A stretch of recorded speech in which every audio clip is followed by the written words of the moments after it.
Good morning. Broadcasting to you live from the Orion spiral arm of the Milky Way galaxy, the solar system planet Earth, North America, the United States of America, no longer California, Los Angeles, to be pseudo-specific. My name is Brian Engelman. Today is Monday, November the 3rd, 2025. And this right here that you have discovered is called, oh wait, I like doing the snap better. And this right here is called, doggone it. And this right here is called the TNAM Daily Show. TNAM Daily Show. What does that mean? The New American Media, TNAM. The news always matters. TNAM. This is where we act like a bunch of little trash pandas, rifling through the rubbish, separating fake news from fact. So let's face it, it's rubbish. When we open up Instagram, X, this algorithm is, it'll give you everything. I mean, you used to have to go to a video store. All right, kids. So back in the day, you didn't have everything on a device. Access to infinite. That's where you do the meme. And that's where the cosmos is spinning around. You're like, whoa. Can somebody take that moment and turn me into a GIF or a GIF? GIF peanut butter? GIF peanut butter? If you wanted to see somebody take their last breath, you would have to go rent a VHS called Faces of Death.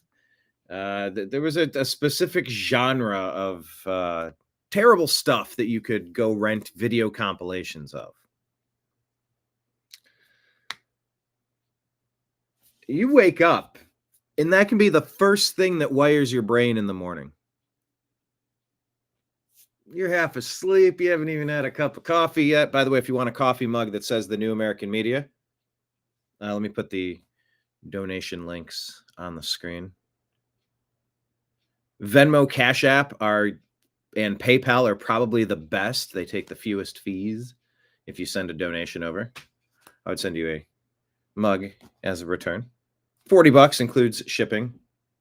But we're also on Patreon, YouTube, and Rumble. So you can do subscriptions on Rumble and YouTube, and you can do super chats and Rumble rants. But anyway, speaking of, I have a mug.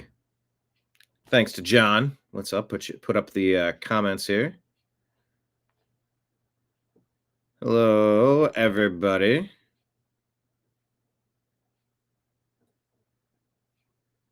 Because the old American media failed us. And you know what else failed me? Every time I have to click design and change what happens on the screen. There we go.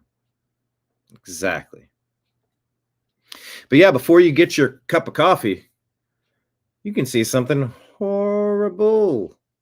And then, constant barrage of super attractive people. Maybe some sports highlights. I mean, it's just stimulation overload. Maybe you'll get something funny. Those are the best when you get to laugh. But there used to be a time where, you weren't connected to like the heartbeat of all things at all times. And you become what you think about. You become what you speak. You become the people you hang around with. You become a version of that. So yeah, I mean, look, we rifle through the rubbish, separating fake news from fact. We see stories, we talk about them, we go, is this true? We ask a lot of questions. Do you know how hard it is to try to come up with definitive information on every topic that everybody's talking about every single day, all the time? It's not possible. It's helpful if you have a fully dedicated team of people that could independently verify everything and fact check, double check the fact check. Old MacDonald had a farm, E-I-E-I-O. With a fact checked here and a fact check there, here a fact, there a check, here a check, there a check. Here a check, there a check. It's like they're in Eastern Europe. Czechoslovakia. Especially when you're reacting to a brand new story that you don't fully understand. You know, and I think my biggest frustration, one of my biggest frustrations with media in general has been look, I'm okay if people get something wrong. I'm okay with it. Sometimes we read things and we think it's true or it's kind of true, but not really true. Directionally true, but not factual. Factual, but not directionally true and misleading. There's so many ways you can have misinformation and disinformation. Misinformation, disinformation. If someone is knowingly and intentionally lying to me, you can write off. That's what I can't stand. That's what I can't stand. CNN, MSNBC, their news departments. By the way, did you see what was that Clapper clapping back?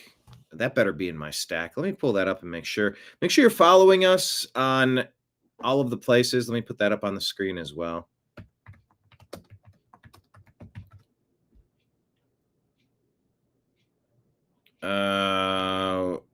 Oh no, it was Brennan. Sorry, it was Brennan was confronted. Because you know what they do? They lie to your GD face. And their newsrooms are media propaganda centers for the deep state. They want to steal all of the middle class availability to live a decent, comfortable life so they can just get a little bit more and a little bit more and 2% here, 2%. It's a long game. We'll just lean on them long enough. We'll make it through inflation. We're just going to steal the actual value of the purchasing power of these dollar bills. We're just going to keep robbing these people blind. Thieves, pirates.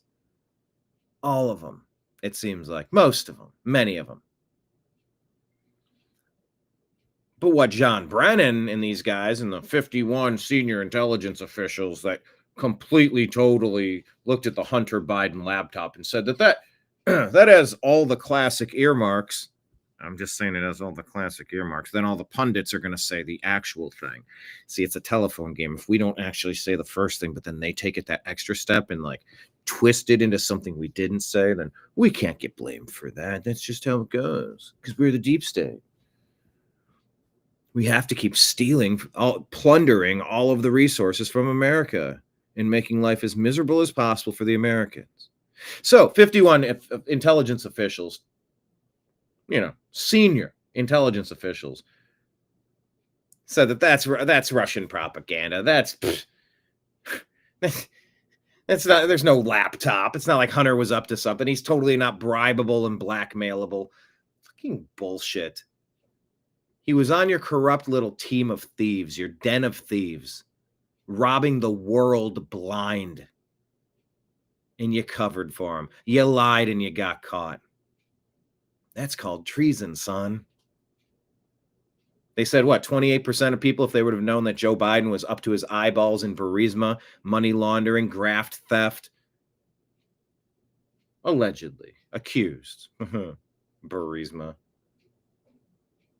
You hear, go sit on the board of this random Ukrainian energy company. Oh, by the way, we're going to make you filthy rich, but all you got to do for us is spark a nuclear World War III, you fucking assholes.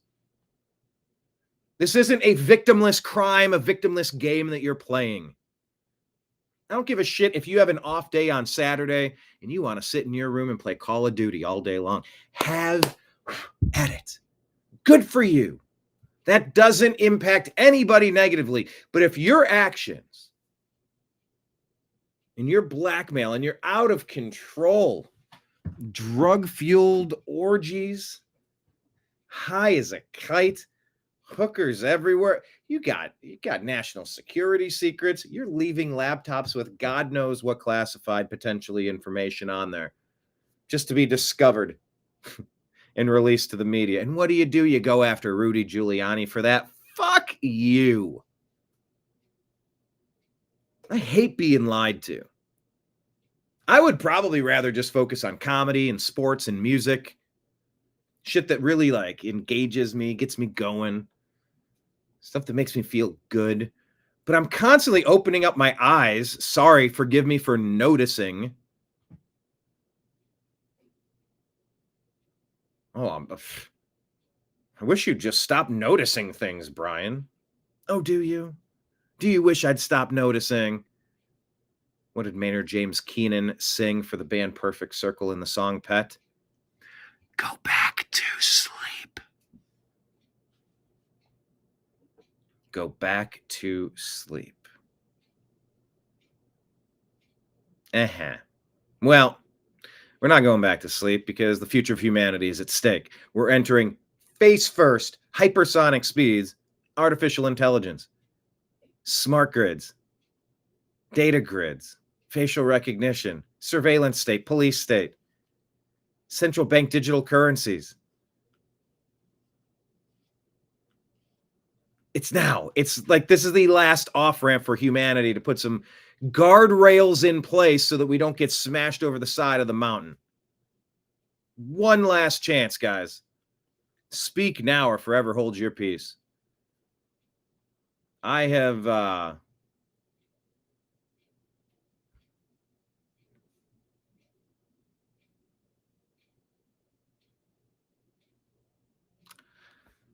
I've dedicated my life to this.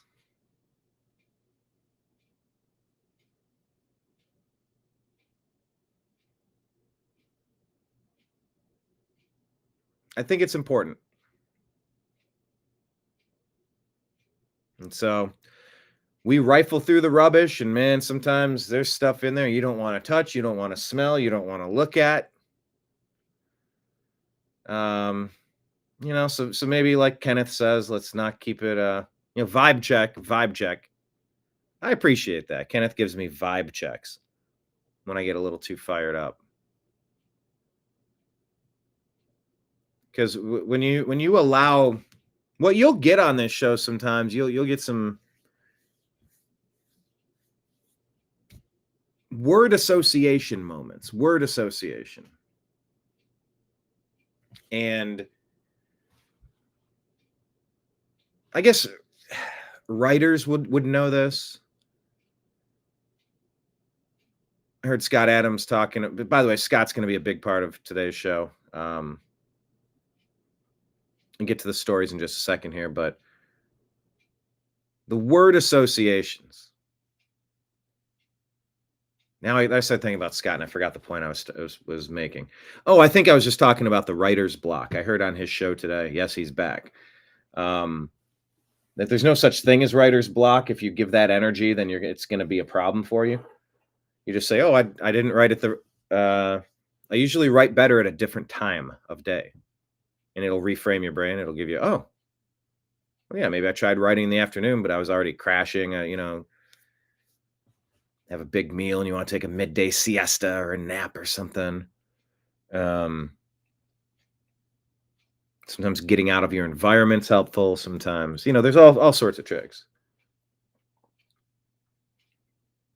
But he went on different things. But the point is, you do a word association sort of thing.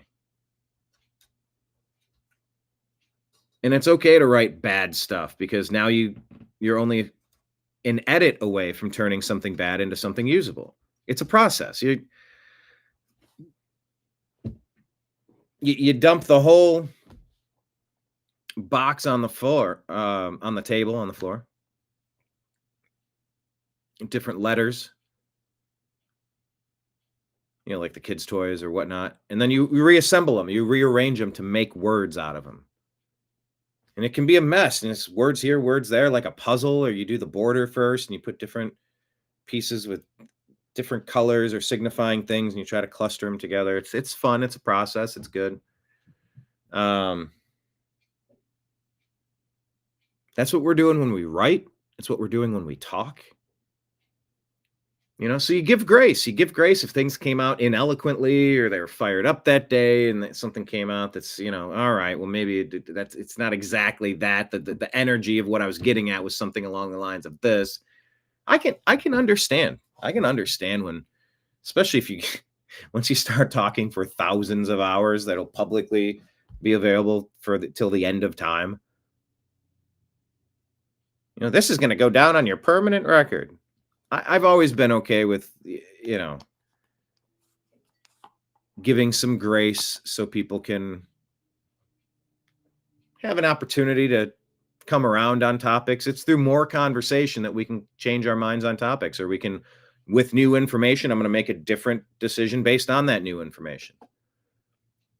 What I can't stand is when Comey, Clapper, Brennan, when these guys are lying to our faces to protect their corrupt pirates that are looting this country and plunging us into a head first cataclysmic conflict with a nuclear power that could accelerate the end of humanity. I got issues with that.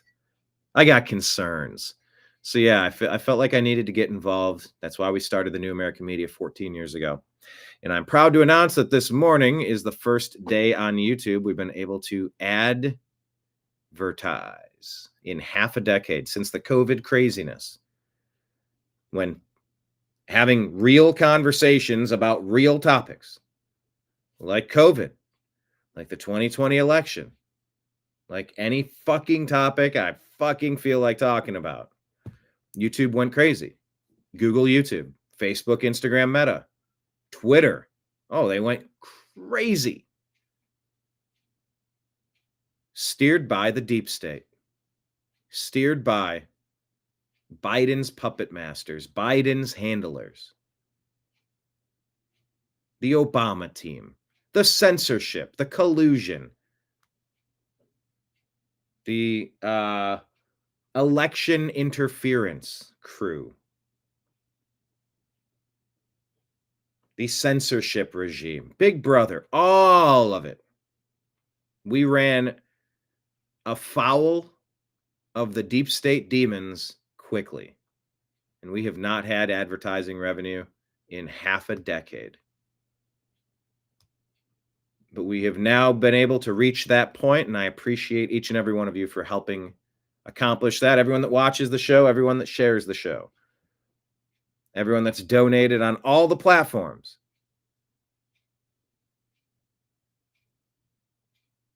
I mean, what's a low, barely getting by salary? 60, 70, 80 grand, getting by. Not like stacking up gold bars, like just getting by the time 25% is taken out in taxes. You got to be making 80, 70 grand a year. That's $5,000 a month, $6,000 a month, $7,000 a month, $8,000 a month, something like that.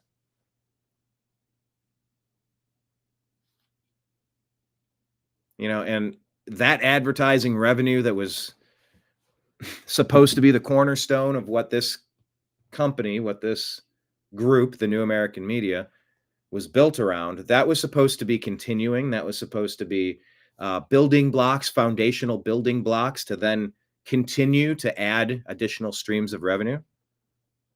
And that was all taken away at the time when we needed to be speaking the most, and we were silenced. And that was their goal, because they were lying to us. They were fucking lying to us about every important issue you could imagine.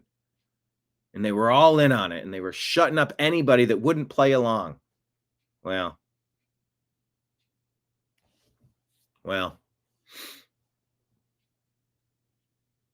Okay.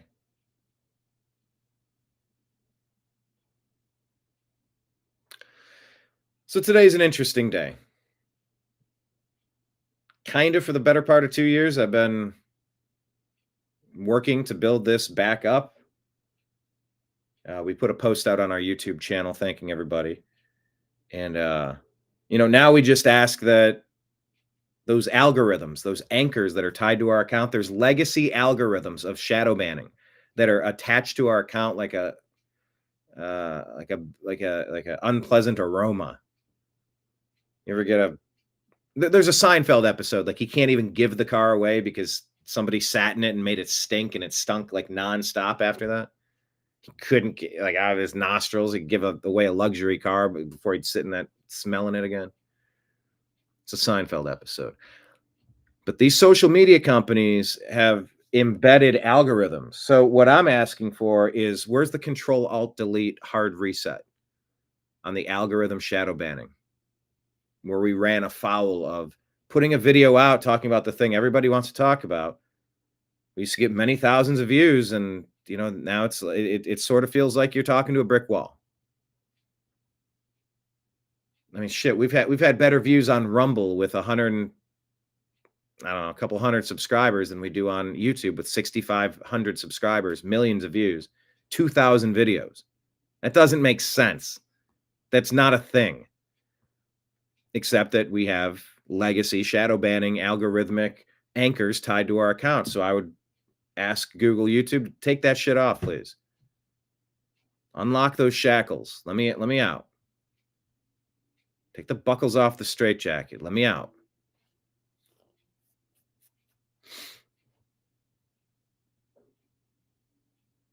It's been a long road.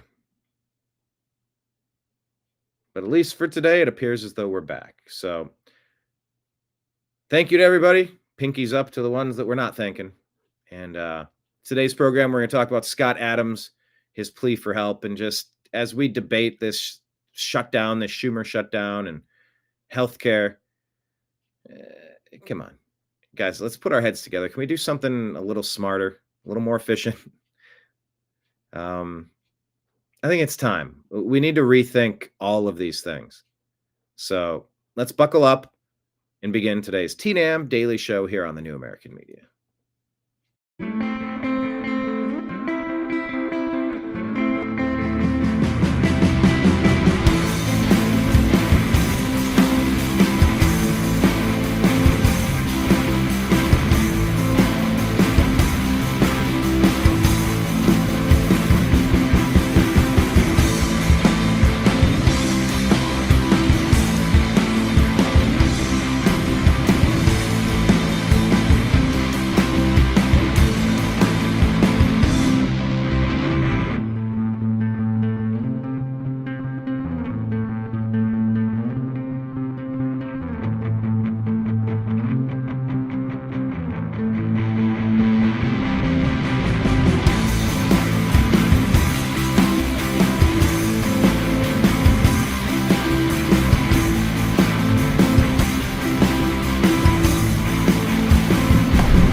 Your guide to the truth, thenewamericanmedia.com.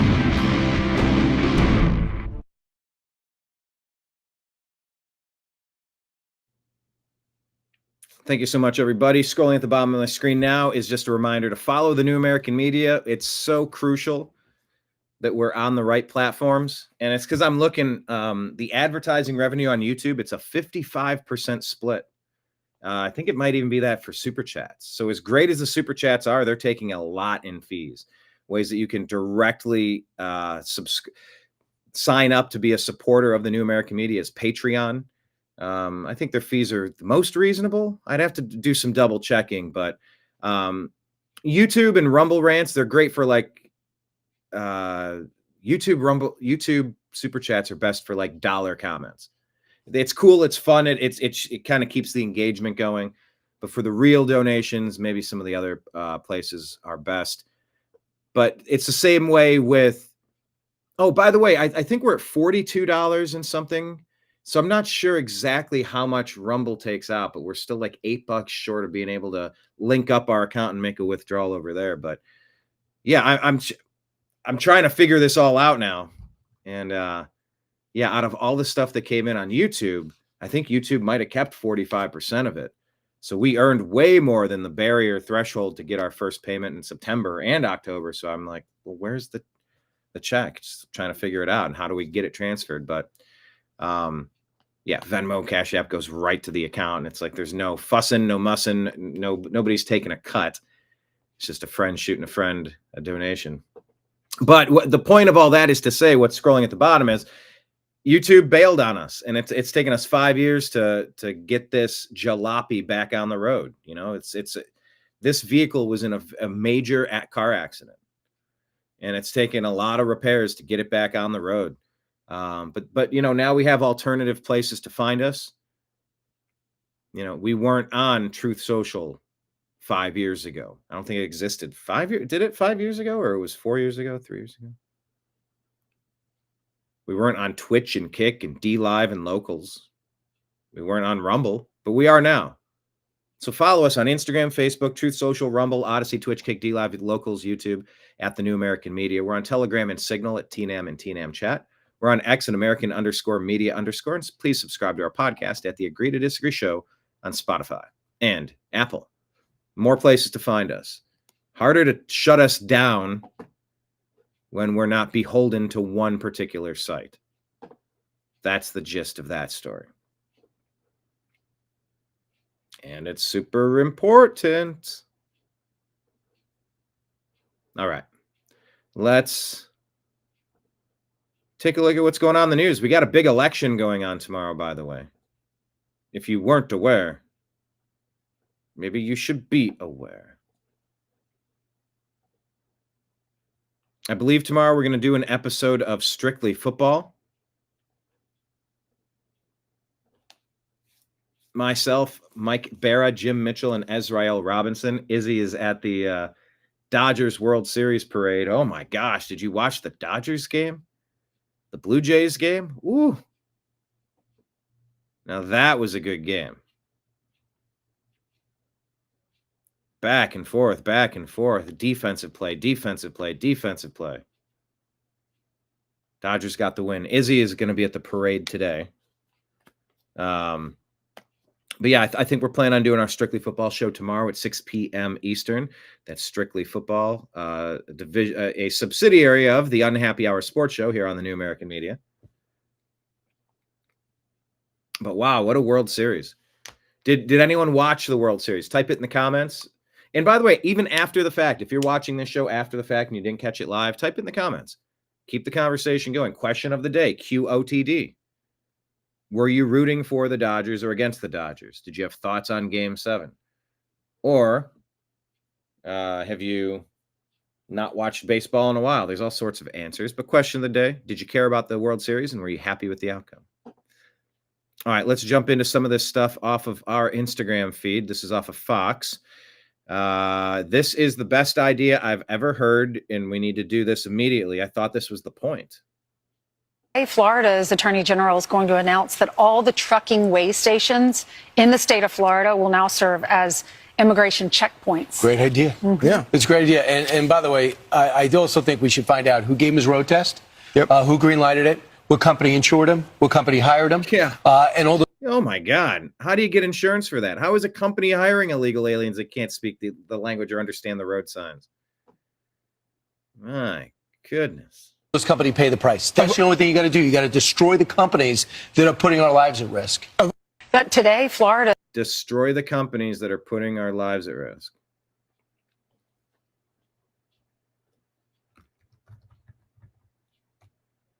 I'm going to type that. We need to destroy the lives of the companies who put... How did he phrase that again? As Attorney General is going to announce that all the trucking weigh stations in the state of Florida will now serve as immigration checkpoints. Great idea. Mm-hmm. Yeah, it's a great idea. And by the way, I also think we should find out who gave him his road test, who green-lighted it, what company insured him, what company hired him, and all those companies pay the price. That's the only thing you got to do. You got to destroy the companies that are putting our lives at risk. But today, Florida's Attorney General is going to announce that all the trucking weigh... Okay, I got it. Destroy the companies who are putting our lives at risk. Agree, 100%. This needs to be every weigh station nationwide. Everyone needs to come in and get their brand new sticker. If you don't have your sticker, you're going to get pulled over. And if you get pulled over, then you could identify everyone that's been inspected, everyone that's been checked. Everyone needs a new sticker. Starting now, a purple rectangle in the bottom right of the door. Everyone needs a once over. Check them all. Get Americans employed and get people who can't understand the road signs and safety protocols off of our damned roads. Agree.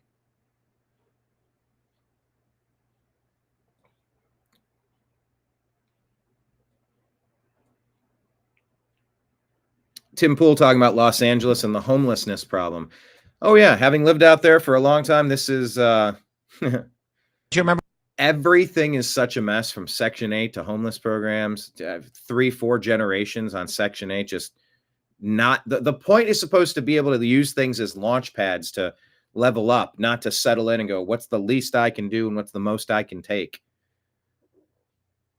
That gets old real quick. We need farmer mentality. Hey, the sun's up. Go make some hay.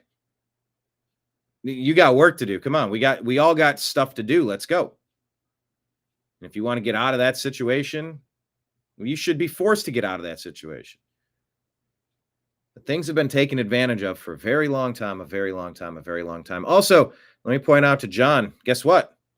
I think I started today's show not on mute. So I might be turning the corner. We'll see how that plays out. But anyway, Tim Pool breaks down what's going on with the LA homeless situation. When Bloomberg was running, and on I think it was NBC News, that woman, I can't remember her name, she was like, I just saw this. Mayor Bloomberg spent $500 million on his campaign, and there are 300 million Americans. He could give every American $1 million. Yeah. And Brian, I think it was Brian Williams. He was like, it's actually pretty crazy. That's true. And everyone's like, you guys, it's $1.60. What is wrong with you? They figured out in LA that we've spent $900,000 per homeless person per year. Wait, how much? $900,000 per homeless. Just give them the 900 per homeless person. How is that possible? Because they can't find this $28 billion or something. It's MIA. Welcome to LA. LA intentionally keeps all these people homeless. It's insane. It's so bad. It's called the homeless industrial complex. It's not a joke. I know all of it. No, yeah, it's real. They get government funding from it. They lie to people. They don't want to solve the problem. And that's what happens when you get Democrat supermajority in your city, in your state, in your county, or whatever. So California's cooked. Do you remember when? Yep, and wait till they learn about LA Section 8 housing fraud.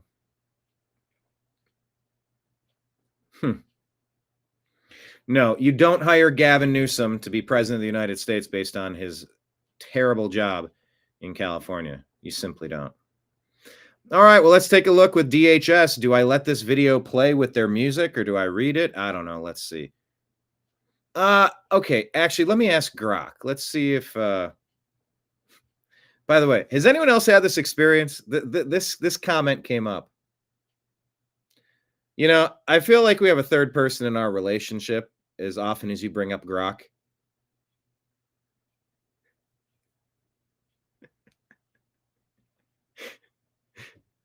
I think we've become a throuple somewhere along the way.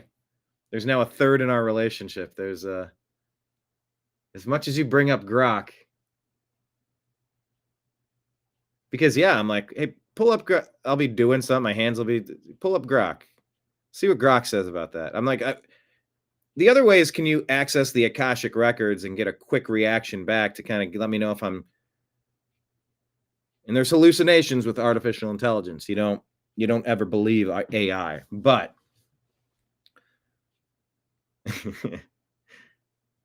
it's just so funny. I remember exactly how that was phrased about us being in a relationship with Grok. But what I'm going to ask Grok now, it just got me thinking about it. Okay, what is this? DHS? My DHS.gov. DHS.gov is releasing videos. I want to play these videos on our daily show, but I don't want to get copyright claims on our YouTube channel because of the background music that is being played. Do all White House affiliated accounts only use music allowable for play in the public domain, or do they use copywritten material that I can't rebroadcast without penalty? And the penalty being you can't monetize this content. It's like, well, I'm not doing. Come on, I'm gonna go out and play my songs, but I got the tip jar open. You know, I got the guitar open. The guitar case is open. Like, if nobody's throwing coins in, I can't pay the bills. I can't keep spending all these hours playing the guitar on the street corner. Like, the whole point is, like, I'd love to pay my bills doing this. But if I play the wrong video from DHS with the wrong music in the background, all that work was for nothing. And you can't eat that day. So no, they don't exclusively use public domain music in the videos. The video footage and audio produced by these government entities are generally in the public domain under U.S. law.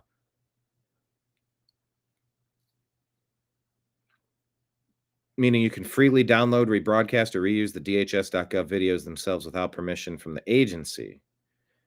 However, background music, narration, or third-party elements incorporated into those videos can be copywritten by private owners, like labels or artists, and rebroadcasting them without clearance risks YouTube content ID claims, monetization blocks, or takedowns.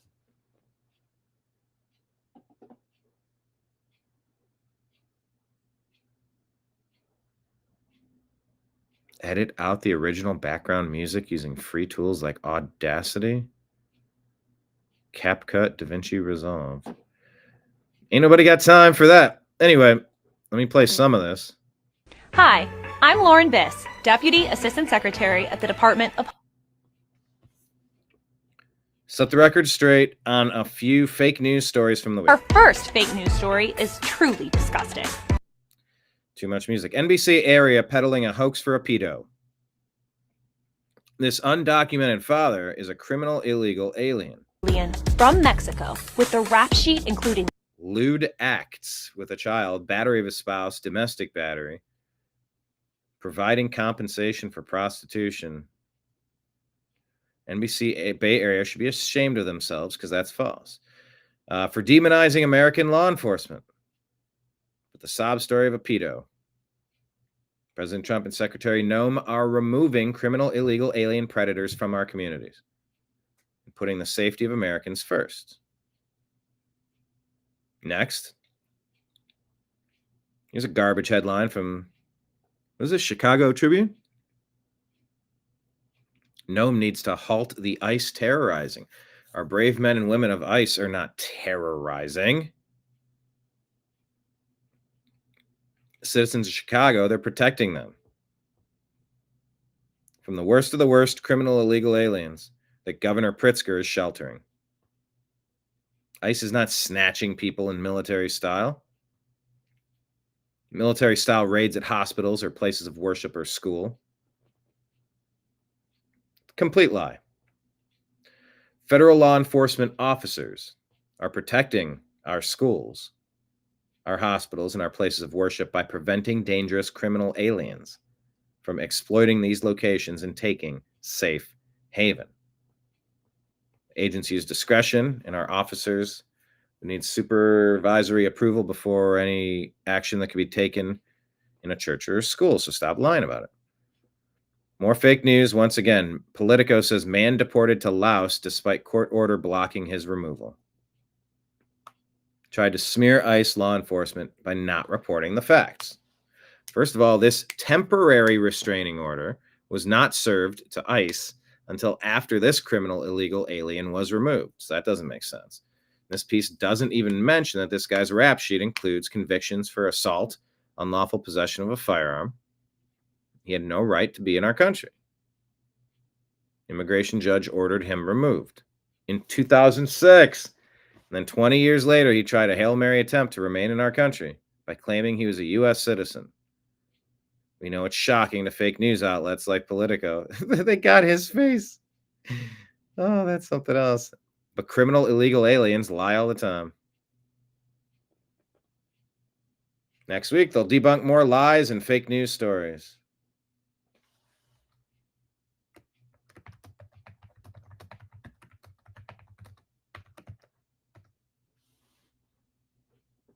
We put an I voted for this button on there.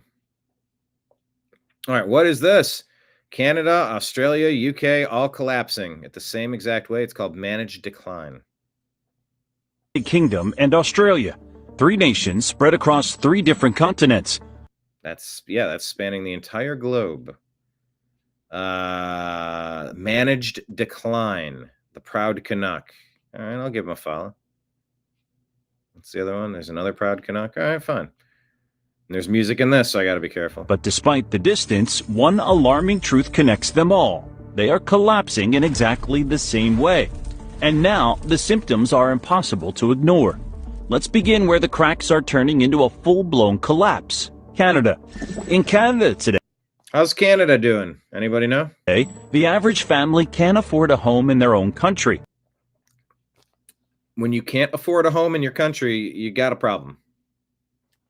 You got a big problem.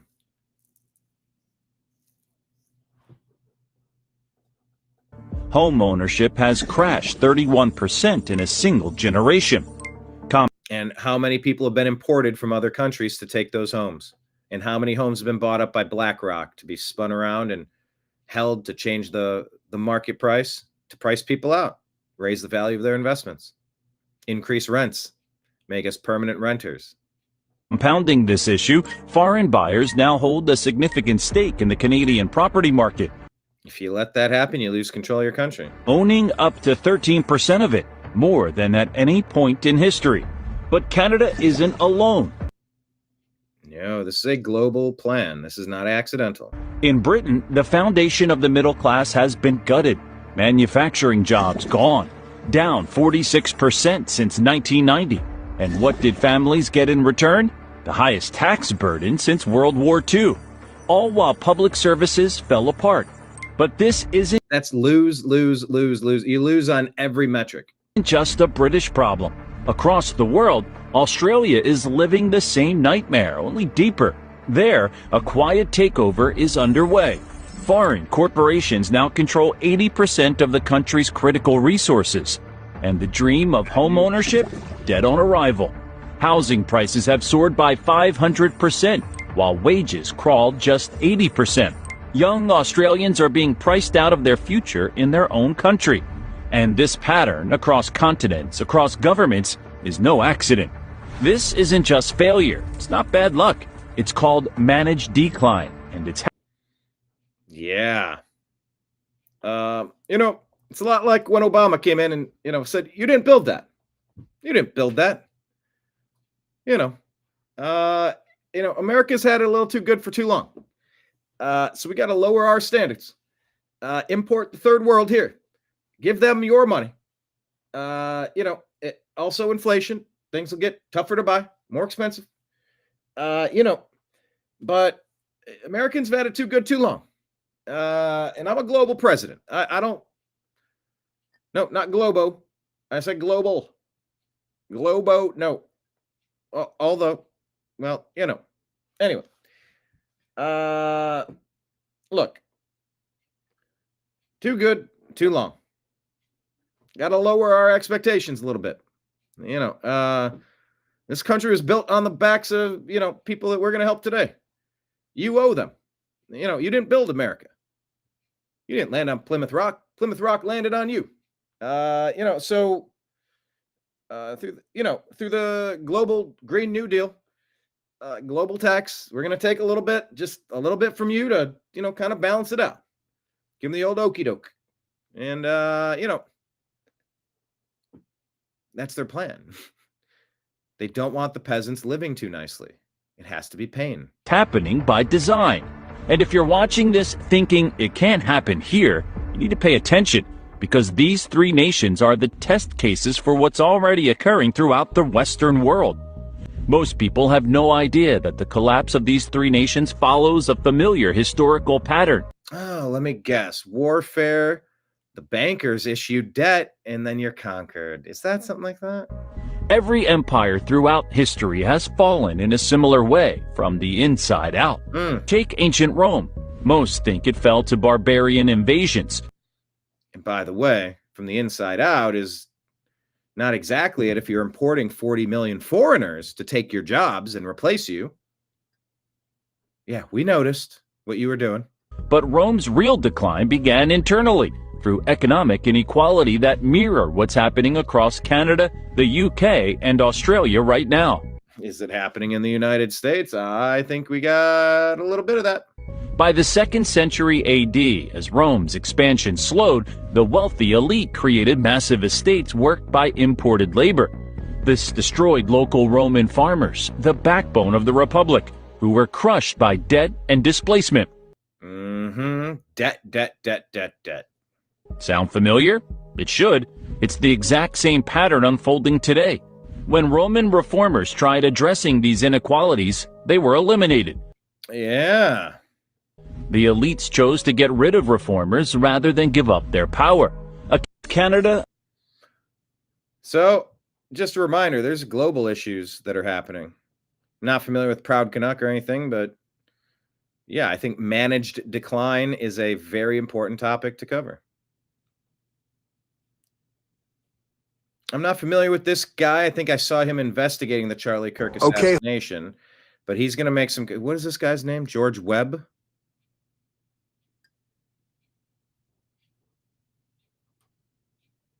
So let's take a look at what he has to say about Candace. She's a big topic right now. Hello, everybody. Candace is done. Big week, big finish for her. Huge week.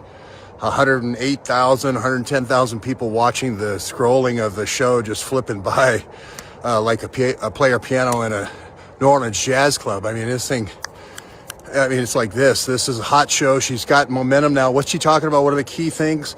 She's talking about money laundering for TPUSA. I think I've heard that one before. So what type of money laundering is happening at TPUSA, allegedly? She's talking about NAR, the New Apostolic Revival, NAR. What is NAR? I don't know what NAR is. Do you know what NAR is? I watch this video, I don't know what that is. New apocalypse. What is it? Not apocalyptic. Neo? No, not National Association of Realtors. New apostolic New Apostolic Reformation. Loosely organized, controversial Christian movement with Pentecostal and charismatic circles emphasizing modern-day apostles and prophets with authority over churches. Promotes spiritual warfare, new revelations from God, dominion theology, taking control of society, 7 mountains. I don't know anything about this. Religion, family, education, government, media, arts, business, and signs, wonders like healings. Critics view it as unbiblical, experiential, over scripture-based, and politically influential. Linked to Christian nationalism, figures like Paula White Cain, and events around Donald Trump. Well, I don't know what NAR is, but if Candace is talking about it and he's making topics about it, then okay. I read that and I still don't fully understand what that means. Apostolic. How did he say that? It's a word I don't even know how to say. I think she might have had me on her show talking about that a couple of days ago. And then the other thing is the Egyptian air and the planes picking up all the phones, flying over, doing these surveillance flights, picking up all the phones just like they did. So there's the Egyptian plane that came in to Utah where Charlie was.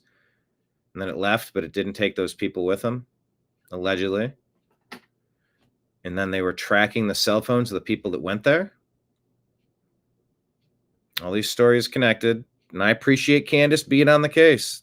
I want Candace on the case. I don't know what's true and what's not, but I'm going to listen. in Phoenix, just like they did in Glendale when they did the 277,000 phones when they flew over the funeral. Same exact kind of operation being run on unsuspecting people going to the various Charlie Kirk events for who knows how long. She's got 3 years of flight data. Candace Owen is on fire. This girl is on fire. This girl is on fire. We're going to keep doing it. We're going to launch it all next week. We did the last 3 days of this week with a watch party. Virtually, obviously, millions. All right. Well, anyway. Godfather of Chaos says Candace is hovering over the target and the cabal doesn't like it.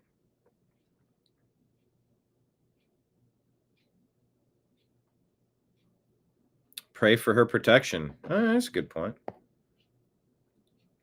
Dear Lord, Heavenly Father, Grand Architect of the universe, Creator of all, please send your angels to look after the truth tellers, the seekers, the ones that may get some things wrong from time to time, but they're directionally accurate and can be truthful when confronted with new information. And keep that repellent spirit in mind if someone tries to do harm to the good guys. May that boomerang back upon the people who have cast it out into the universe for protection purposes. In your name we pray. Amen. Yeah, I was just reading it was one of these pamphlet books. It was like 8 pages and it was $12.95. I don't know where I got it, but it's about talking to your angels. And it was just there were many things in there, but it was talking about how your angels are there. They like to be thanked. You can't like really be like greedy or you can't be malevolent. No, you can't be using it for evil purposes. But all you got to do is kind of ask for, what you need. Say what you need. You can say it out loud or you can say it to yourself.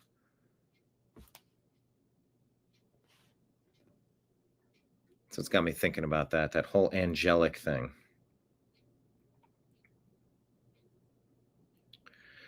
I've probably told my angel stories before.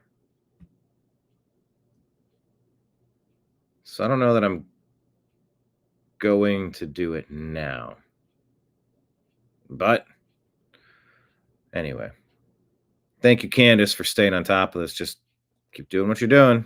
Just, hopefully she can get the correct information out. She's taken a lot of criticism, but who doesn't? If you're not taking a lot of criticism, you're not getting through to a lot of people. It's not always a good thing or a bad thing. Good morning, Kenneth. Who does Candace owe money to? Yeah, her football team is 0-7. All right, here's a good story. Check this out. Steven Johnson was kidnapped by a complete stranger at a park in Chelsea when he was only 4 years old. 26 years later, that little boy is becoming an NYPD officer. The detectives who solved his case tracked down his abductor and got him to safety. Surprising Steven Johnson at his NYPD pinning ceremony today. Retired detectives O'Brien and Rice reunited with Johnson for the first time since they solved his case. 26 years later, that boy is becoming an NYPD officer. What a story. If I could talk to them, I just would like to say thank you to them. Oh, sorry.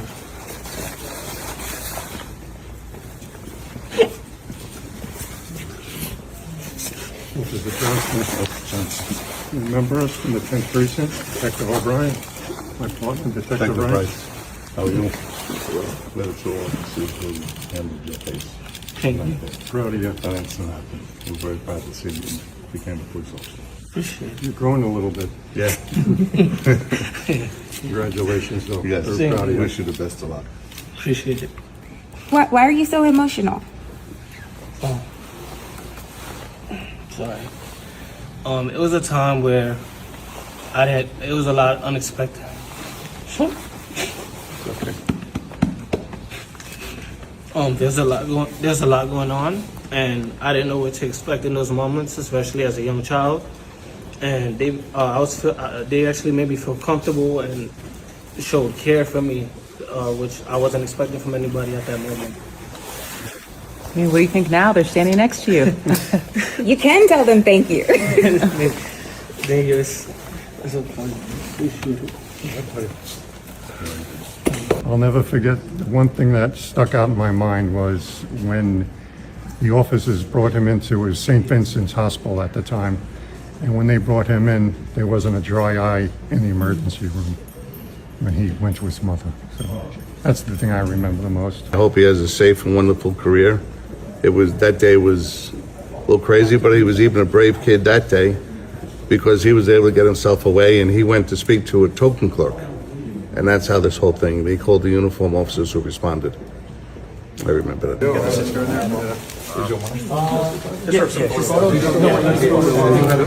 Are they staying? If I could talk to them, I just. That's a hell of a story right there. Marion, I hate that question. Why are you so emotional? Why do people ask stupid questions? Well, if you notice, it got him back into his crying immediately after, because like it reset. Nope, I want that like I want you to release that energy, release that. Imagine the emotion attached to those events. Imagine how much.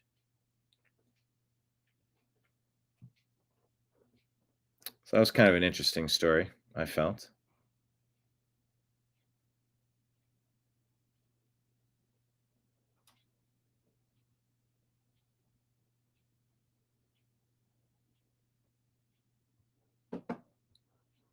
All right. Reminder of what we're facing in 2025. President Trump just reminding you, laying it out. What are we talking about? How bad was the corruption and the treason? Well, here it is. Keep this in mind. Look at those papers. They have them stone cold, and it was President Obama. It wasn't lots of people all over the place. It was them too. But the leader of the gang was President Obama, Barack Hussein Obama. Have you heard of him?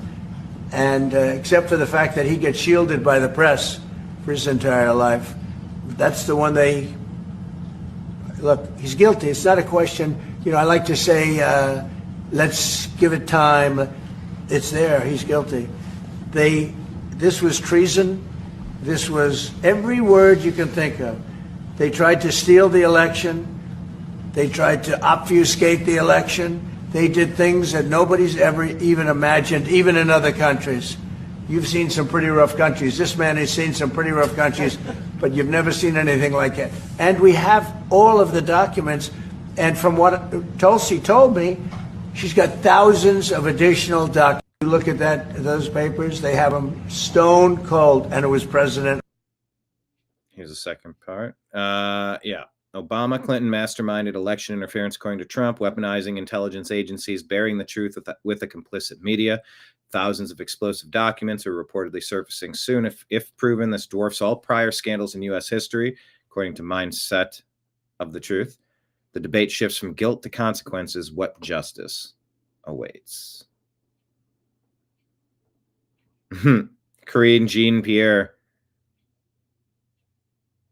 being questioned here. Good grief. When you use the term cheap fakes, was that choice of words in the moment, or was that something that had been prepared ahead of time as a talking point? It was prepared. Did you or did anyone ever verify if the videos you were talking about were in fact cheap fakes? I believe so. What is a cheap fake? I really don't know. It was something that we did not coin. It was something that the media coined. They did the work. They did the legwork on coming up with that terminology, and so we were just elevating essentially what the media was saying, what the press was saying. But do you know what it is? I love how she tries. I love how she tries to blame it on the press. Well, we were just saying what the media was saying. You are a part of the media. You are the media. You are the Democrat talking point leader. You are in conjunction working with all of these media outlets, and you're going to sit there and pretend, going to try to tell us that this wasn't something you guys were orchestrating. You're damn right you were orchestrating this. Now, maybe the original idea came from somebody in the media. You guys are working hand in hand. There is no separation here. She's trying to pass it off like she wasn't the one doing it. Give me a break, lady. It basically is laid out with how you defined it with what President Biden was actually doing, and it took away from what he was actually doing or created an illusion of something that just did not exist. Were all clips circulated on social media or otherwise showing President Biden being confused or freezing at times, were those all fakes? I can't speak to everything that was on social media. Sure, but there were instances where videos were circulated of President Biden appearing confused or freezing for a moment that were real, correct? Not that I recall. What we were trying to lift. And by the way, if you're not watching this video, like it's scene after scene after scene of Biden just being. And I'm not convinced. Looking at Biden right there, like he looks like a robot. He looks like it's an actual robot wearing a skin suit, honestly. And it's like you just kind of blow him off because he's not even there. He's just a robot. Look at him standing there like C-3PO. That was something that was very, very clear that what they were showing was not actually what was happening. When you use the term cheap fakes, wandering off to nowhere, we all saw what we saw. We saw what we saw.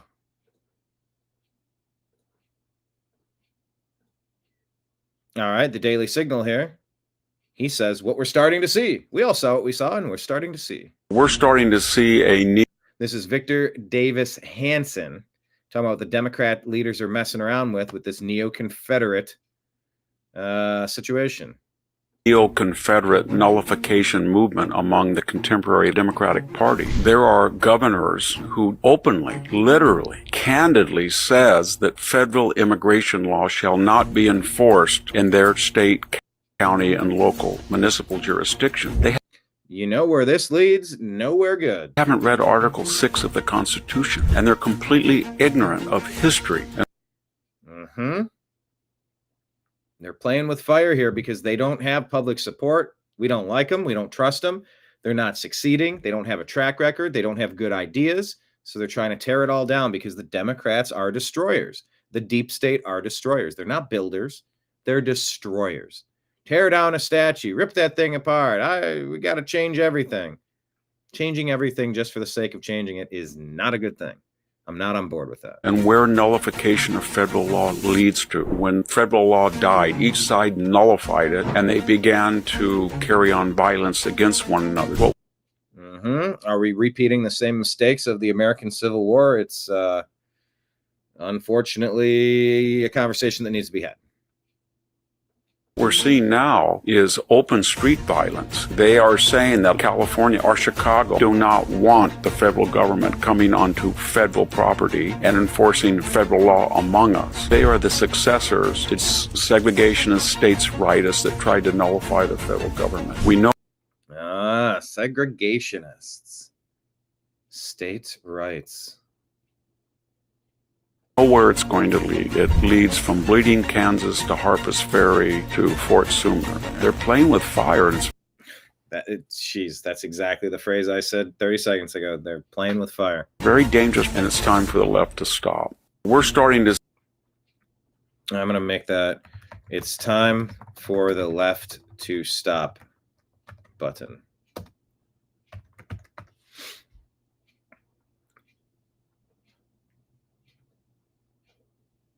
They know how reckless they're being. Yeah, way to get a load of what happened in 2019 with COVID. 2018. More recently, American. Here's President Trump,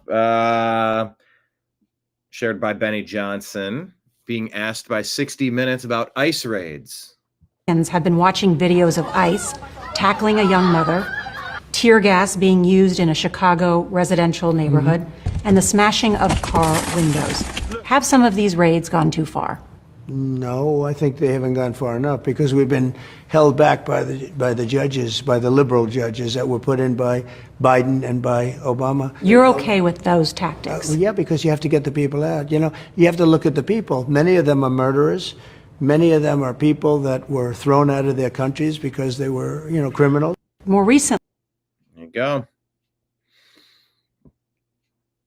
Brittany, though, says, unless we're deporting 10,000 illegals a day, we'll never undo the damage that Biden did. Yeah, those are rookie numbers. You got to pump those rookie numbers. There's plenty of Americans that need jobs in America. We don't need people taking those jobs that are not from here. Are you worried that our intelligence agency... Here's Tucker, and this is Eye Patch McCain, Dan Crenshaw. John, this is one of your favorites, isn't it? No, not so much. It's a good question. I don't know the last time when was Biden's last appearance? That'd be a good question for Grok. Agencies are doing the same thing domestically? Dan Crenshaw being asked about domestic spying on the American people. Am I worried that I know that they're not. They're not manipulating Americans? They're not controlling the flow of information? Yeah. Oh, okay. They're talking about manipulating Americans and controlling the flow of information from the deep state. And Crenshaw is just lying. Did you have some evidence otherwise? Do you have some evidence otherwise? Where would you like me to start? You'd like to share? I mean, okay. Before the 20... Any serious questions? So he's saying that's not a serious question. This guy's a dick. Congressman, you asked for an example of the U.S. intelligence agencies meddling in our information. What about before the 2020 election when 50 members came out and said the Hunter Biden laptop was Russian disinformation? Does that count? No, because I mean they were retired. That doesn't count because they were retired. Even the way Dan Crenshaw talks makes me want to. I don't like this guy. They were retired, but the FBI had the laptop for over a year. There's nothing even close to what TikTok. When I saw that, I thought, this is like not a good person, actually. This is the deep state at work that he's denying exists. The intel agencies playing in American politics. Right. So what the left has done is they've positioned this fourth branch of government so that even when they're not in power, they're in power. Yes.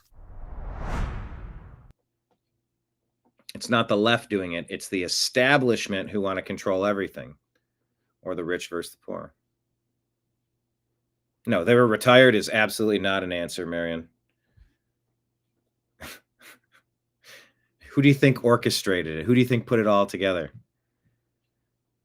And when you know that when you're retired, you're still going to be called upon to run scams on the American people like this, there needs to be accountability. They said 28% of the people who voted for Biden, allegedly, because I don't think he got nearly like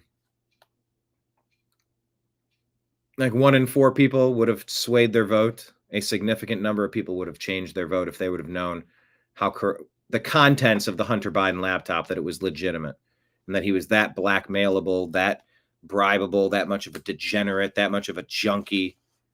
People care about stuff like that. All right. Right Angle News Network reporting here. Carlos Manzo, mayor of Uruapan, Mexico, has been assassinated by cartels after pleading with President Claudia Sheinbaum to intervene in the city's cartel violence and heavily criticizing her inaction. It's the same lady, according to Right Angle News Network, who saw 37 of her opponents pass away, by the way. This is the video.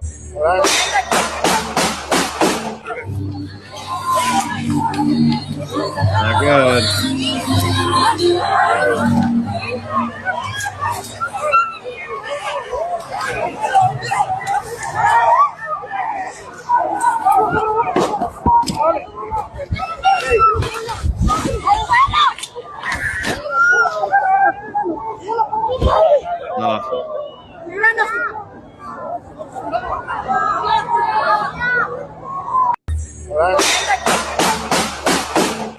Mexico's in trouble. Carlos Manzo, gone. Keep your eyes peeled on Mexico. Toria Brooks shares this. Furious citizens are storming the government palace in Morelia, Michoacan, protesting the murder of Uruapan Mayor Carlos Manzo, who was killed by the cartels on Saturday after months of calling on President Sheinbaum to help him fight the cartels. Why didn't she help?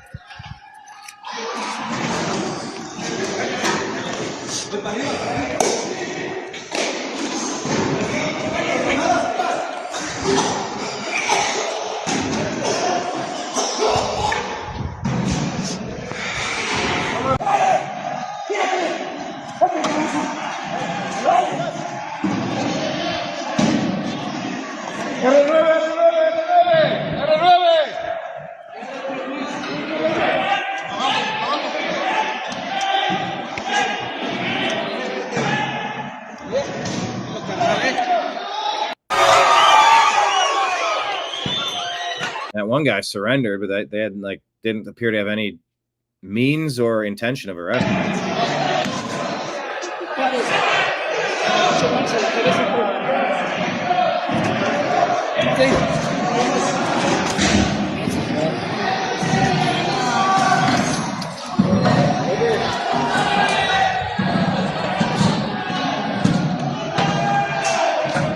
Looks like AOC.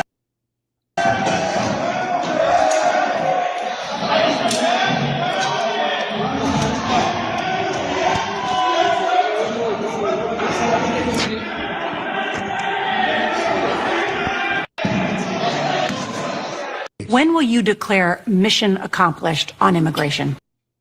Okay. It's an interesting question that's open-ended. Just let's see what he has to say. Well, it takes a long time because, probably I say 25 million people were let into our country. A lot of people say it was 10 million people, but I say 40. Whether it was 10 or I believe I'm much closer to the right number. Of the 25, many of them should not be here. But we're cleaning up our cities. I campaigned on crime, but I've done a much better job on crime than I thought. The crime numbers are way down, even though we have a lot more people in our country that really shouldn't be here, and many of them are stone cold, hard criminals. When will you declare mission accomplished? Okay. Toria Brooks says both the U.S. Attorney General and FBI Director are required to use government aircraft for all travel, including personal trips, for security and secure communications purposes. Yeah, there was some complaint about some official. I think it was cash flying around. It's like, yeah, you have to. And I think you have to pay for a coach ticket if it's personal. Yeah, there's protocols you have to follow. There's a whole concern about much ado about nothing, in my opinion. This is Michigan. The FBI raiding homes in Dearborn of Muslims tied to ISIS who were plotting a coordinated violent attack on Halloween weekend, including potential targets of Fordson High School and public events.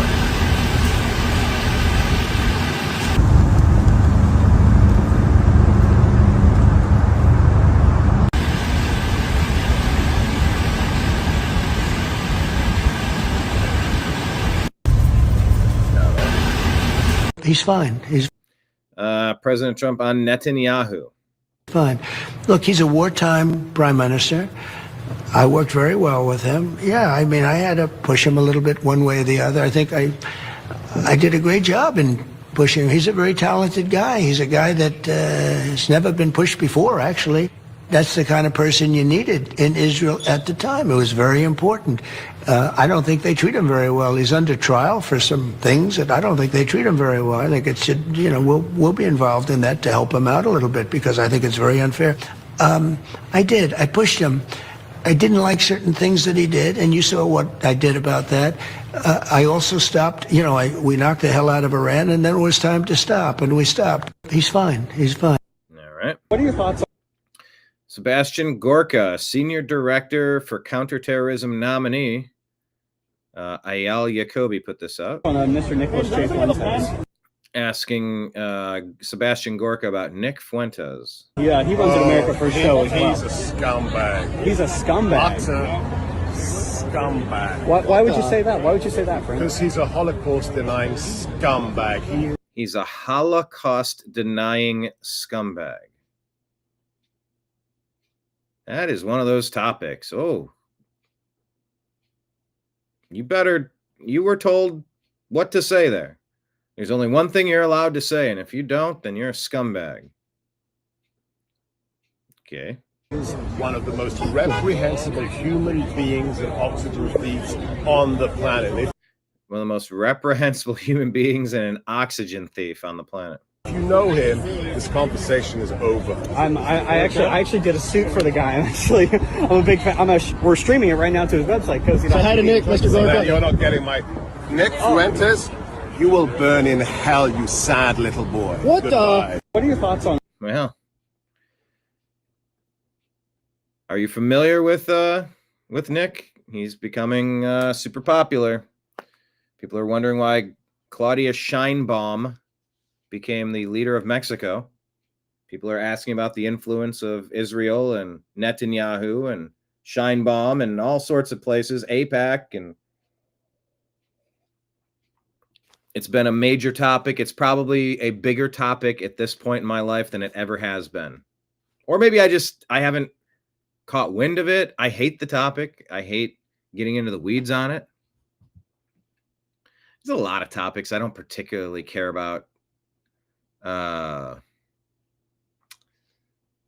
Topics that I don't prioritize and I try to just steer clear of and just maybe keep an eye on what other people are saying. What am I going to add to these conversations? Except, yeah,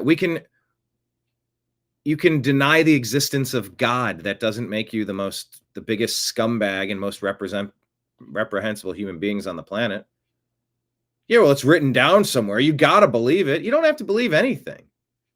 Well, all the planets revolve around Earth. Do they? Or does the Earth revolve around the sun? How dare you? You must repeat what is written on this parchment. Why? I can question anything. I can question with boldness even the existence of God. So I find it to be a very strange clapback that he doesn't accept the version of the story that I do on this topic. There's just something about the fierce, not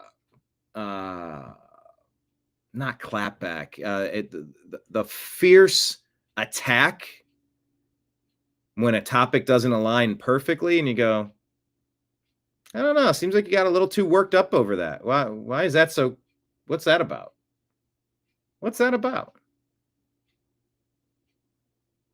I found, like in the clip that I'll play you of Brennan, his angry response when he was confronted about the 51 senior intelligence officials saying that the Hunter Biden laptop, that's misinformation or disinformation. That has all the classic earmarks of Russian propaganda. Oh, does it now?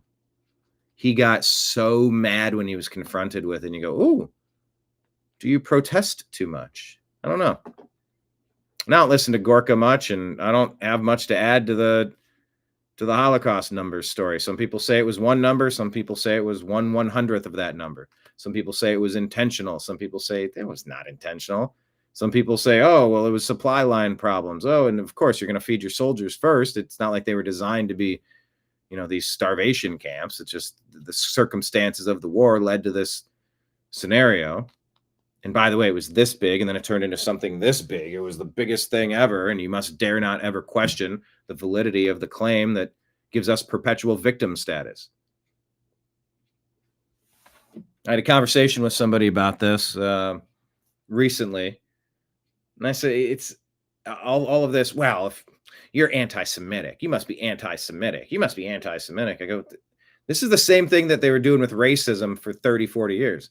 No, that's racist. That's racist. You're racist. That's racist. That's racism. That's systemic racism. That's racism. That's racism. It's the boy crying wolf. It's just jaws yapping. Just attack, attack, attack, attack. I want to get something for free. I want you to get out of my way. I want to get what I want. I want to shut you up. I want to intimidate you. I want to scare you. I want to threaten you. I want to leverage you. racist, racist, racist, anti-Semitic, anti-Semitic, like when everything's racist, nothing is.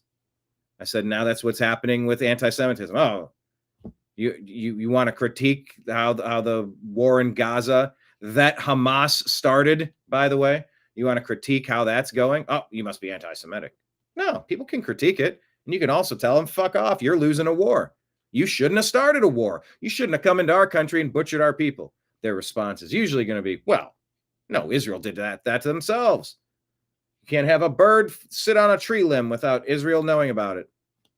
If that's the evidence, that evidence sort of sucks. It sounds like, well, she wore a seductive dress. She was asking to get attacked in that alleyway. No, she wasn't. No, she wasn't. I don't know. Just the whole topic. It's just toxic, you know. But his response to that was kind of interesting to me, coming from a guy that doesn't listen to Fuentes or Gorka. I wanted to ask you about Saudi Crown Prince conversation. the Crown Prince of Saudi Arabia is coming to the White House this month. He has said they won't join the Abraham Accords without a two-state solution. Do you believe that? No, I think he's going to join. I think we will have a solution. I don't know if it's going to be two-state. That's going to be up to Israel and other people and me. And I think he said it might be three-state. But look. Up to Israel and me, I think he said that. The main thing is you could have never had any kind of a deal if you had a nuclear Iran. And you essentially had a nuclear Iran. And I blasted the hell out of them. I wanted to ask you about the Crown Prince of Saudi Arabia. Donald Trump is reminding you to please go vote. Please go vote. Virginia, New Jersey, vote Republican if you want massive energy cost and crime reductions. The Democrats will double and even triple your energy costs, and crime will be rampant. A vote for Democrats is a death wish. Vote Republican. Tory Brooks says the Trump admin is discussing measures to strengthen the global position of the dollar amid growing competition with China. The White House and U.S. Treasury officials reportedly discussed possibilities for expanding the use of the dollar in developing countries, including Argentina, Lebanon, and Pakistan. Okay. Here's Charlie Kirk warning about the invasion of planet Earth. Spiritual battle is coming to the West, and the enemies are wokeism or Marxism combining with Islamism to go after what we call the American way of life. And the American way of life is very simple. I want to be able to get married, buy a home, have kids, allow them to ride their bike till the sun goes down, send them to a good school, have a low-crime neighborhood, not to have my kid be taught the lesbian, gay, transgender garbage in their school, while also, which is very interesting because Islam is very much against that, as is my understanding. I'm open to interpretation on that, but this Queers for Palestine stuff, the retort is always, yeah, they want to throw you off a roof. You're not on their team. They don't want you on their team. They don't want you anywhere near their team. Israeli team? Well, that seems to be a different conversation. But at least in Islam, I think they have very anti-LGBT, etc. Opinions on the topic. Not having them have to hear the Muslim call to prayer 5 times a day. That's happening in places in this country right now. And not praying in this in your houses, your mosques or your facilities. There's places, we want to just blare this stuff out on the loudspeakers several times a day, and then go out into the streets and block traffic and take over the area as a sign of dominance. Lifting a leg and putting your scent on that telephone pole, on that fire hydrant. These are signs of invasion. These are signs of power grabs. Small moves meant to incrementally expand and dominate. That's important. We want the American way of life, which is, by the way, Christendom. Christians, our sacrifice, our toil, our vision, the outgrowth of the scriptures gave us Western civilization. And this is where I think is a great rallying cry. Doesn't matter if you're Hispanic, doesn't matter if you're Asian, doesn't matter if you're black or white. Everybody, if you are Christian and Jesus Christ is your Lord and Savior, these two threats are combining forces to come after us. And it's time that the church stands and rises up against it. Yep. The spirit. All right. That was part of my, if you're going to blow Charlie Kirk away, I'm going to make sure that I play more of him than ever before. That's your daily dose of Kirkdom. All right. Nick Freitas has thoughts. Constituent emailed me the other day and tell me what a horrible human being they thought I was. And I responded back with, I want to thank you for your comments, and I mean that sincerely. Didn't I say that earlier about taking a lot of criticism? Well, yeah. If you're taking criticism, it means you're over the target. You don't make there's no compromise with evil. There is none. I'm thrilled that someone that believes the things that you do hates me. I would think I really wasn't doing my job if you liked me. And that's, yeah, you're not supposed to be liked by bad people. That's where I'm at. It is not my obligation to make them feel comfortable all the time, because what we found is the more we desired to try to just keep things, nice and calm, the more they kept getting offended by things that no reasonable person should get offended by. They used offense as a substitute for an argument, and we kept accommodating that. Well, I'm going to go right back to Romans 12. I will not return evil for evil. I will continue to bless those who curse me. But I'm also going to do what Romans 12:9 says. I'm going to abhor evil. And if you're the sort of person that thinks that we should be cutting up babies in the womb, that's evil. If you're the sort of person that thinks that we should be medically and surgically mutilating gender-confused minors, that's evil. Yeah, there's none of that.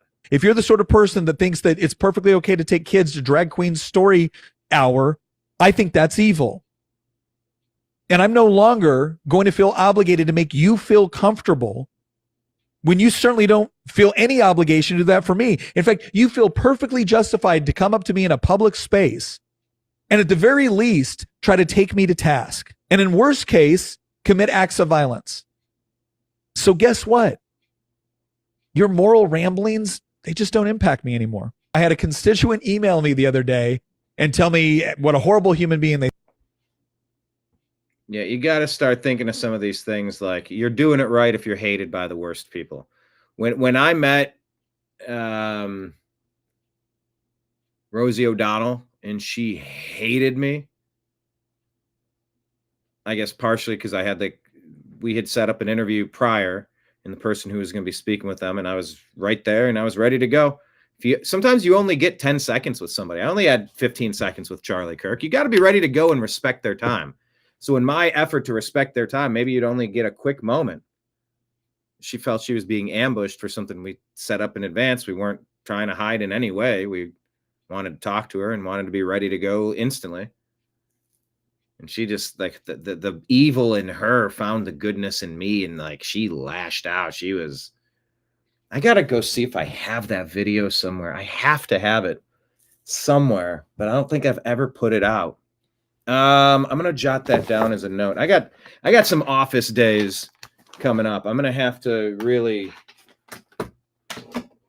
I have a lot to do on that front. I actually have a lot of unpublished footage that I need to get to.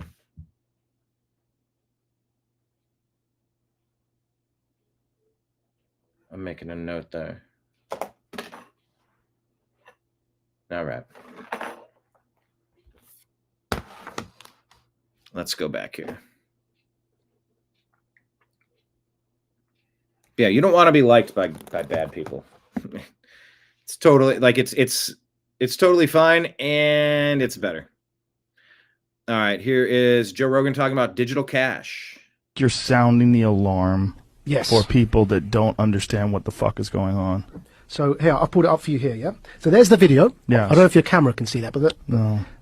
there's the video. There's him speaking about it. The G7 is launching a set of public policy principles for retail central bank digital currencies, CBDCs. Central bank digital currencies could be a digital version of money, a bit like a digital banknote that could be used alongside... Right, so that's the guy who runs our economy in the UK. His name's the Chancellor of the Exchequer. And here is the article. Bank of England tells ministers to intervene on digital currency programming, yeah? And here's a quote from the article. This is in the Telegraph, the one he pulled up, but it was behind a paywall, so I'll just read the quote. Digital cash could be programmed to ensure it is only spent on essentials or goods which an employer or government deems to be sensible. Holy shit. Now, I'm going to take it one step further for you, Joe, right? So the vaccine passport infrastructure is in place. But now we know that the vaccine doesn't stop infection or transmission, but the checkpoint Charlie exists everywhere. They bring in digital banking, central banking digital currencies. You've got a scenario now that you're checking in and out everywhere you go using vouchers that are programmed, and you can only spend where you're told you can spend them. There's another word for that, man. That's called the Chinese social credit system. That's what it's called. And anyone who watches Black Mirror will know what I'm talking about.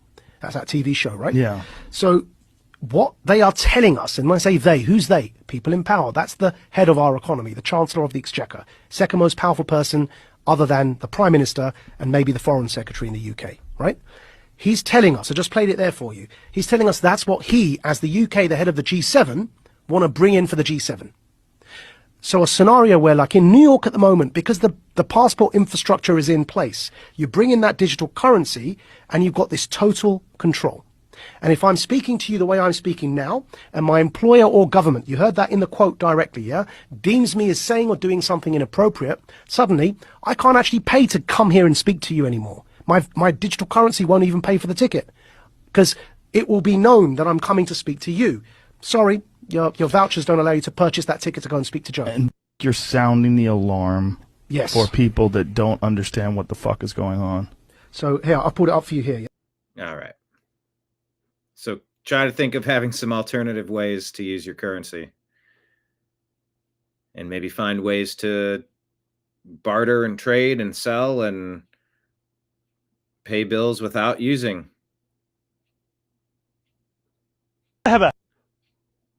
Federal Reserve notes. You can donate your time to other people. Donations. You know, it's just it's crazy the amount of people that want to reach in your pocket and take a piece of what you're up to. Like, get out of my face. This is America. This is not supposed to be a labor camp. I guess we keep going back to that phrase today. That's a phrase of the day, maybe.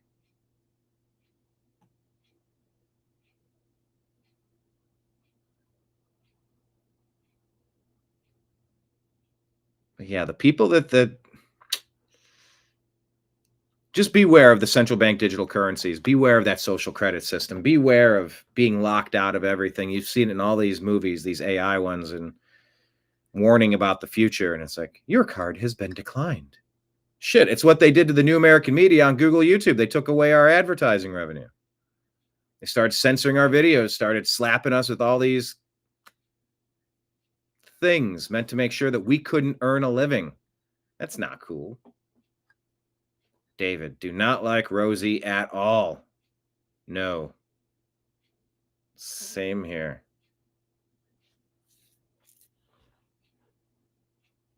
Congressman Brandon Gill says just a couple decades after 9/11, the leading candidate for New York City mayor is campaigning in Arabic. The humiliation is the point. أنا اسمي زهران ممداني وعم رشح حالي ليكون العمدة الجديد في مدينة نيويورك. بعرف شو عم تفكروا، شكلي كأني صهركم من الشام، بس العربي تبعي بده شوية شغل. مع هيك أنا حابب اليوم أطلب دعمكم يوم 4 نوفمبر. العيشة بنيويورك صارت غالية للكل. ازيك يا باشا؟ كل شيء تمام؟ وصار صعب نعيش فيها ونربي أولاد. أنا كعمدة رح جمد الإيجارات لأكثر من 2,000,000 شخص وخلي I mean, is New York even paying attention? What happens if New York is taken over by a communist? I don't know. Sometimes we were there. Sometimes you have to let the general public see what's up and just go, you want to know how bad it can get? Here's 4 years of Biden and Kamala Harris. And you go, oh my God, what? You go, yeah, it's gotten this bad. Come on, can we jump back on the normal side? Maybe they got to let New York City finalize. Well, I was going to say let them crash, but that's a little insensitive to the Islamists that crashed 2 planes into the Twin Towers, isn't it? Would New York have to crash to just collapse and become London? You want New York City to become London? I don't think the people of New York do. But are Sliwa and Cuomo going to split the other vote and let him waltz in? Why haven't they united their teams yet? Why didn't Cuomo drop out? You've already had this job, dude. Get out. You screwed up so bad in COVID. Maybe we'll give you a token job. Join Curtis Sliwa and let a real New Yorker take over New York. But Cuomo won't drop out. I can only fault him so much for not wanting to drop out. And there's probably a lot of money in running, and he probably promised people, and he probably has to. But he also probably hopes he can win or thinks he can win. And as somebody who ran for student government president twice, I was asked to drop out, and I'm like, I'm good. Well, yeah, but after the first 2 days, we're adding it up. You're not going to have if you take your name off the ballot, though, the other people, they'll end up, they could vote for me, and I'm like, I'm not doing this for you or for him. I'm doing it for me. But in a situation like this, Solomon, you cut the baby in half and each side gets one. And you're like, no, don't do it here. No, please, just don't harm the baby. Please let her take it if that means that the baby won't be harmed. Yeah, you suck it up and you do what's best for the kid. You suck it up and do what's best for New York. And you know what? That might mean Cuomo joining. And I said it would be like Bobby Kennedy joining Trump. Anyway, we'll see. We're probably going to do a live stream. We're probably going to do it could end up being a long night tomorrow. Not sure how long it'll take to get the voting results back in, but tomorrow is going to be a big night for voting. A few key races. Was it Virginia, New York? I got to double check and look who's running where. But nationwide, it's going to be a big November 4th. All right, let's check this out. This is on Real America's Voice, talking about Michigan election integrity. What is this story? They're doing that day is we weren't allowed to touch anything. We weren't allowed to be a part of any of the ballots. What they were doing is they were bringing the... Unfortunately, we have music here. Ballot bags from the individual precincts to the tables. And all I was there as a citizen observing to make sure that the city clerks, they brought it in from across the county, were doing their job properly, he says. Basically, we were all removing the ballots from the bag, counting the number of ballots in the bag, and then sending them right back through the voting machines. I think Stephanie can elaborate on this, but I believe in Oakland County, they used Hart voting machines. And so what we were doing was just counting through the ballots, saying, okay, this one has 475, and there are 475 pieces of paper in that bag, yes or no?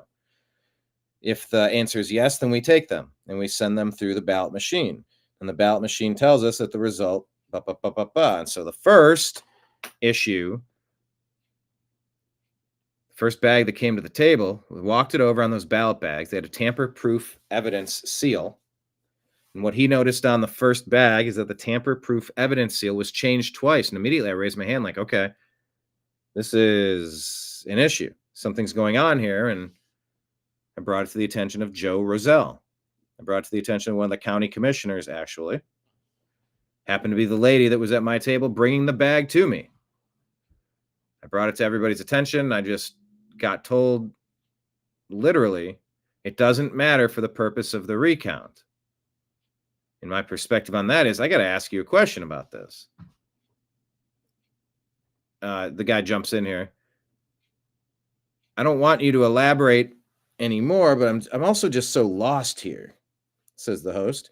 You were told it doesn't matter. I mean, there's a purpose for the seal. It's a chain of custody seal, and you were told that it doesn't matter.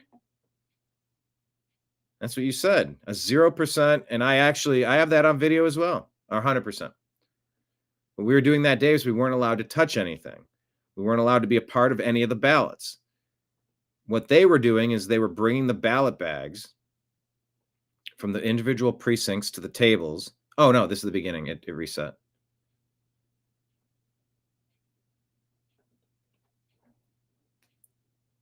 So they have a citizen here, Andrew Hess, explaining what happened. Tamper-proof evidence seal exchanged twice. Faces 20 years in prison for speaking out. Tina Peters in Colorado, imprisoned on trumped-up charges, political prisoners. You know, all these comments about the 2020 thing that happened when Biden seized control of America. Yeah, Michigan was one of those 7 fraud states that they called swing states. Go to CISA.gov/rumor control for countervailing views on that. They'll tell you 2020 was the only free and fair election in the history of elections. This is good content here. This is a lot of good points to keep in mind when conversations come up. Keep these chambered and ready to go. So the Pope says you can't vote for Trump because he has a strict immigration policy. But you know who else has a strict immigration policy? Heaven. If 20 million illegal aliens can help our economy, why didn't they help their own economy? So it costs $450 billion to care for the migrants who invaded our country, and yet they told us $10 billion for a wall was too expensive. Got it. If requiring an ID to vote is racist, is boarding an airplane and driving a car and buying alcohol also racist? This economy is so bad. $33 for toilet paper? We can't even afford to shit. So the left banned prayer in public schools because it's offensive, but they won't let us ban Drag Queen Story Hour because free speech? I wonder what's worse. So in America, if you cheat to get into college, you can go to jail, but if you cheat to get into America, you can go to college for free? God, that is such a tough one to wrap your brain around. Los Angeles is run exclusively by Democrats, and they're the ones that say they're going to clean up the environment. If America really is the most racist... Oh, that is such a good point about those dirty ass cities. And they want to be in charge of cleaning the environment, but they can't clean their streets. And they can't. Like it's nonviolent offenders should be given the opportunity to take the water trucks out with the pressure washers and just give the city a facelift and freshen things up, clean, throw the trash out. They don't. They just ignore it. Anyway. Racist. If America is the most racist, unbearable place on earth, why does everyone want to move here? The difference between the government and robbers is that robbers don't pretend they're helping you. Just so you know, calling someone privileged because they're white is judging someone by the color of their skin.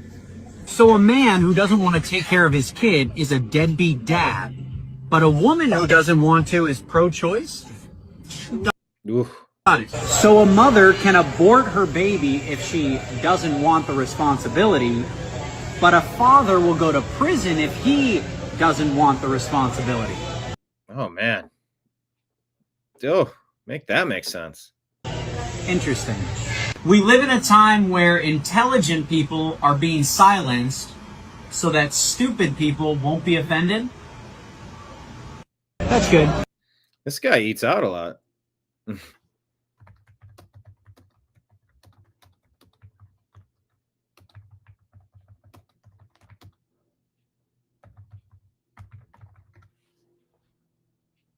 Correct ironies. However, I've gained a pound watching this. Man, it's so easy to gain 10 pounds.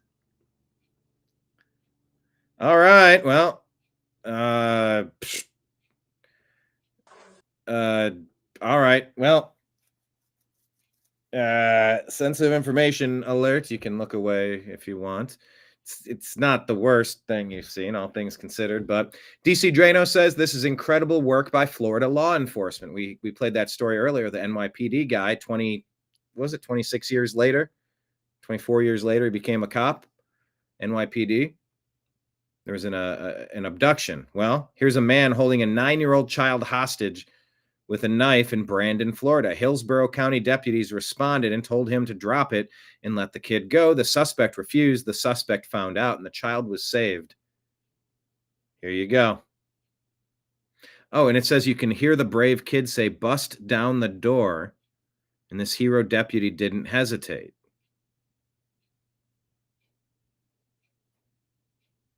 Okay, well, turn it up if you want to hear that part, and then maybe turn it down a little bit. Here we go. Drop the knife. Bring the child out of the room. He said, "Break down the door," or "Bust down the door." Oh, God. Let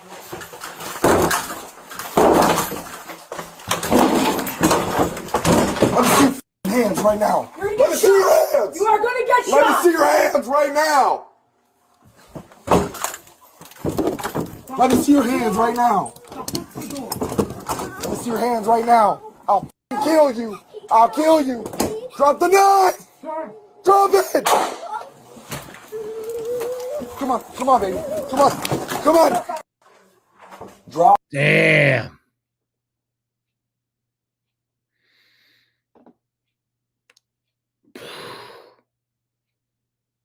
You know, I am really sick and tired of being told that cops are bad people. Really, really sick and tired. Now, if there are bad people doing bad things, I'm in agreement with that shit. We're not talking about Minneapolis. We're not getting into that case. Who's supposed to show up and help that kid get out of that situation? The free market? I don't know. I love libertarian leanings. I love a holier than thou perception that they have every correct answer for every situation, and there's a guidebook and everything is crystal clear. It's not. There's so many shades of gray. I want specialists that can go in and pop this guy and save a kid. Who else is it going to be?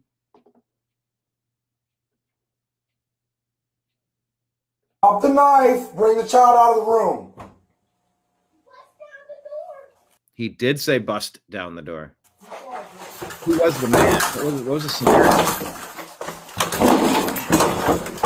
Let me see your hands right now. Let me see your hands. You are going to get Let shot. me see your hands right now. Let me see your hands right now. And I mean, he had a chance right here to just this could be over, but maybe he was trying to do this. But why is he wearing a motorcycle helmet if he was not trying to? I don't know what was going on. I need to get the scenario here. How did we end up in this spot? Let me see your hands right now. I'll kill you. I'll kill you. Drop the knife. Drop it. Come on, baby. Come on. Drop the. Whew. Man, that was powerful.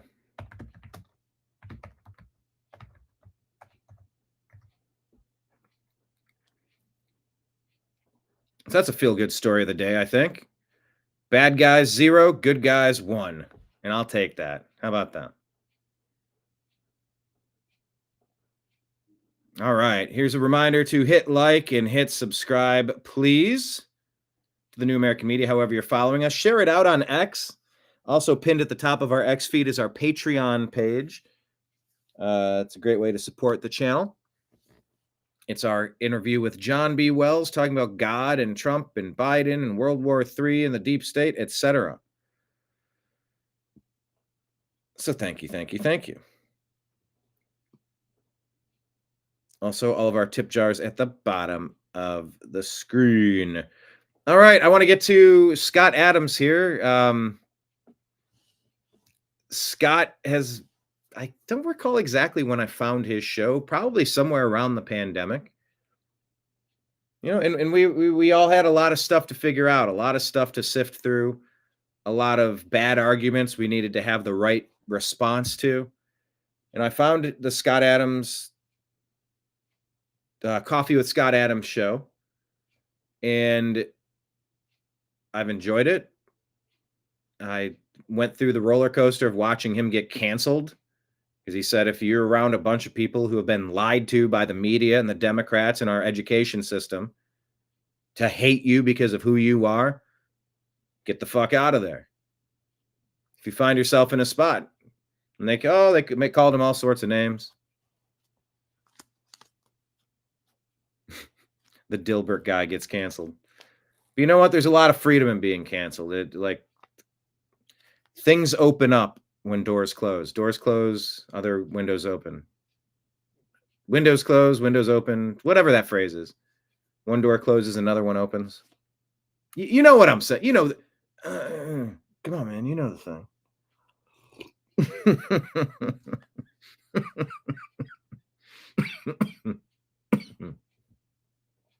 I'm good. You know the thing.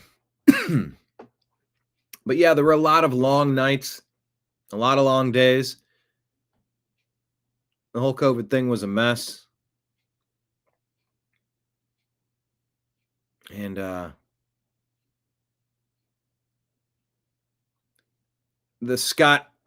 Coffee with Scott Adams show was one of those shows that really helped prioritize some of the points that needed to be discussed, and it provided a pretty solid framework to help process these things. And so I've been a big fan of the Coffee with Scott Adams show for a long time. And recently Scott announced, this was a couple months ago, this was shared in May of 22, so a few months ago. But this is Scott discussing what happened with his health and the conversation he had and how that played out, because it plays into what happened over the weekend. So if you're not following Scott, you should do so. We don't know how many shows he has left. But I just want to say thank you, Scott Adams. One of the most important internet dads out there. I think a lot of us are trying to be internet dads. You found a way to phrase it in a way that makes bumper sticker sense. You can quickly encapsulate what's up. Group of people acting like dads on the internet, trying to save humanity. You know, who would you want more than a dad to save humanity? Someone who understands the protection and survival instincts. So there you go. Anyway, here's Scott describing his diagnosis and where he finds himself and how this all plays out. And I've been getting lots of people reaching out because of my recent health-related news. And but I can't talk to everybody. Like it's just continual messages coming in, and you know I have to kind of pace myself. So I see a phone number coming in. Somebody's calling me from some number I don't recognize. And by the way, when he did his show today, he had all these different phones alerting, and everybody was calling him from all these different lines. He's like, I've had this number for 15 years and nobody's ever called it. Now they're calling it. Well, when you put out the bat signal, I'm not surprised at all. Something in Florida. And I sent it to voicemail. See, he gets an unknown phone call from Florida, goes to voicemail. And a little bit later, I thought, I better check that voicemail and see if that was anything I need to deal with. Just making sure I'm clear on setting this up properly. This is shortly, you know, right after he announces that he's been diagnosed with the same terminal prostate cancer as Joe Biden allegedly has. And the first sentence in the transcription, because you know the phone gives you the text version of the voicemail as well. The first sentence is, "This is your favorite president." And I thought to myself, no. Did I just send the most important person in the world to voicemail? And it turns out that I had. It was Trump. And he was just calling to check in. Now he left a semi-lengthy little voicemail, just say he was checking on me, heard about my health situation. And then he says, you can call me back on this number. Now, obviously, I don't call him back, right? Because that would just be ridiculous. It just was a nice thing for him to say, because he called me. I called back. He called me back on this number. So I didn't call him back. And he met him briefly. I think he met him for a few minutes, 10 minutes or something. I think his story was, he they knew each other. This wasn't totally out like clear blue sky, but it's not like they're besties. Back on that number because I thought it's not like you sitting at the Resolute desk waiting for my call. I thought that whatever it is he's doing has got to be more important, than randomly taking a call from me. So I don't call him back. Hours go by. It's the afternoon, same day. It's the afternoon. And all of a sudden another call comes through, also from Florida. And I thought to myself, no fucking way. There's no way he's calling me again. And I answer it, and it's Trump. And apparently he'd heard of my situation, and he had lots of questions. I won't get into the details of our conversation because that would be inappropriate.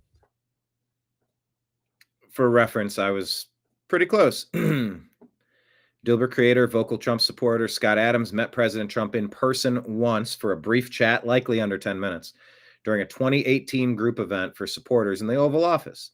Adams described it as a quick meet and greet with Trump among other fans. No extended hangout or dinner or Mar-a-Lago visit is documented. Adams predicted Trump's 2016 win via persuasion skills, blogs, and podcasts, and became a fanboy analyst. In 2018, as a reward, he was invited to the White House supporter session, shook hands, chatted briefly with Trump, and left biased positive ever since. No deep bromance time, just one short oval moment. That's where Grok gets sassy. So yeah, President Trump reaches out to him. But he was just checking on me. And he had, he wanted to make sure that I was getting everything I needed. And that was it. But at the end, the strangest thing happened at the end. At the end of the call, when he found out, the situation was kind of dire, and I was still checking out some things that might help. He said, if you need anything, I'll make it happen. And he meant it. He was completely aware of our, let's say, parallel journeys from 2015. He mentioned it. Because he was one, and Scott's been, and here's a sneaking suspicion too. Maybe it's a story we'll never know, but I've heard Scott talk about just how great of a campaign President Trump ran last time, and he would sort of hint at some things that maybe he's getting help from places. I wonder how much Scott was helping him with the campaign and just trying not to make it about him. Oh, okay. You knew it, that the Florida number would be Daddy Trump. Yeah, during today's show, he's like, I've had this number for 15 years. It's unlisted. It never rings. It's ringing now. And during the show, he kept getting alert after phone call. He goes, I don't know who these are. I'm typing in there, Scott, get off the phone. Answer every one of these right now. Make the show you answering these calls. How fun would that be? Anyway. And it was just the most incredible, weird, hard to understand situation. But boy, was it fun. So anyway, that's my story. And I'm sticking to it. So that's how this started. Then over the weekend, and by the way, a couple of months ago, he was ready to tap out. California lets you tap out if you have a terminal condition and you sign the stuff. I know they've passed that in Canada and other places. And the pain had got too much, but then he was able to get some testosterone blockers that reduced the pain because the testosterone was inflamed, all sorts of stuff. But yeah, he was close to ending it all very recently. Now things have taken a turn, and he was trying to get some of this experimental treatment, but he was stonewalled, and he's like, I'm not getting any answers. My time is up. If I don't get this experimental thing, I might be gone. I can't make it. I might not be able to make it. And so that's where we had reached the point as he's deteriorating rapidly. He's at the point where he might not be able to do podcasts anymore. He might not be able to draw anymore. His body's breaking down. and you can see it and he knows it and everybody sees it and knows it. And there's something experimental, but it's not going to help if he can't get to it. And that's where I think this story highlights problems with our healthcare system.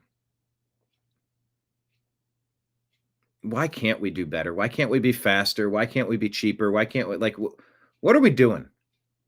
Every human needs some basic maintenance and every human needs stuff from time to time. So what are we doing? What are we doing? And why is this stuff complicated? Why do things always take too long? I don't understand why we're stuck in this situation. Anyway, here's Scott. I don't know how much of the story he tells in this, but I did listen to all of it. So I'll just let it play and I'll try to fill in the blanks if I jump in a little too late. Some of you know the story that over the summer when the Oh, okay, good. He's resetting it perfectly in this clip, so I'll just let him cook. Some of you know the story that over the summer when the news came out that I was declining, President Trump called me home and blew my mind. But one of the things he offered was he said that if you need anything, let me know. But of course, you have to be careful about, does he really mean that? Does he really mean if you need anything, let me know? He's running the whole country and some would say part of the world. That doesn't seem like something a president could possibly do. But when things aren't working out and you got to try all the doors, I sort of reached the end of one rope, which was I wasn't sure I was getting any health care at all. I might have been. I still don't know. And there's so many people that are in that case. You're working a job for a while and then it's not there and then you can't find another one and you're what? Now you just go die somewhere? You just curl up in a ditch? It's a good point, Marion. You said the United States is providing health care and housing, et cetera, for all illegals. Yeah. That's why the backlash is get rid of these 40 million invaders who don't belong here, aren't from here, haven't been paying into the system. Go on. We have Americans that need these resources. Help Americans. All for charitable work. But it's not our job to be taking care of the world. It's our job to take care of our people. You understand why people would risk everything to just become a part of that and sneak in and just, can I get some of that stuff too? Well, no, everybody can't sit down for dinner because we only have so many chairs. The chairs are taken. We have our people that need to eat. This is our meal for our people. And in addition to that, sure, I'm all in favor of having charitable actions and donations and ways that we can help in addition. But I mean, if we can't even help ourselves and the healthcare is taken way too long, like we don't have the ability. You can't help your neighbor until you put your own oxygen mask on to protect yourself. Don't attempt to help the child next to you until you put your own oxygen mask on. You're no use to anyone if you can't take care of you. And that's where so many people are. That's where the nation is. That's where so much of this resentment over you're opening our country.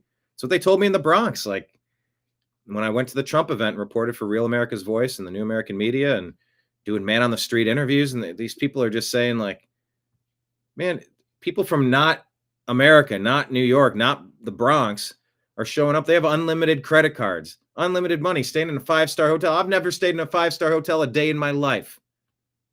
We need help. We need that money. Why are you giving that to people that aren't from here? They were angry, as they have a right to be.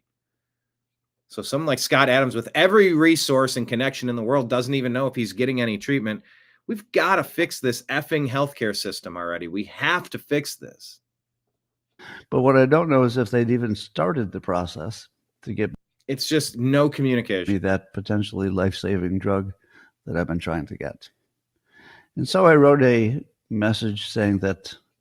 and the message was on X. Whoop, I thought I hit. There we go. On Sunday, I wrote that I would be asking the president on Monday. Now, that would be today. But, as you know, President Trump likes to do things ahead of schedule and better than you expected and ahead of schedule. What is it? Below budget, ahead of schedule? Ahead of time, under budget. And I don't know who he talked to first, but But I feel like a lot of things went in motion at the same time. So I was contacted by Don Jr., who was literally in Africa. He's in Africa on a Sunday, and Don Jr. is calling me and saying, "Leah, I'm on this. My father wants me to, get this done." Then Bobby Kennedy calls me. Like, "What can I do? What's the situation?" Dr. Oz calls me. Dr. Oz, "What's the situation? How can I help?" Oh my God. And then you may have seen that President Trump, best president ever, he posted my message to him that was on X yesterday. It was a public message. And he just said, "On it." On it. He was so on it. Oh my God, was he on it? Anyway, it turns out that It turns out that nobody in senior management at Kaiser, my healthcare company, had a good weekend. They probably thought, "Oh, it's nice to have a Sunday off for a change." They probably work pretty hard. I imagine they work pretty hard, and suddenly their entire Sunday is absorbed by this. Oh, I feel bad about it, but good about it, because it might have saved my life. I mean, there's a very good chance. Might save his life. Yeah, and see right there, then the phone rang. That's a great place to leave that clip. Anyway.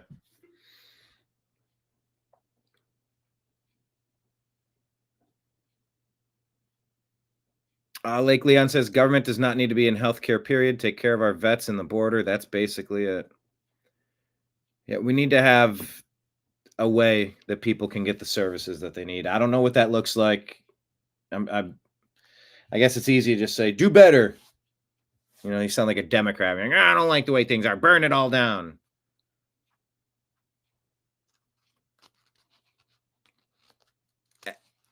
Every human needs maintenance. So what is the plan? What is the plan to provide that maintenance?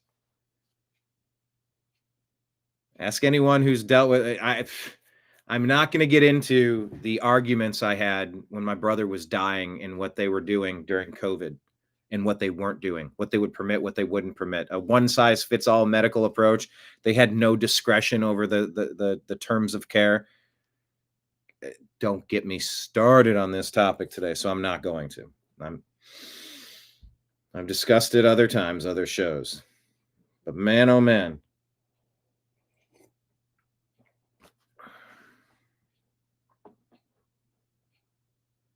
I subscribe on YouTube. There's this chiropractor that does the ring dinger, and they put the towel around the thing, and they clamp you down at the hips, and they lock your pelvis in, and you're on a table, and he wraps this towel around your neck and rolls it up and has it right here, and it's kind of like locking you in. He's pulling from behind. He goes, "Make your belly into jelly," and he goes, "Bleh." He pulls back and stretches your back out like an accordion. Stretches you out, maybe for the first time ever. All those decades of compression. And I had the thought, I'm like, well, how do we, huh? I know I didn't say much there, but that was my level of confusion. Because I said, if every human would benefit from this, why don't we just have like a drive-through shop where it's like once a year you can just go through and get your spine straightened out. There's people that come in, they can't even walk right. You get one of these treatments and it's like, oh, you're back in business. Just like an oil change shop. You get, oh, yep, I can do this once a year. Oh, I can be so much more productive. I can be so much more. Then you're not in pain. You're not spending all the money on drugs. You're more sober-minded. You're more productive. It's just, what are we doing? If we're a planet full of human-colored robots, how are we maintaining the fleet of robots? Well, you got to pay to maintain. It's like, I get it, but not everybody can. So what's the plan for them? With Scott, why? Like, it's life-saving. It's life or death. It's tick-tock, tick-tock, tick-tock. Why the fuck is it taking so long? That stuff, I don't have much of a threshold for that. Lake Leon, quit taxing us to death and sending our money all over the world, and we may have enough money for our own medical care. Yeah, man. Agreed.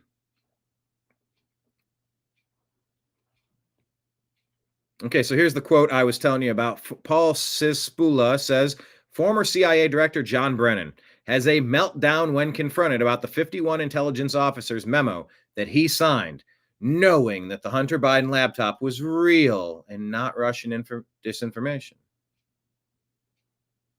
He knew that the laptop was real. He knew that it wasn't Russian disinformation. Paul says Brennan knows he's now in big and very expensive legal trouble.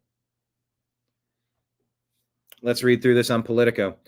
If we are right, this is Russia trying to interfere how Americans vote in this election. We believe strongly that Americans need to be aware of this. So there's a number of factors that make us suspicious of Russian involvement. It says such an operation would be consistent with Russian objectives as outlined publicly and recently by the intelligence community to create political chaos in the United States and to deepen political divisions here, but also to undermine the candidacy of former Vice President Biden and thereby help the candidacy of President Trump. For the Russians at this point, with Trump down in the polls, where was he down in the polls? There is incentive for Moscow to pull out the stops to do anything possible to help Trump win and or to weaken Biden should he win. A laptop op fits the bill, as the publication of the emails are clearly designed to discredit Biden. Okay, so John Brennan is confronted. He says, why then? Take a listen. Why say that about the Hunter Biden laptop? Because and you misrepresented that. We never said it was. You misrepresented that. We never said that it was Russian. Oh, he gets pissed at that. Because and you misrepresented that. We never said it was disinformation. We said it was Russian influence operations, which is what they do. There's a big difference between influence operations. Look at this bully. Now, the guy on the left did step toward him, but he got a little closer, so you don't have to talk so loud. Like, let's have our conversation. And he gets right up in his face, and he's doing the pointing thing. He's right up in his face. He's bullying him.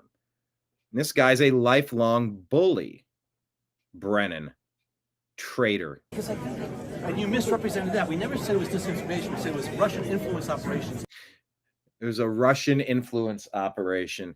You guys knew that it was bullshit the whole time. You framed Trump. People, oh, I hate this Jude. Oh my gosh, there's people that want Christian nationalism in America. Heaven forbid.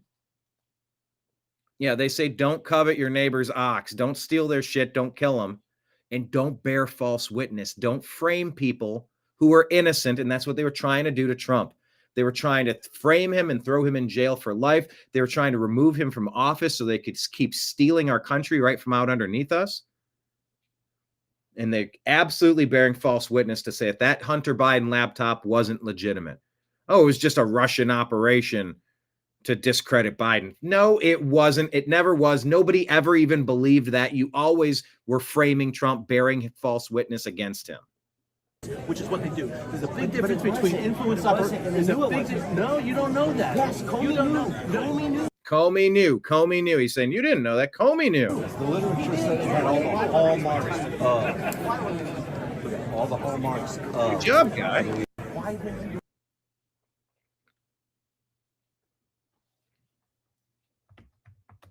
Who is the man who initiated this unhinged and inaccurate reply from that traitor Brennan? Well done, good sir. That was the right question to the right person at the right time. His response kind of tells the story of his lies. I don't know who that is.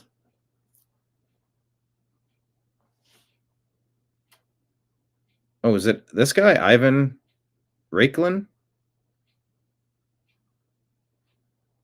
Oh, okay. It wasn't in the top here. It was shared by Paul. I didn't, and it's not attributed, so I don't even know.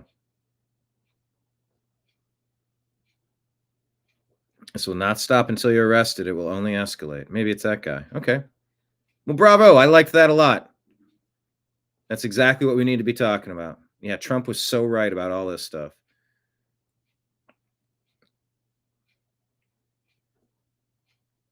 Yep. 3 pointing back.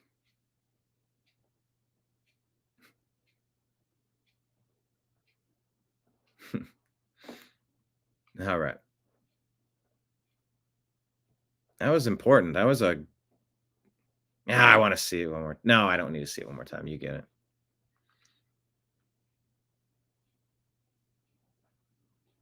All right. Bill Maher discussing the slaughter of Christians in Nigeria. I'm sick of this shit. Anybody else sick of this shit?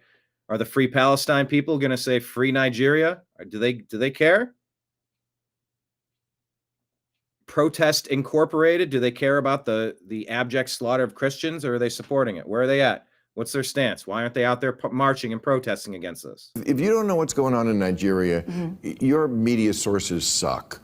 You are in a bubble. Not, and again, I'm not a Christian, but they are systematic. Why not, Bill? Again, I'm not a Christian, but they are systematically killing the Christians in Nigeria. They've killed. That's what happened when Islam was trying to take over Europe and the rest of the globe before the Crusades pushed that back. This is pretty much the stated goal, is to dominate and destroy. It's a warlord campaign to take over the planet and subjugate and enslave everybody that gets in your way. That's anathema to what the United States stands for. Freedom and liberty, civil liberties protections, Bill of Rights protections. Over 100,000 since 2009. They burned 100,000 Christians butchered in 15, 16 years. That's grotesque. And why is this not front page news? Why isn't this being stopped? Why aren't the butchers being exterminated? You got a right to live your life without butchers like this coming in and saying, you're going to do things my way or else I'm going to end you. No, you don't. You have no right to do that. And those people need to be stopped. 18,000 churches. This is so much more. These are their Islamists, Boko Haram. This is so much more of a genocide attempt than what is going on in Gaza. They are. Yeah, and Gaza is a war campaign going after the people that started the doggone war in the first place. Of course they're going to get just annihilated. They earned it by butchering innocent people at a music festival. You literally attempting to wipe out the Christian population of an entire country. Where are the kids protesting this? Yeah. Thank you. Thank you. Because no one will talk about it, so thank you. Absolutely. It's Africa. That's why no one's talking about it, and they should be. You can't read about it in mainstream media. It's sad, so thank you for bringing it up. Well, because the Jews aren't involved. That's why. It's the Christians and the Muslims. Who cares? There you go. Lauren Chen says, white liberal women have zero survival skills. Her sign allegedly says, I feel much safer with refugees than fascists. This comment on the side, here's a liberal white woman complaining it's too dangerous to walk alone at night while signing the petition to release violent criminals.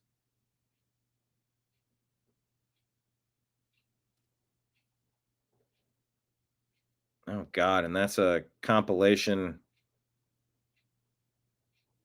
oh, my God, of women who were abused by Islamists, acid attacks.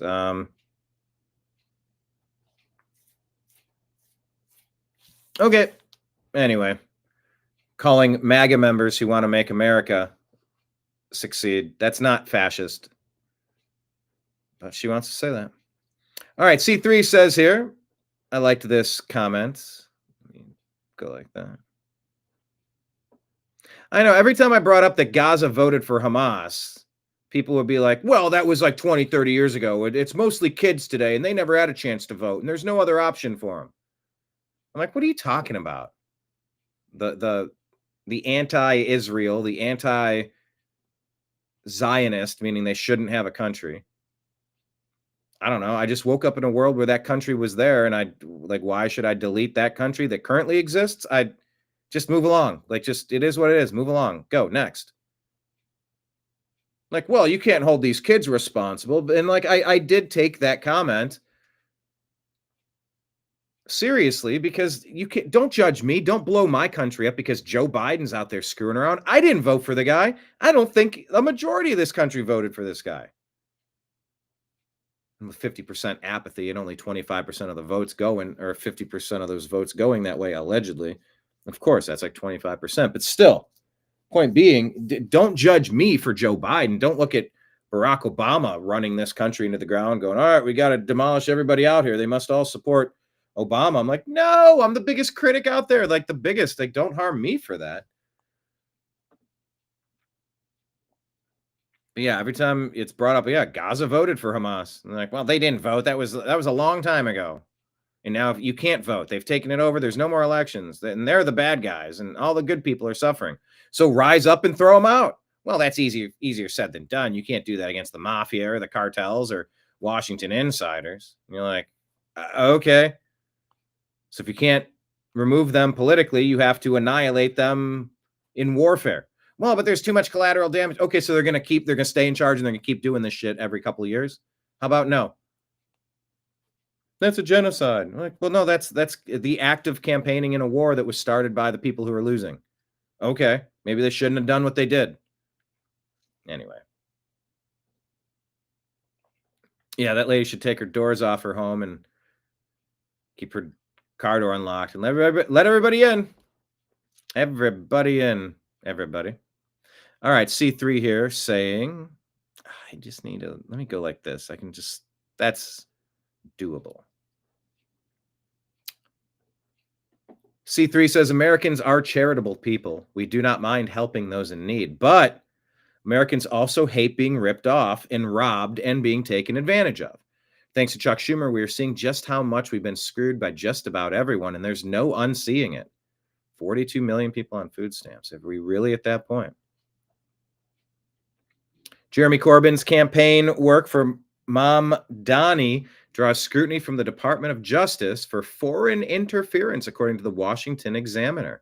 Check that story out from One Nation. RFK Jr.'s wife, Cheryl Hines, was she excited that Bobby joined MAGA? I think I was expecting somebody who didn't listen to other people, wouldn't be interested in other people. That's not who I met. I met somebody who was very interested in other people, really wanted to hear what somebody else had to say. I think that was very surprising to me. Did you call back to LA and say, hey guys, he's actually cool? Good news, guys. I didn't even tell anybody at the time. And yeah, you're that terrified of speaking common sense to radical Looney Tunes. It was so stressful. There was stress for so many reasons at that time. Security, number one reason, right? I mean, this just happened with Donald Trump with Secret Service protection. Oh, yeah. And Bobby still didn't have Secret Service protection. And shame on Biden for doing that. That was punishment for leaving the Democrat regime. Shame. Don't vote Democrats anywhere ever again. Please, people. They should have been protecting Bobby Kennedy with Secret Service protection from day one, and they weren't doing it. That's your punishment for speaking out against our regime. Screw you, Democrats. You protect Bobby Kennedy. His last name is Kennedy, for F sakes. Just happened with Donald Trump with Secret Service protection. Oh, yeah. And Bobby still didn't have Secret Service protection. And shame. During that meeting, President Trump posted Bobby Kennedy should have Secret Service protection. This is ridiculous. And that day, Bobby got Secret Service protection. I mean, were the wheels already in motion? Perhaps. But the other thing about, so he ended up getting Secret Service protection. It was a presidential, an executive order, which was fine. Okay, weird place to cut that off, but he's one of the most empathetic and caring people she's ever met. She's expecting someone who didn't care about other people when she met Trump, and it turned out to be the opposite.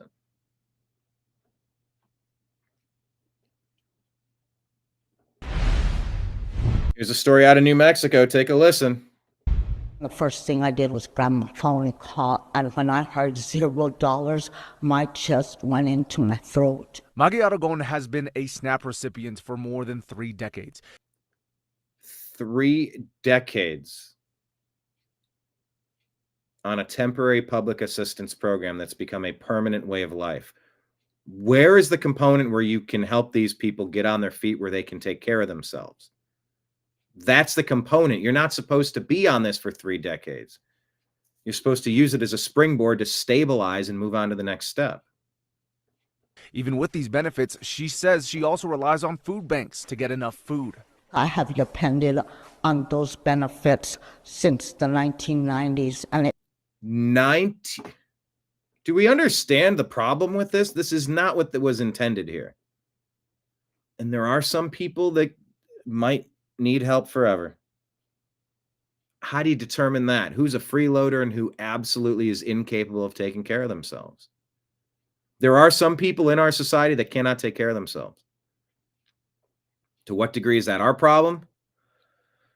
As a society, we've tried, but there's so many people committing waste, fraud, and abuse in these systems, you can't even trust how that's playing out. it's detrimental to my life if I don't get them. There are more than 460,000 New Mexicans using SNAP benefits. Tonight, some of them telling us they don't have those right now. Friday, Governor Michelle Lujan Grisham announced $30 million in state funds would be used to supply SNAP users starting November 1st. We're going to choose feeding families over politics in New Mexico. We're going to do that right now. Okay, well, why aren't the Democrats in Washington funding the clean continuing resolution bill so that these things can stay funded while you continue negotiating stuff?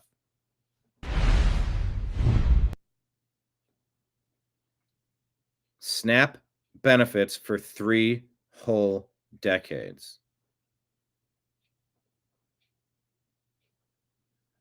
And they say it's way worse than you know. People get SNAP and then double up, go into the food bank and churches so they can sell their SNAP to others, and illegals would regularly do the same with fake IDs. It's just, how bad is this stuff? It's so bad. TMK says no one ever asked Obama why he spied on Trump. No one ever asked Biden why he raided Trump's home. But the second a Democrat gets indicted, the media asks Trump if it's retribution. The hypocrisy couldn't be more obvious. It's a good phrase. That's a good insight there. Why did Obama spy on Trump? Why has he not been asked that? Or how many times? And why? Relentlessly.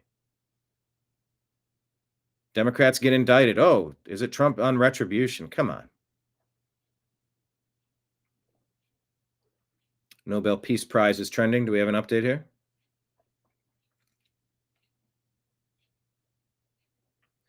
Nobel Peace Prize winner urges U.S. invasion, offering natural resources from her homeland. What?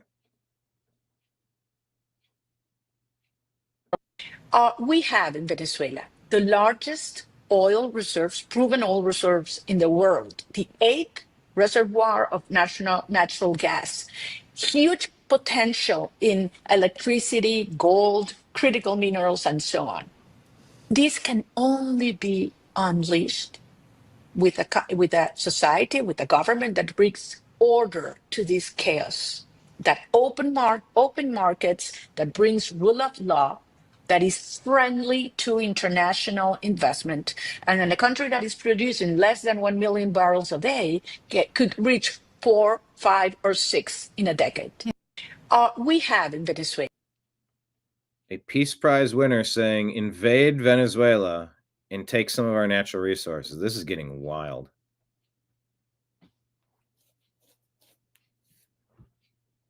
Pretty wild. Okay.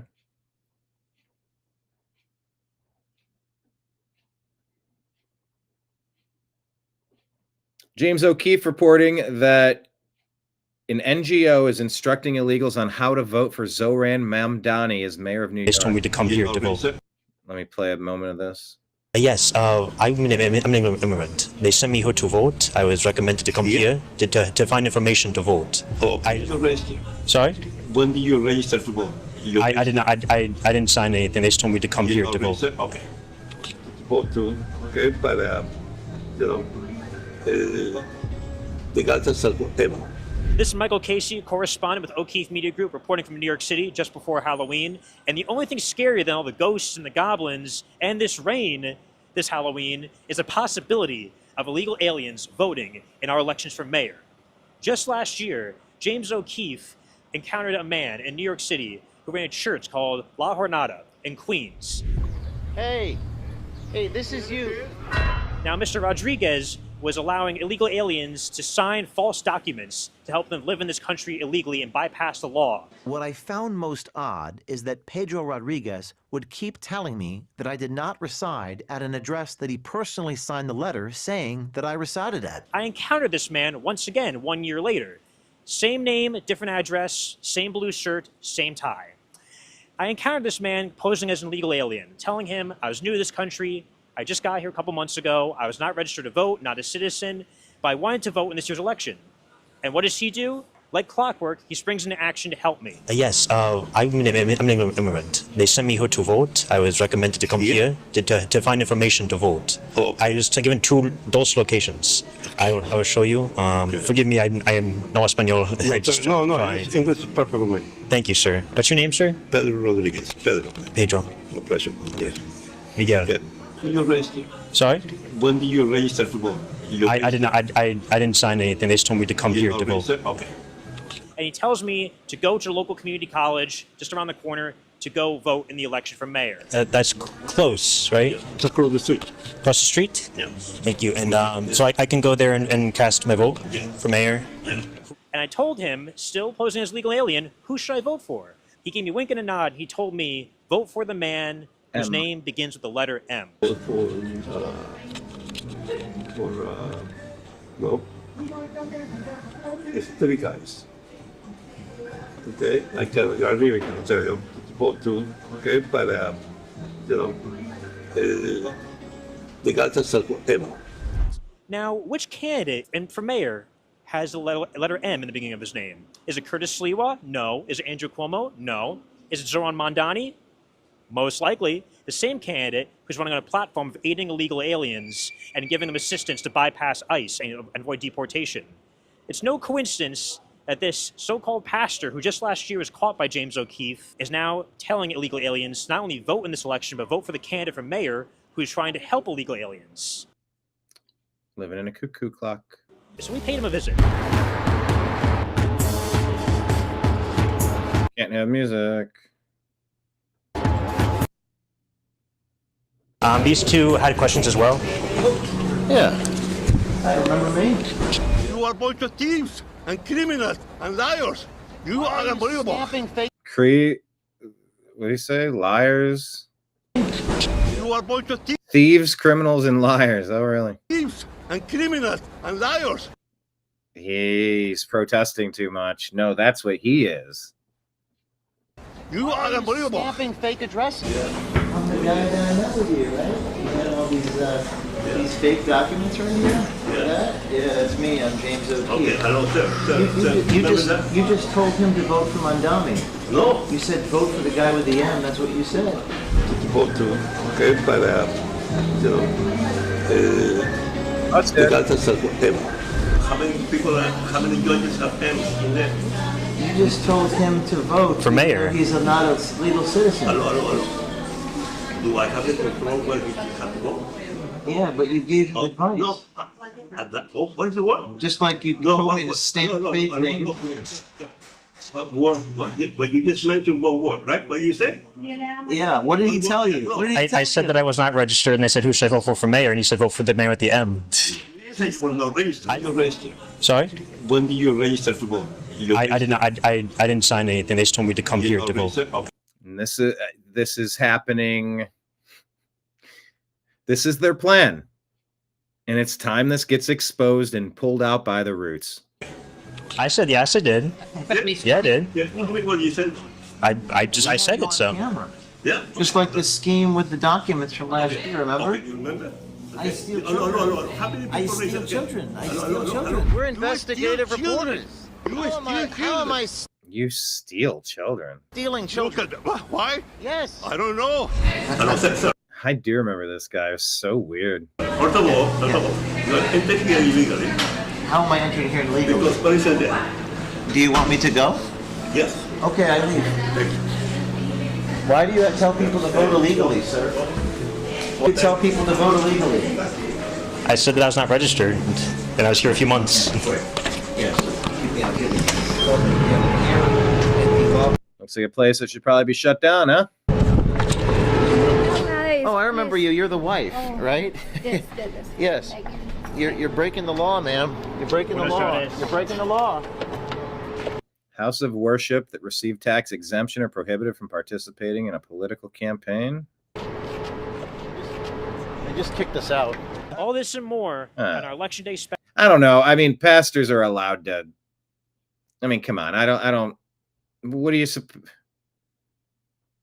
I don't know about all that. Special this Tuesday on social media. And for more of our content, Because everybody is. I don't know. go to o'keefemediagroup.com, make a donation. But at least in that case, he's telling someone who's purporting to be illegally in the country, here's how you can go illegally vote.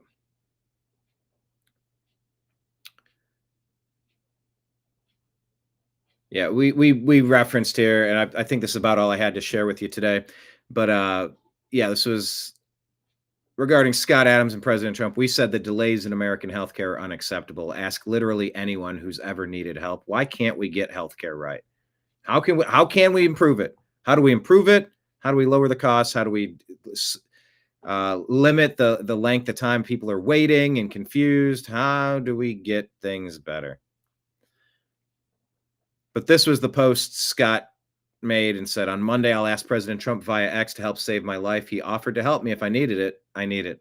As many of you know, I have metastasized prostate cancer. My healthcare provider, Kaiser of Northern California, has approved my application to receive a newly FDA-approved drug called Pluvicto, but they have dropped the ball in scheduling the brief to administer it, and I can't seem to fix that. I'm declining fast. I will ask President Trump if he can get Kaiser of Northern California to respond and schedule it for Monday. That will give me a fighting chance to stick around on this planet a little bit longer. It's not a cure, but it does give good results to many people. Donald Trump Jr. said, going to make sure my dad sees this. We're all praying for you. Keep fighting. Finland's Supreme Court put Pavi Rasanen on trial for quoting the Bible. Citizen Go says it's not just a trial against one woman, it's a trial against Christianity itself.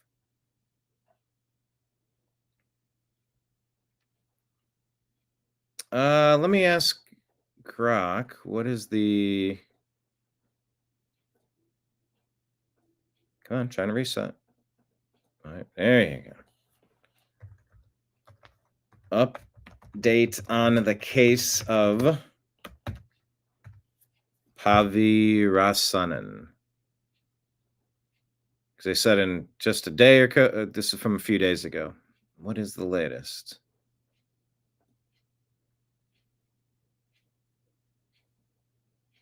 All right. Thank you, David. Everything is so corrupt. But we will see you soon. Blessed evening as well. Going to pick up the kids.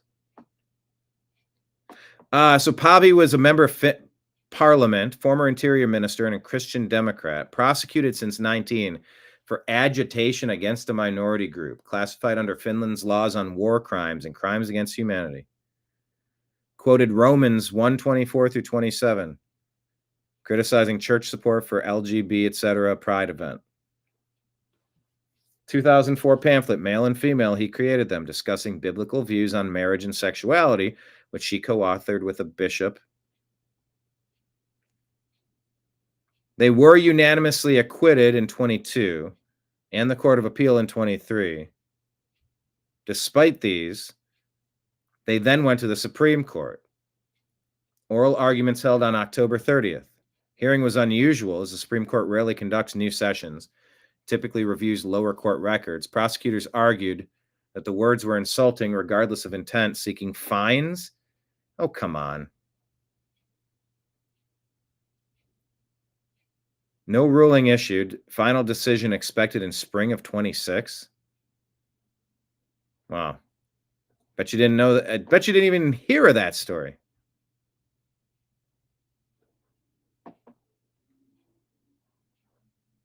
Bet you didn't even hear that story. But now you have. All right. And that is the extent of what I wanted to share with you today. Thank you all for being here. Hit like, hit subscribe, share the show with a friend, copy and paste, share it to someone, text it to someone, email it to someone. Consider tossing something in the tip jar, Rumble rants, super chats, all that jazz. Patreon, all scrolling at the bottom of the screen. Oh, actually, let me put it up on the screen. I was showing you the places we are. Yep, Patreon subscriptions, YouTube subscriptions, and Rumble rants. Venmo, Cash App, my name, Brian Engelman, and PayPal, fuzzinstallment@yahoo.com, all scrolling at the bottom of the screen. All right, everybody. I will, you know what I'm going to do? I'm going to replay the last show that we did so we can extend this. I got to keep these hours going so that we stay in the right spot. Just because we've unlocked advertising doesn't mean I'm going to slow up. And it means that while I'm broadcasting on my network here on YouTube and Rumble, I'm going to expand. I'm going to keep playing more content. I want to get one of the videos uploaded with all of our documentaries in one spot. Oh my gosh, my cat is just... Can you hear him in the other room? Buddy, I'll be in a second. Man, that was about the loudest he's ever been. Anyway, I will replay for you the show, the last one, if you would be so kind as to let it play if you've watched it before on a device somehow. Keep these numbers boosted. Please share the program. Here we go. This is the one we're going to go to. Oh my gosh. There are advertisements at the beginning. There are advertisements at the beginning of the program. Oh my gosh. I can't believe that just happened. It did just happen. For real, guys. That was an advertisement at the beginning of our video. Oh my gosh, that's incredible. Time to let those rack up. Sounds good to me. All right. Thank you, everybody, for watching.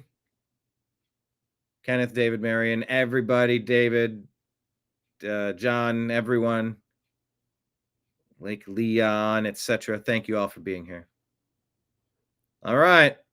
Here we go. This is a rebroadcast of our last program. Thank you very much. Thank you very much. Oh, this is where I start off on mute for 20 seconds. So I'll talk over this for 20 seconds, of course. Maybe it was 40 seconds. Not sure how long it was, but it was more than 0. I wish it would have been 0. But I'm going to try to get better. When was this show from? This was broadcast on, what day is this? 3 days ago. Is that November 1st then?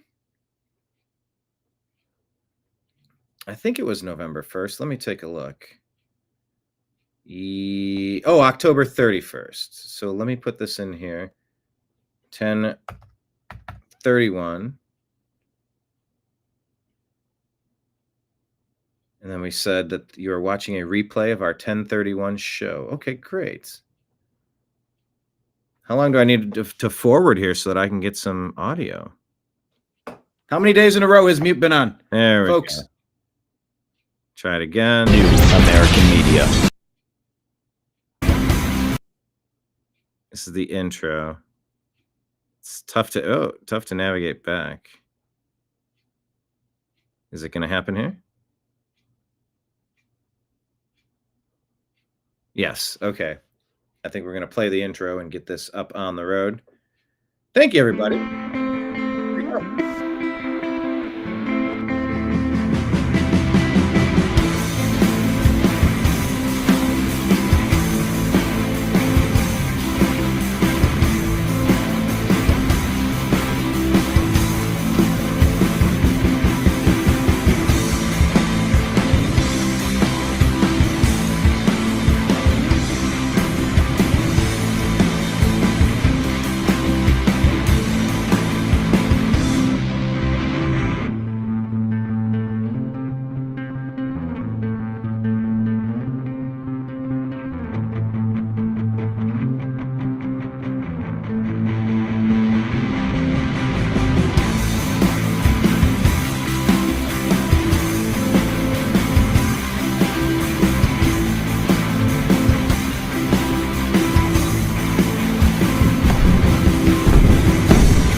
Your guide to the truth. TheNewAmericanMedia.com.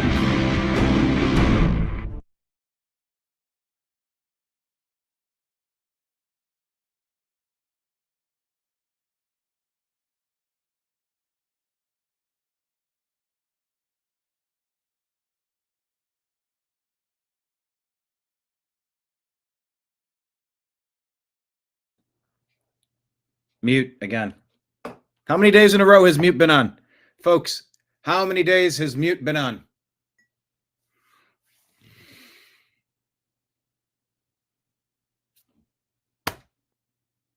That's the fun. You don't have someone in your area. Now, you were on the screen. You're like, hey, it's on, you got to unmute it. But I need to be looking at the screen. That's on me. That's all on me. Welcome, everybody. Thank you for being here. You missed my intro, but it was brilliant. We're going to discuss nuclear. We're hearing about it. We're hearing that maybe the Republicans and President Trump are going to use the nuclear option.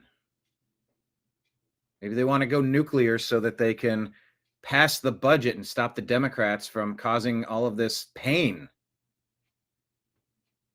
So I'm very interested in how that plays out. Also, we're having meetings with Russia, Ukraine, with China, and people are testing missiles. Nuclear-capable missiles that can go anywhere in the world. So, where are we at? Do we have a plan collectively if things go sideways? And just keep a close eye on the people that are pushing for peace and pushing for chaos, pushing for destruction, pushing for death, pushing for misery, pushing for domination, to conquer, to invade, to control, to dominate. Those people need to be repelled right now. They're in government. They're in your neighborhoods. They're global. And it's probably something that always has been happening and something that always will happen. But we need to pay very close attention to who the people are that are working in the benefit of the United States and the people that are working against the benefits of the United States. Now, I'll tell you what, we've been having a conversation about SNAP that I think is long overdue. I think it's obvious a little bit of help to American citizens if they're having a hard time. There's a certain amount of charity and goodwill, and, you know, even the libertarians see what's going on. And if it was going on to a certain level, maybe it's not tolerable, but maybe it's not quite as bad as this. But 42 million people on SNAP, how much fraud is in that system? Whoever invented this deserves a raise, because you know those outlets you can never get to without moving your furniture? Just plug this in and then move your furniture back, and now you have an outlet that can extend and you can easily access without ever having to move your furniture again. Don't worry if your furniture is too tall or if you have something that blocks it, because you can literally just rotate this to the side. Also, I think it's really convenient that it has a USB and USB-C port on the side, so you can charge your devices without taking up one of the outlets. This is by far my best purchase so far this year, because now I can finally use that outlet that was behind my couch. This is going to be a massive upgrade to your home. I highly recommend it. If you want to get one, I'll put the link here. You know, something that would plug in and extend up, and then you could rotate it maybe if you needed it on the side. Like, what if someone created that had USB A and C on the side for your phone? It is 2025, and this is actually a thing. Y'all, click this link and grab you a couple of them. They're super affordable, and you can thank me later.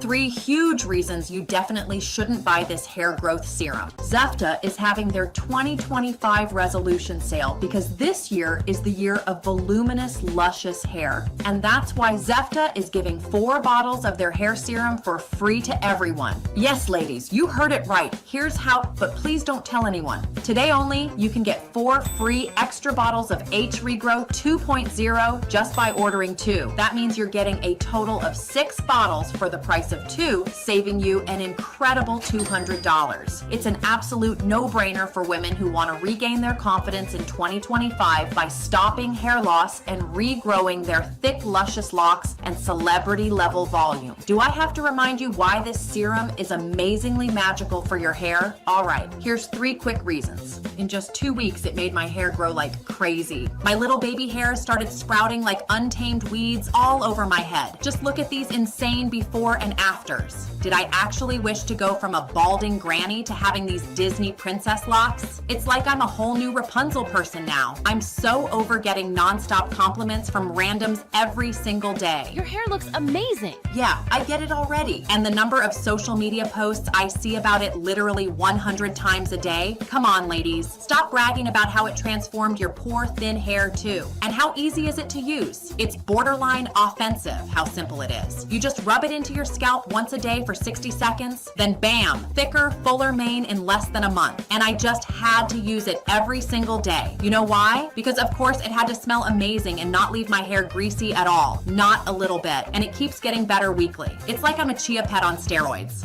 This stuff just keeps booming and it won't stop. And they actually have the audacity to offer a 90-day money-back guarantee plus 4 bottles absolutely free. Insanity. Imagine the confidence they must have in this to give you all of your money back if you don't get obsessed with it too. Like, we get it. It's amazing. Delivers the same incredible results on all hair types. You can use it on dry or wet hair. You can use it with any other product. It doesn't leave your hair greasy. It smells amazing, has free shipping, a money-back guarantee, and it makes your hair go from embarrassing bald spots to a full-on celebrity volume. I said, stop bragging. But I guess that's why 1 million bottles have flown off shelves, with one selling like every 20 seconds. Seriously, don't you dare click on that Shop Now button if you have any common sense left. You will be cursed with an unbelievably thick, luscious, celebrity type of volume. This witchcraft in a bottle will exterminate any hair insecurities you still cling on to. Unless, of course, you want to turn heads and drop jaws with your shiny, glorious mane wherever you go. Just don't come crying when you reach your hair goals and the constant hair in your face and haircuts every 2 weeks become too much. But hey, if that sounds like your idea of a good hair day and you're ready to trade awkward bald spots for confident, gorgeous hair, be my guest. Click the Shop Now button below and be one of the only 500 people to grab that massive discount. Plus, get ready for the curse of celebrity level volume.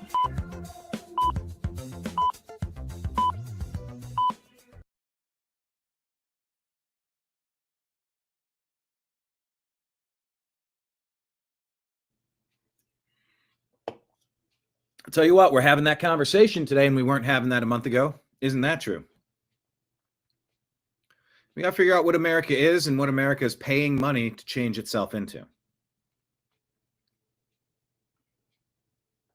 Nuclear? Is that an acne medicine? No, it's not. Well, hey, what would a show be if I didn't start it on mute and if I didn't have to go up to design, theme, and then click on base so that I could change it from this air? Because I never want to put it on air, but every show I do goes back to air. I never want to start my show on mute, but I don't want my microphone on until I start my show. It's a, it's a hallmark of the show, can I say? It is what it is. Nuclear, the new acne medicine by Menon.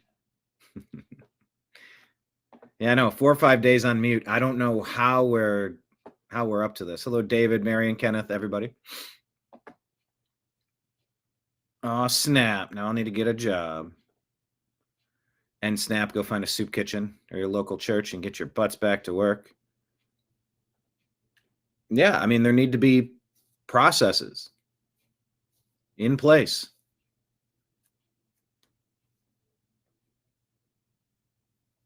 Can't we have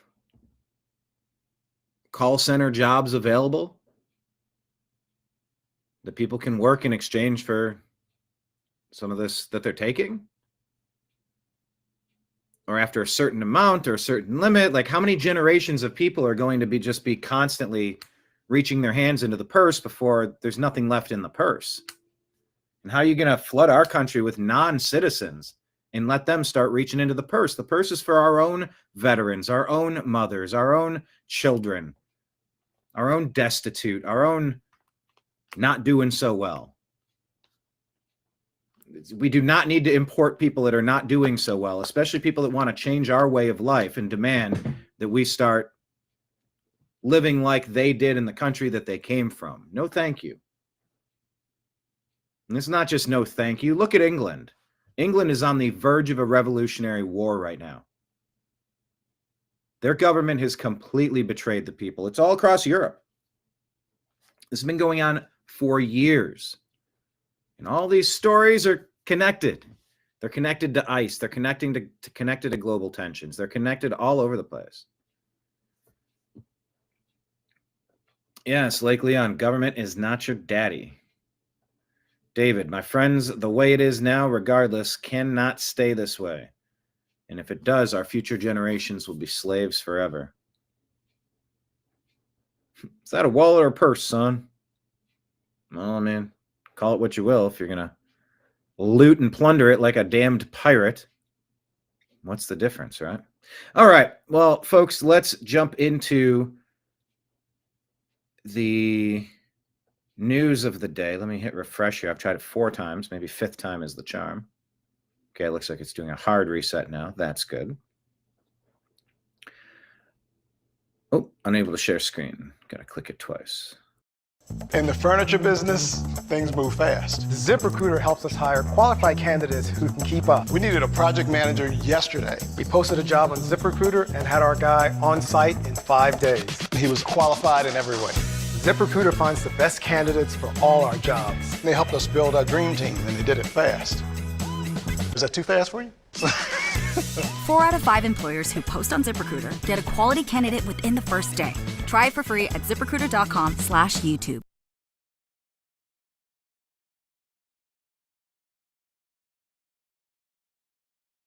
Hey, Ryan Reynolds here from Mint Mobile. Now, I don't know if you've heard, but Mint's premium wireless is $15 a month. But I'd like to offer one other perk. We have no stores. That means no small talk. Crazy weather we're having. No, it's not. It's just weather. Did you watch the big game? I haven't watched anything in 7 years because I have 4 children. Just sign up online at mintmobile.com. It is an introvert's dream.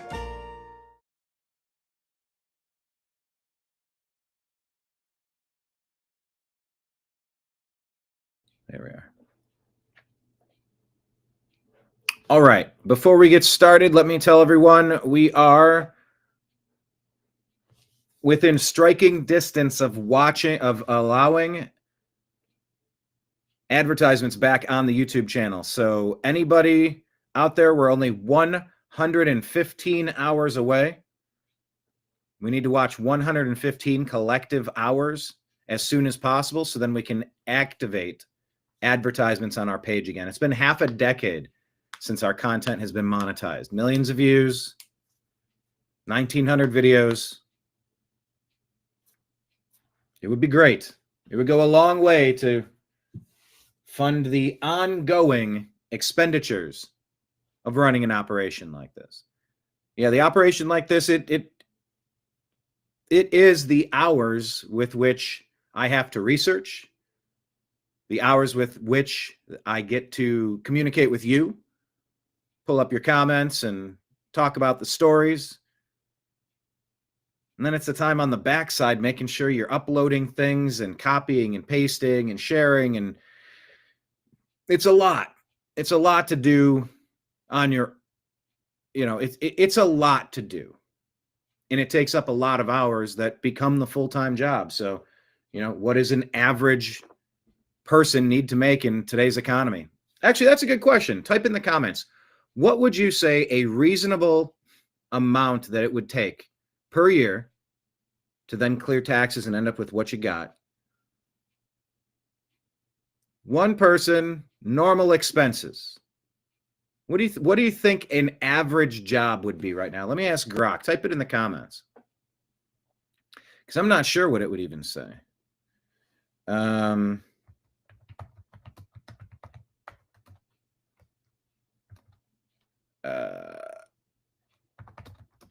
Average salary for an average American in 2025.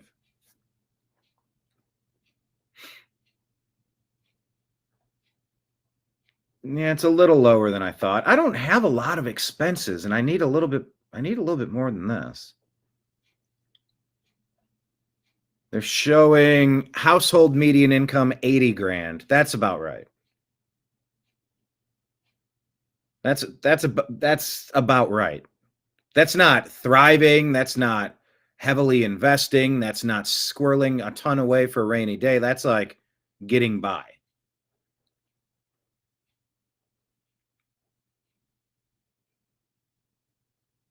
I got to get an automatic unmute robot.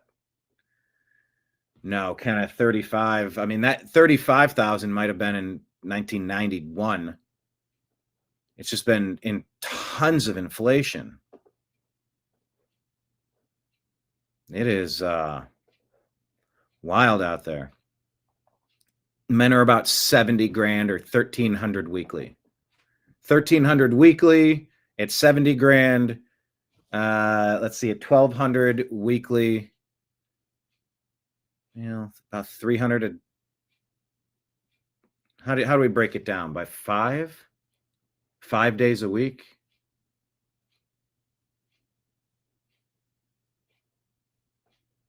Here, let's ask. Let's do divided by 5.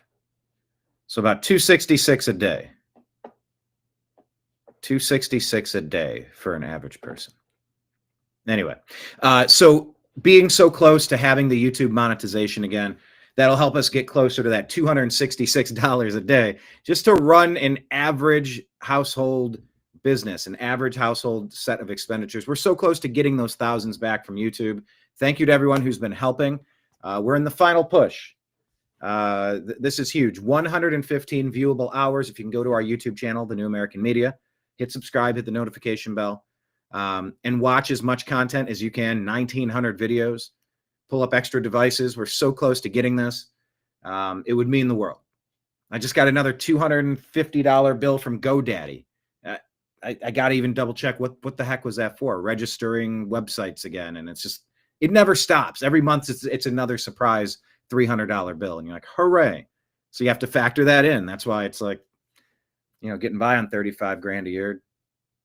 It used to sort of be like that, but now everything's double and triple, isn't it? And we find ourselves in an America where all the teachers were telling us the planet's going to hell. It's those dirty capitalists. They're polluting the planet, global warming, and there's no point in having kids or having families. Nobody should do that. Plus, you should be ashamed of who you are and who this country is and where you came from. And you're like, why are you yelling at me? I ordered 200 hand-forged knives to my dorm room and built a Wix website to sell them. I'm Noah Rosen, founder and owner of Forged to Table Knives. Working my way up through the culinary industry, I knew a lot of people that would love an affordable handcrafted knife, so I saw the opportunity and built my own online empire. When someone first gets to forgetotable.com, we want them to have a curated shopping experience. With Wix, the detail and precision we put into crafting every knife went into the website in the same way. At Forged to Table, we're all chefs, so our blog is our creative outlet. With Wix, we're able to provide content and really good recipes that are really delicious while bringing customers into the products. Having a great platform means that we can serve 1,000 customers on the site every day, $1 million in revenue, and I'm just getting started.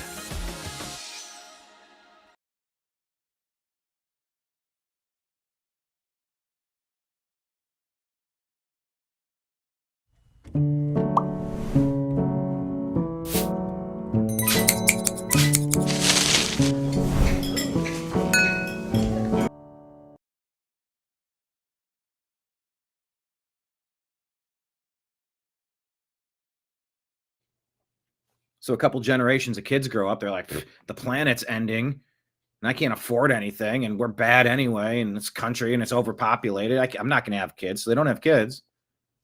Then there's not enough people paying into the Ponzi scheme of Social Security to pay the boomers out. So then COVID comes along and ends up taking out a lot of boomers. But there's a replacement workforce shortage. So what do? Not we. What does Biden, Obama, Harris, the Democrats, the deep state, what do?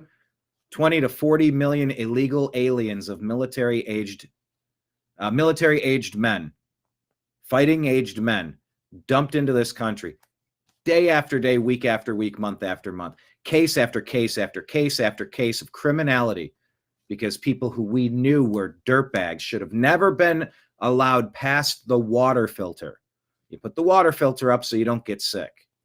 And our country has been sick after importing all of this poison into our water supply. And so America finds itself at a crossroads right now. Elon was talking about, you either fight or it's gone. If you don't fight for Europe, Europe's done. Talking with Tommy Robinson. There are a lot of significant elections this coming up here. Is it this weekend? I'm sorry, on Tuesday?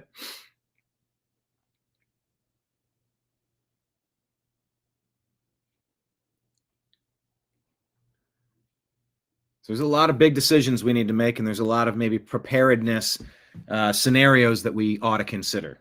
So let's talk about all the things. Hit like, hit subscribe, and watch our YouTube channel over the weekend, please. After today's program, I will replay yesterday's program, which includes the replay of the program before. So it becomes Inception level, which is pretty great. And it's helping boost the numbers as well. We're so close to being back to where we were. And, who knows, maybe at that point, the algorithm can change and some of our videos can get seen by some of the amounts of people that they used to. There was a while there where I never really felt crazy pointing out how manipulated our algorithm was and how shadow banned our content was.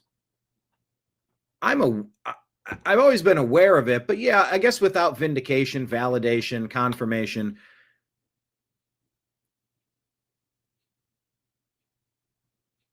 it sort of feels like you're going crazy.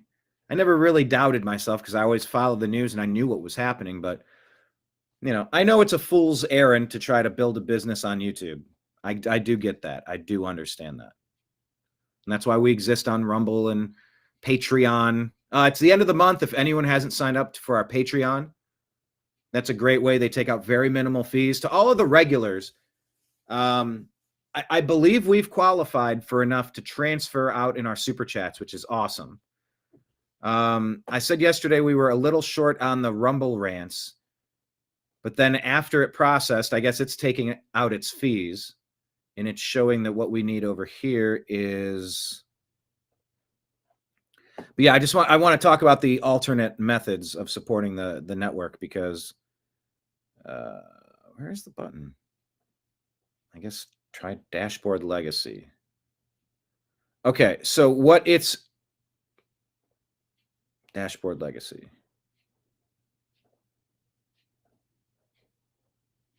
And see, that's not right either. It shows $42.67. So I don't know how much they take out in fees, because we're just activating it on the Rumble account. But I think if 15 bucks went into the Rumble, then we could actually activate a cash out. It's a $50 minimum to do that.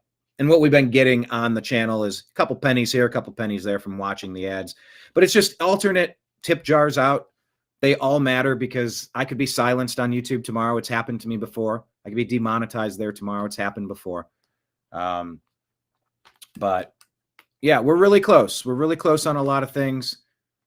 Yeah, probably the easiest way with the fewest fees to throw something in the tip jar is probably PayPal, Venmo, Direct. Second best, I don't know, maybe Patreon because it's already linked up and we know that it's transferring.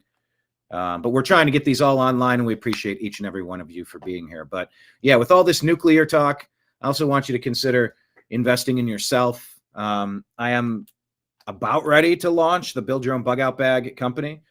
I took a batch of things to donate for Hurricane Helene, several backpacks full of supplies. And I'm going to be selling those locally. Who knows? I might sell those nationally as well. But yeah, some stuff to consider. Maybe get some potassium iodide that you keep in your glove box. Keep some at home. Keep some in your purse. Just in case of nuclear emergency, you pop those in to protect your thyroid real fast. Just a little bit of prevention. Those pills can last for 10, 20 years or something. So it's something I'm going to put into those build your own bug out bags. And I encourage you to do some of that this weekend as well. So I'm not getting freaked out over the nuclear stuff, but I am paying attention to it. Anyway, thank you all so much. 115 hours more from YouTube, and we're going to get our advertisements back. All of your help is appreciated and requested. All right, let's jump to some of the stories here. This woman is saying, can you believe this is why the government is currently shut down right now? Would you kind of agree or disagree with her framing of this? What's better after 50 when? Gym or Tai Chi? One builds ego, the other reverses time. How to start Tai Chi workout.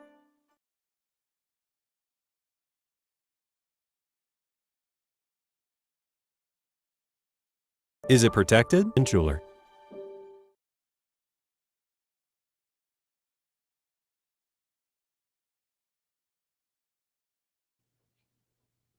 This is why the government is currently shut down right now. We want you to take some stuff out of the budget that we think is wasteful, and we did, and that upset the Congresswoman. She's entitled to be upset if she wants to, but that really upset the socialist wing of the party. And so we took out, and here's what they want us to put back in. We found that under President Biden, they were spending $3 million for circumcisions and vasectomies in Zambia. We took that out. The Congresswoman says, we're going to shut down government until you put that back in. We found $500,000 of American taxpayer money for electric buses in Rwanda. We found $3.6 million for pastry cooking classes and dance focus groups for male prostitutes in Haiti. I kid you not. I'm not making this up. It was in the budget under President Biden. We took it out. Congresswoman Ocasio-Cortez in the socialist wing, the loon wing of the Democratic Party, says we're going to shut down government until you put it back in. I'll just read you a few more that we took out. They are demanding we put back in. $6 million for media organizations for the Palestinians. $833,000 for transgender people in Nepal. $300,000 for a pride parade in Lesotho. $882,000 for social media mentorship in Serbia. $4.2 million. We took it out. The Congresswoman and the socialist wing of their party says we got to put that back in for the open government. $4.2 million for lesbian, gay, bisexual, transgender, queer, and intersex people in the Western Balkans and Uganda. I could spend the rest of the afternoon here. We took all that out. It upset Congresswoman Ocasio-Cortez. It upset the socialist wing of her party. And now that wing of her party and the Congresswoman are threatening all other Democrats and saying, you've got to shut that government down until we get what we want. And part of what they want is to add this kind of stuff back into the bill. We have to be a lot more rational than this. And I don't care what side of the fence you're on. This is not okay. Spending this money in other countries like this is insane on ridiculous things and frivolous things. Just a thought. Have a great day. Can you believe that this is why the government is currently shut down? And this is ridiculous that the Democrats are pushing this as their strategy. They're the most disruptive. It's just atrocious what these people do. All right, so what is this? A woman arrested for vandalizing the Charlie Kirk Memorial. So, Megan, is that your vehicle in the driveway? Yes. You're the only driver of that vehicle? Nobody else ever drives it? Not that I know of. Okay. You want to come out and talk to us for a couple minutes? What's up? All right, so you are Megan Buchiger? Buhager? Okay. So, we have your vehicle on multiple cameras, a lot of surveillance footage. So why do you think we're here? Now it's time to just be honest. I mean, we've got great surveillance footage. We wouldn't be sitting here at your house, would we? You know what I'm saying? It's a lot easier just to be honest, and then we just move on with it and we go from there. Alright. I know, that was stupid of me. Yeah. Why'd you do it? Because the thing they put up, I think it was stupid, and I don't. The thing is, they put up RIP for everybody. You know, it's like a rented board, so people can just rent that for their mothers, fathers, or anybody else, and that's just another person. It's just another person that you disagree with. Charlie, what? You didn't like him, or? No. All the shit that he was saying. No. So Tire Doc, though, I mean, they're just a business. There's a lot of like racist shit going on. Like somebody need to say somebody. That's what I think. Somebody need to say something. Okay. So you spray paint just because it's what you had? Okay. All right. So place your hands behind your back. You are under arrest for criminal trespass. Real world has real world consequences. When you see all these things online, I'm gonna call for a transport. Kind of get to you. Can we store for a minute in your car, maybe? Thanks. You don't need to be doing this. There's things that I don't agree with people. Like, I don't agree with what you did. I'm gonna pat you down. You still got a phone here? Is that it? Okay. I don't agree Anything with else? what you did, but I'm not going to do anything All in right. the house. Come on with us. Have you sit in my car? Thank you. We're gonna go right over to this patrol car over here. 618 radio. So, you know,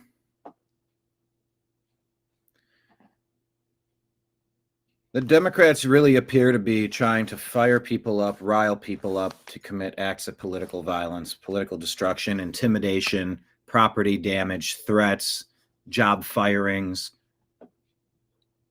This is what the Democrats have been up to since what happened in the 2020 situation with Biden and Trump. As a business owner, I've got a lot on my plate. That's why I use ZipRecruiter to hire. ZipRecruiter has this feature called Zip Intro. I chose the time, and it did all of the work of finding and scheduling the candidates for me. I just picked my top choices and talked to great people the very next day. The plan was to hire 2 people, but the candidate quality was so good, I wound up hiring 4 in a week. Zip Intro. Post jobs today. Talk to qualified candidates tomorrow. Try it free only at ZipRecruiter.com/YouTube.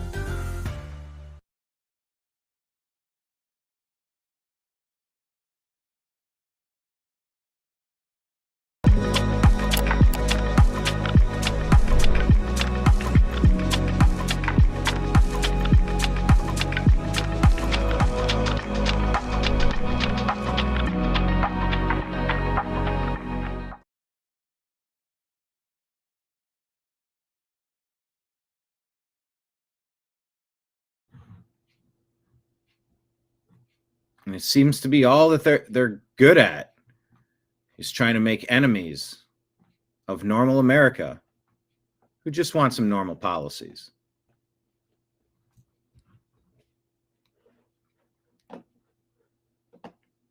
But they're trying to activate these angry kids to acts of aggression. It doesn't matter if you agree with somebody or disagree with them. It doesn't matter if you like what they're saying or not.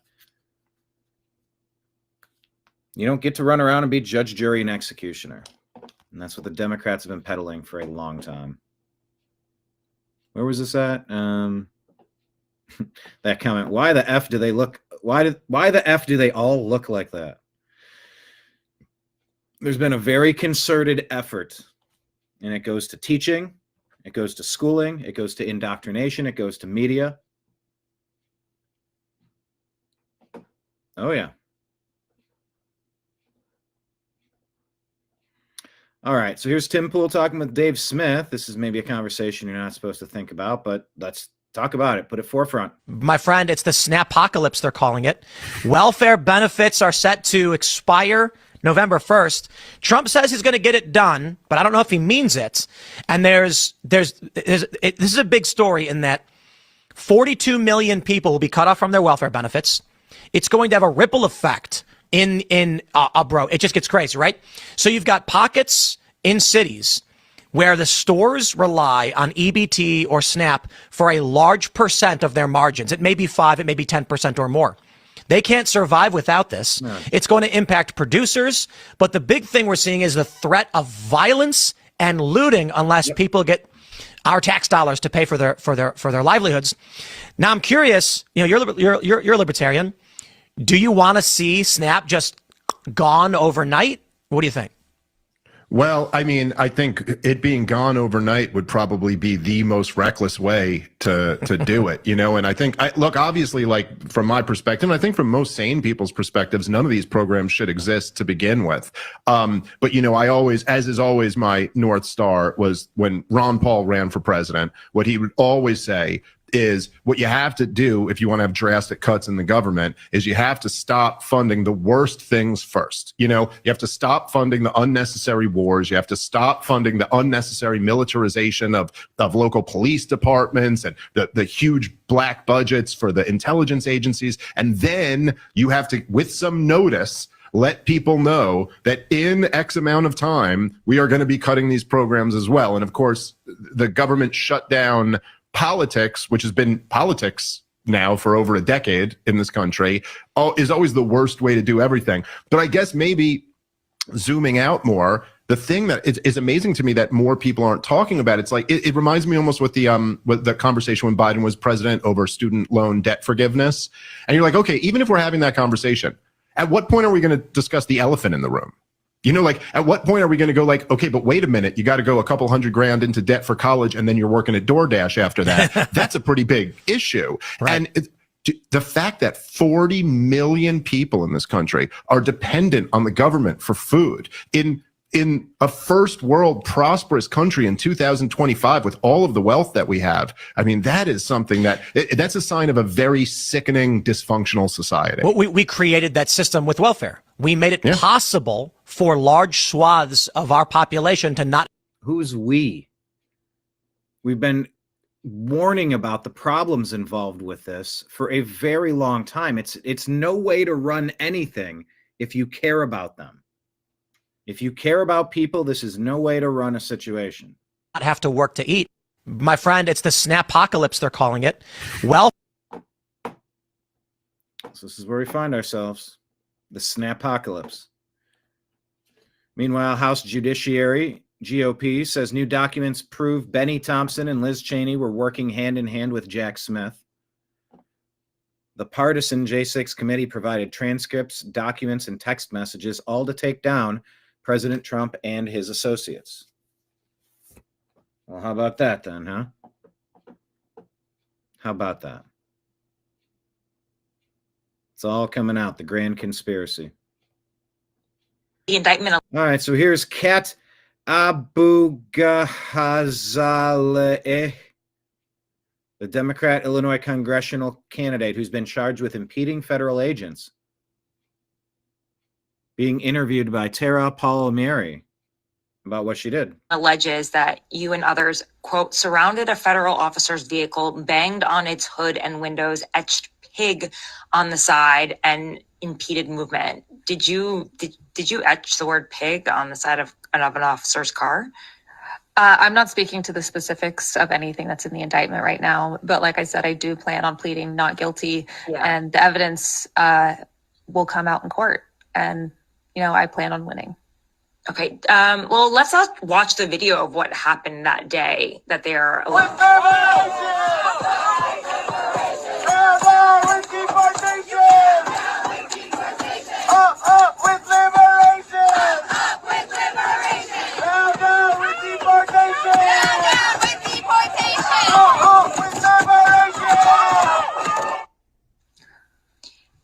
What do you, when you see that, what do you think right now? Tara, once again, this is my first time being federally indicted. Like I said, I plan on pleading not guilty. The evidence will come out in court, and I plan on winning. Thank you so much for having me. Yeah.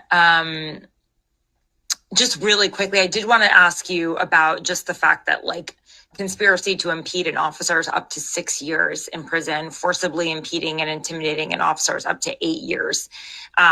Is that that could actually hinder your ability to serve in Congress? Are you concerned about that?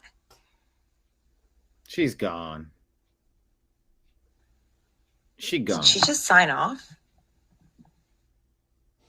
Did she just leave the chat? I'm so confused. I'm sorry. The indictment alleges. The comments. Cut her some slack, you guys. It's only her first time being federally indicted. I remember my first indictment. This person says, I watched the entire video. I saw when she attacked the ICE officer and he knocked her down. She's guilty.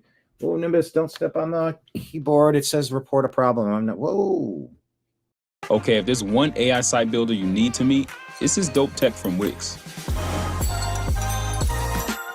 Now, this whole flow is a conversation, so your words actually build your website. I'm going for a store.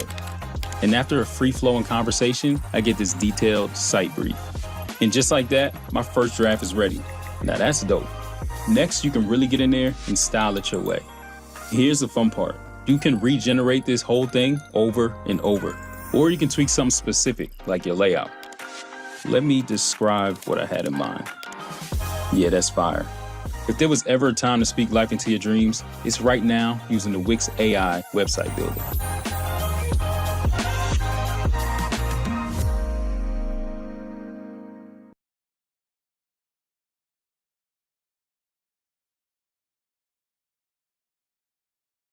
So 20 years until retirement. At this rate, it's probably going to be more like 40. Okay, no, way too long.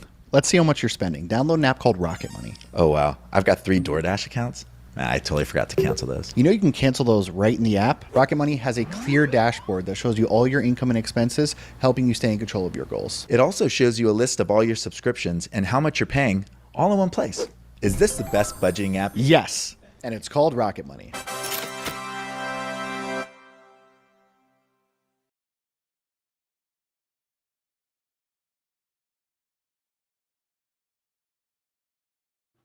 Not trying to report a problem, bud. Okay. You can just sit here? You can sit here if you want to sit here. How about we do that? Okay. Oh, you want to get up here now? Well, you... Right. Yeah, today has been about Nimbus. It's been a bit of a day. Nimbus wasn't feeling so good. Been working on that.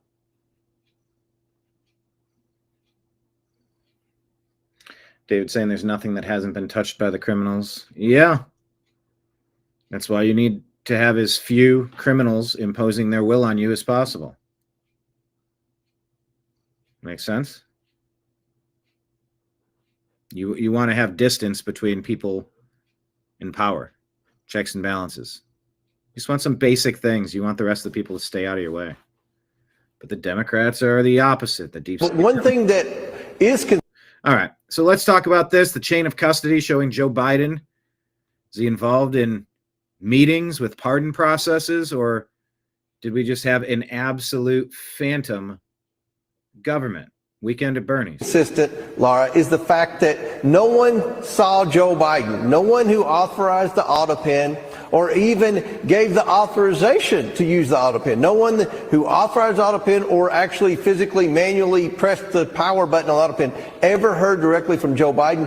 And furthermore, there are no notes. There's no chain of custody that would show that Joe Biden was involved in any meetings where they discussed the pardon process. I mean, this is appalling, and everyone in America saw during the debate and during the last few months of the Biden administration, this was a president in decline. The staffers confirmed that they would go weeks, months, and even years without communicating with Joe Biden. This is a massive cover-up, and what we determined was every pardon should be declared null and void.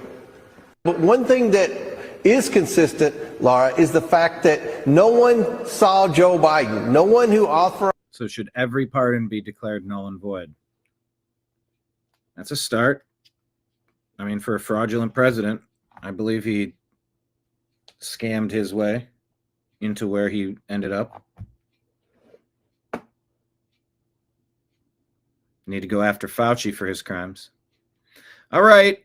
As we march quickly toward digital IDs, beware, be very aware. Digital ID is the end of freedom. The end of it. No ifs, ands, or buts. The evil people who are trying to implement this will use this to completely control and destroy your life. They want to control whole populations. Frankly, they want to control the earth and think they can do it well. Even if they're not, Stalin, they believe they can do it well. Now, let me give you the good. I have told you this before many, many times. So let me tell you again. Not America as a whole, but red America, the red areas, not just the red states, the red parts of blue states. Red America is not only the last bastion of freedom on planet Earth, it is an insanely powerful bastion of freedom on planet Earth. You and all the other Americans who think like you are not a tiny minority that is being run over and smashed. Yes, we have enemies on all sides, powerful enemies, wealthy, powerful enemies in other countries, foreign and domestic. There's no question about it. But there are millions of us. The United States of America has been attacked by globalist communists for over 100 years, over a century. Oh, yeah. And yet, and they're playing the long game. They've got us divided, arguing over bullshit, and they are robbing us blind. Enough. There are foreign forces, and it's not just the communists. It's the banksters, the communists, the globalists, the Marxists, the New World Orderists. There's so many different terminologies, overlapping Venn diagram members. There's some members that are in multiple groups, working for multiple reasons. Some people are just doing it for one specific reason. But the Department of Defense has been cowering on defense for far too long. The war has been declared. It's time to push back. Changing the department from the Department of Defense to the Department of War. It's to acknowledge that this is warfare upon the United States. And we finally have a commander-in-chief that appears to give a shit about this country winning. You look back and it's like, who are you even representing in this role? How does this make America better? If you can't answer that question, you got to really seriously consider if the people running your government, whether it's a Clinton or a Bush or an Obama, whose interest do they have in mind? Who does Zoran Mamdani, who does he really work for? Omar Fadi in Minnesota. Who does he really work for? Waving around his Somali flag, having Somali meetings. What is happening to build enclaves inside of America, in London, globally? What's happening in Nigeria? How much of this is connected, coordinated, or just coincidental? Mint's premium wireless is $15 a month, but I'd like to offer one other perk. We have no stores. That means no small talk. Just sign up online at mintmobile.com. It is an introvert's dream.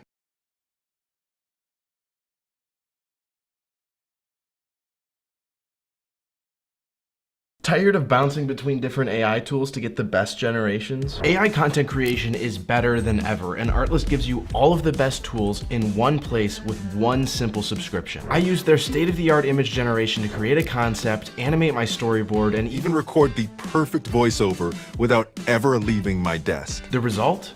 A project that I only used to dream of creating. Over 30 million creators like me choose Artlist because they have the best creative AI and tools. But it doesn't stop there. Supplement their AI tools with all their high-end music, sound effects, and creative assets, and you've got an incredible one-stop shop for everything you need to bring your vision to life. Go to artlist.io and unleash your ideas today.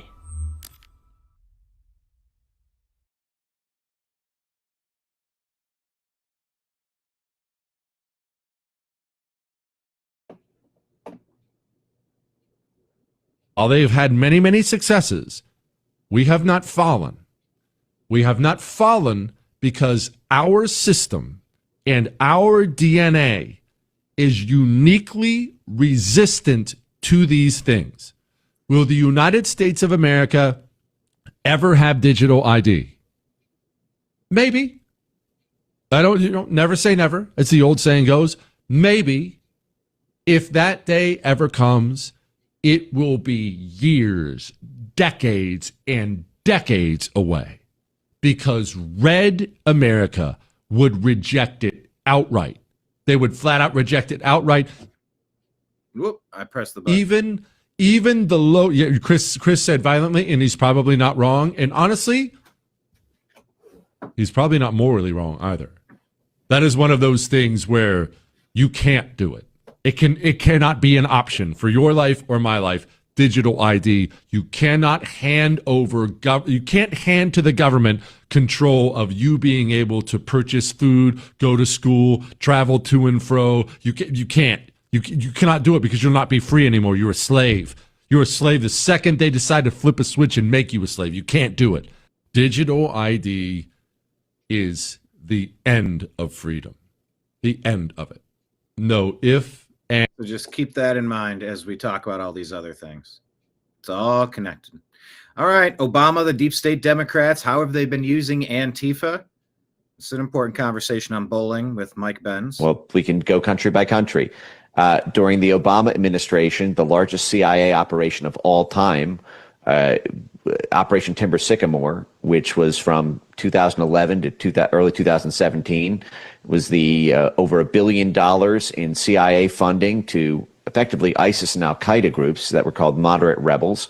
At that time, a major Antifa cell was, according to Rolling Stone, the closest partner of the U.S. military on the ground. You can actually look up the Syrian Antifa platoons. They were working directly with the U.S. military, U.S. intelligence, and the U.S. statecraft apparatus in order to unseat Bashar al-Assad from the head of state of Syria. That was an operation that was eventually successful in December of 2024 during the lame duck period. I personally think that was done because they were concerned Trump would not unload all of the forces when he came to power in January. But the fact is Antifa was an addendum of U.S. intelligence and military in Syria. Look at what's happening in Germany. We blew up the Nord Stream pipeline. Oh, yeah. No one should fool themselves for one flat second about what happened there. The Russians. It was a Ukrainian diving team. Poland just refused to extradite all the suspects in the case that Germany has been investigating, saying that if they blew it up, it wasn't a crime. The fact is, the Ukrainian diving team, according to the New York Times publications, the CIA had advance notice of this intent to do it. And according to that story, the CIA told them not to do it, but they did it anyway. No one believes that for a second. The CIA completely controlled Ukrainian intelligence. The New York Times reported that on day one after the Maidan coup in 2014, the first phone call the new Ukrainian intelligence made was to the local CIA station chief and to the local head of MI6. Right. The fact is we blew up that Nord Stream pipeline, and who has been going against the AfD party and the folks wanting to restore the Nord Stream pipeline in Germany? Yeah, AfD is trying to fix Germany, and guess what? The anti-sovereign nation, domestic and global terrorist regime of Antifa is attacking AfD. And how many people have turned up mysteriously dead? Several. It's Antifa on the ground in Germany doing exactly what the Biden-Obama State Department has wanted them to do, breaking up their meetings, doxing people, and doing anarcho-tyranny. It's the same thing in France to stop Marine Le Pen, the Trump ally there. Do me a favor, Mike, Spain. Let's do this. Well, we can go country by country. During the Obama administration. It's a global terror network. I'm having a conversation with my friend. And why should we pass this continuing resolution? It's too much spending. I'm like, yeah. Well, it's just like the SNAP conversation. Do you take everybody off of it immediately with just like a 2-week heads up notice? That seems pretty irresponsible. Seemed like you cut 20%, then cut another 10%, then another 10%, then another 10%, like something like that. If the goal is, you know, they say if you're an alcoholic, just detoxing from alcohol can kill you. If you're on drugs, detoxing from drugs could kill you. Sometimes weaning off of things is something that prohibits, or it'll prevent, or at least delay or lessen the shock on your body.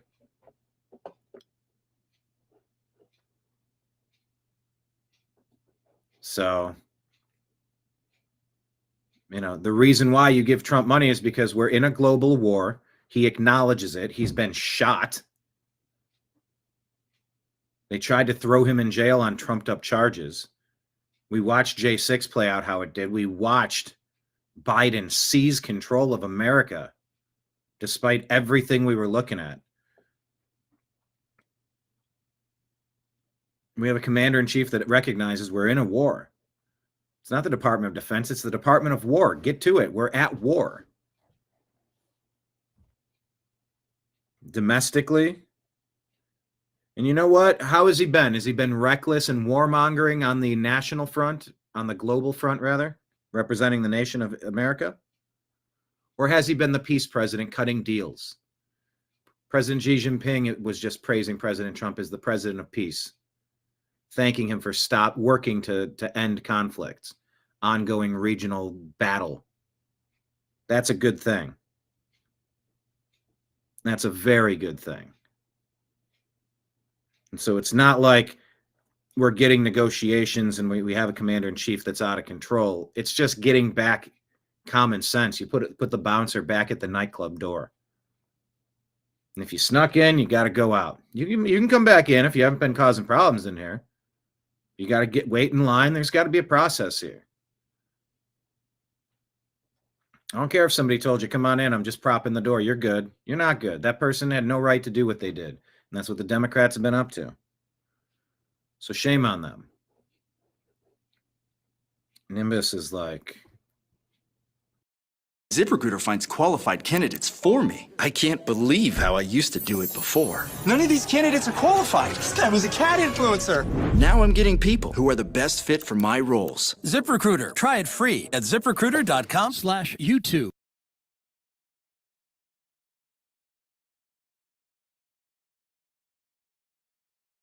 We'll help you create the dream engagement ring you can't stop looking at. Are you classic, modern, vintage, or something in between?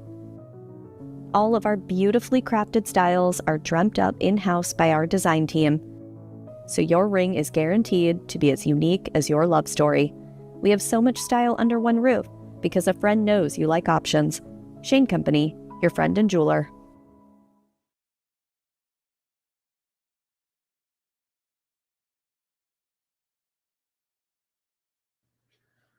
laying here, reaching to me. I'm petting him. He had a tough morning.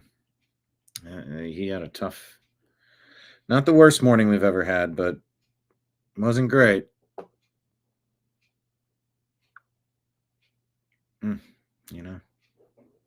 Anyway,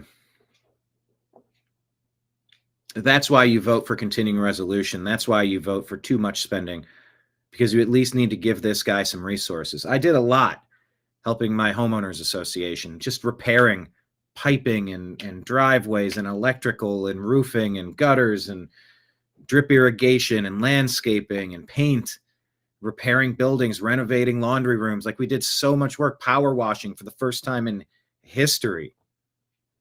So much of it. So many things we were able to do. But we needed money to do it. And so, yeah, I do want this president to be funded. And now let's keep bringing in tariff revenue, and let's keep cutting spending. We're taking steps. We're taking significant steps. Anyway.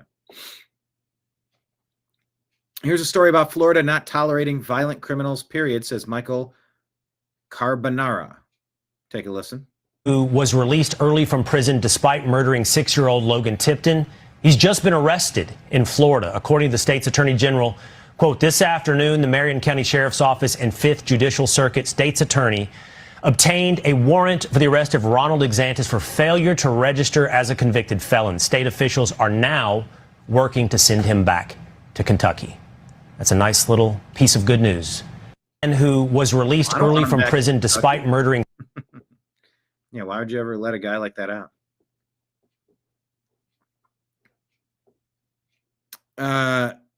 Ended the life of a 6-year-old boy,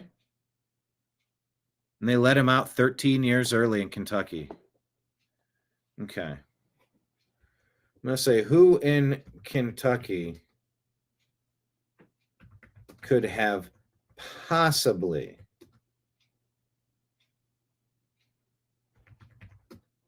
thought releasing this guy early would help humanity?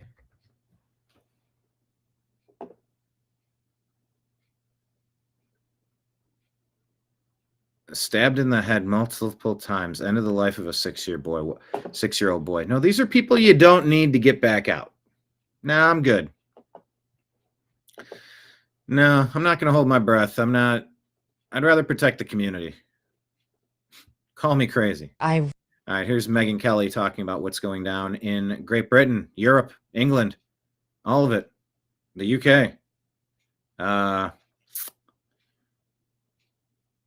The fact that President Trump's in office, it matters more than you even know. Fear for my friends across the pond. It's too late for them.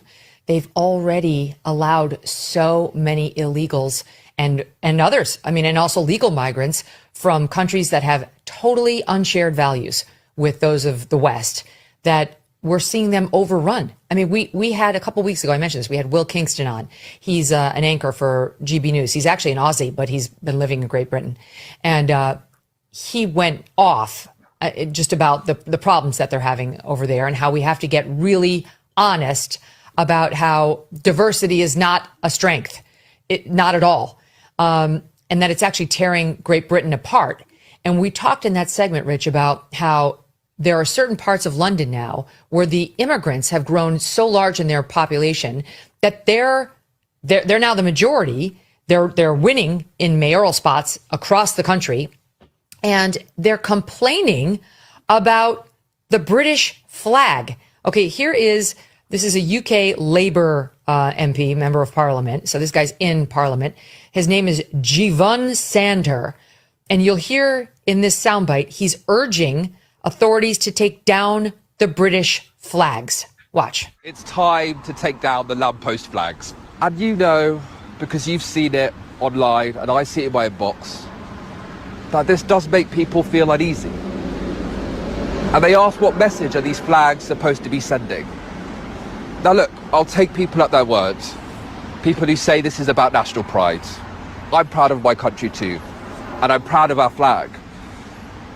But I do understand why others feel that it's about excluding people. Why others feel that it's about saying who belongs here and who doesn't. We're one British people. We're proud of our country. We should be standing together underneath our flag, not some of us looking up with unease. That's not the British way. That's why today I'll be asking the Reform County Council to take down the flags on the lampposts. Unbelievable. I fear for my friends across the pond. It's too late for them. They've already allowed so absurd. And you can just listen to it. It's all an act. It's all a play. It's all scripted. It's all part of the plan. And it's what we had for so many years with Obama and his ilk. 4 years of Biden. It matters that this is being pushed back against. It matters that America is being defended. It matters globally. I saw this and I thought it was hilarious. Here's what Instagram's like. And really, I try to only share stories into the New American Media Instagram feed that are going to work on the show. In the process, I sift through a lot of stuff. And this guy kind of sums up what sifting through Instagram is like. Would you say, David, it doesn't matter where they are in the world. They're just out of their minds. Yeah. Just living in common sense, it matters. I think it matters. Okay, I'm going to talk about our Instagram feed over here, but at the bottom of the screen, just a quick reminder, the New American Media is also on Facebook, Truth Social, Rumble, Odyssey, Twitch, Kick, DLive, Locals, and YouTube at the New American Media. On Telegram and Signal at TNAM and TNAM Chat, on X at American_Media_, and subscribe to our podcast at the Agree to Disagree Show on Spotify and Apple.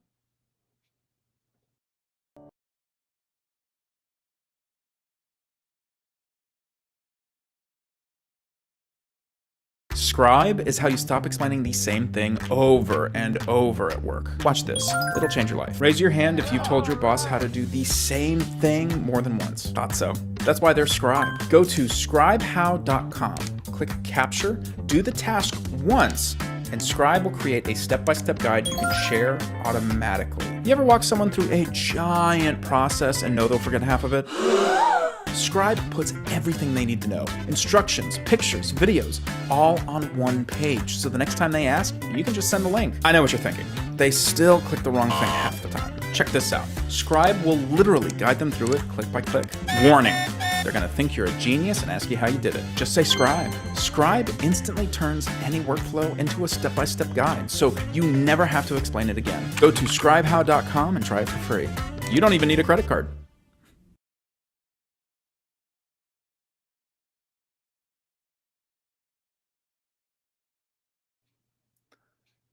Also at the bottom of the screen, your reminder that the New American Media is on Patreon. And if you sign up today, hey, a new month starts tomorrow. So this would be a great time to sign up and support your boys. Oh, also, if you want a mug, thank you, John, for creating and sending these. $40 donation, and I will shoot these out to you. It includes shipping. And also include whatever fees, which could be significant on some of these sites. You can sign up on a membership on YouTube. I think that's new. That's like a Patreon thing. And there's a Rumble membership. Thank you to the people signed up on Rumble memberships. Rumble rants and super chats exist. We're also on Venmo, Cash App, Brian Engelman, and PayPal, fuzzinstallment@yahoo.com. Those are all of our tip jars at the bottom of the screen. All right, so follow us in all of the places, please.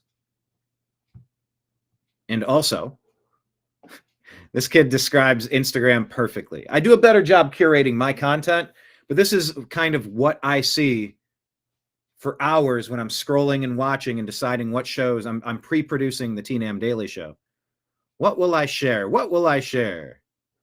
Well, this is what I got to sift through to get you this show. 9/11 from a different angle. Everyone is saying the N-word in this comment section. Even the white people. Especially the white people. Here's a dude getting beheaded. Car crash. Here's an advertisement for something you were just thinking about. We are inside your minds. Here's the hottest girl you've ever seen. Here's a funny video, finally. I'm glad you scrolled through hell to find it. We're Instagram. We're evil as fuck. We're gonna track the movement of your eyeballs so we can see what appeals to you. Here's 9/11 from a different angle. Here's a post from Rap so your dumbass knows what's going on in the world. This app was a mistake. 9/11. Here's an AI video of a pregnant Elon Musk. Here's Sonic the Hedgehog telling you about the evils of BlackRock. Here's a schizophrenic person talking a bunch of nonsense with 10 likes.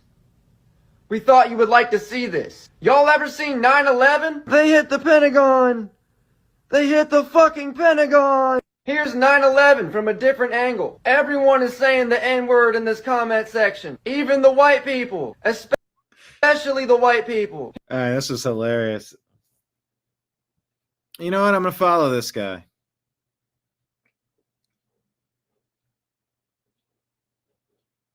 That's a great explanation of Instagram. For real. Oh, man. We can put him in the real man of genius. My salute goes out to you, Mr. Instagram Explainer. We need to bring those commercials back, the real men of genius. Okay, Kristen Sokolov puts this out. Holy crap, Kamala loses it. It's Kamala. Loses it big time on camera over the spending bill. Fucking kidding me. This guy They're such bad actors, and they've all been told you need to swear more. wants to create a ballroom for his rich friends while He wants to create a ballroom for his rich friends. Number one, you know, I've had this thought. It's time to change the name of the ballroom.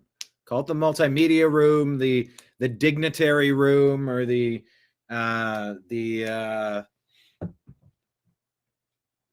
I don't know. What do you want to call it? Multimedia room, events, special gatherings room. And like ballroom does just sound like kingly. It does sound kind of hoity-toity. But it's insecure. You have to rent all of these super expensive tents, heaters, walking through mud and grass. It's a mess. I've worked a million of these things out in Los Angeles, these mega events. But if you're the White House, this should be a building. This should be part of it. And the fact that it's not going to cost the American people, that this has been raised through private fundraising. The president, who's working without getting paid, found a few $100 million laying around to build this extension for everybody to use, so that when you have large gatherings of people and dignitaries, there's a proper space that can accommodate it. Wow, I'm so outraged. Sorry, Democrats. That point makes no sense. What else are you complaining about? Completely turning a blind eye to the fact that babies are going to starve when the... Oh, okay. So she's pulling the Benjamin Netanyahu. Babies. It's about the babies. Babies are going to starve. Babies are going to starve because of Trump.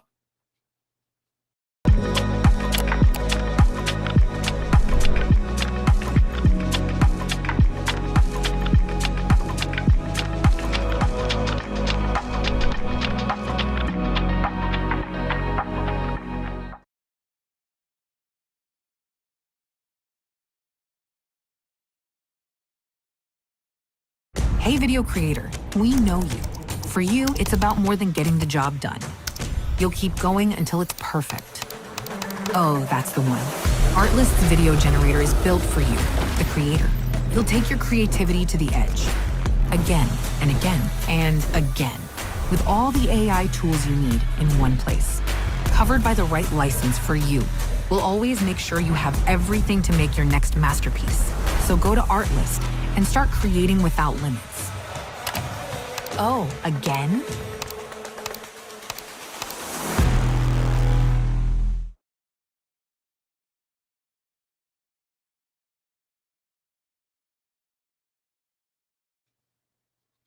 That doesn't make any sense because of the Republicans. The Republicans have voted for the continuing resolution 13 times. Your Democrats are 100% blocking this. Pay the bills. It's your party doing this. Don't believe these lying Democrats anymore. Tune them out. Laugh at them, mock them, and correct people that are repeating this drivel. The SNAP benefits end in just hours from now? Hours from now? And she's looking at her. She's got talking points taped to the screen. You can see her. She keeps looking up and to the left or to her right. Yeah, that's on you, lady. Come on. So what? I'm not going to be distracted by, oh, does the guy have a big fucking hammer? What? Does the guy have a big effing hammer? Huh? What about those babies? What about babies? Vote for the fucking CR, you nincompoop. Nincompoop. That's a word we need to bring back.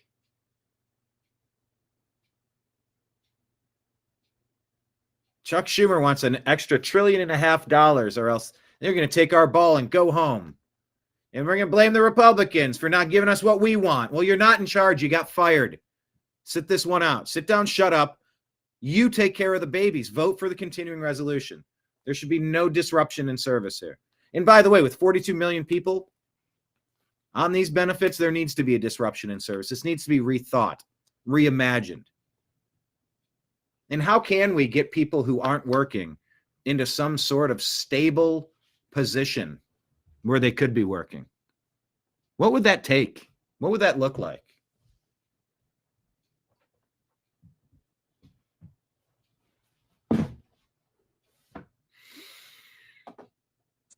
Bro. Fucking kidding me. This guy wants to... We were close to this lady being in charge for the past year.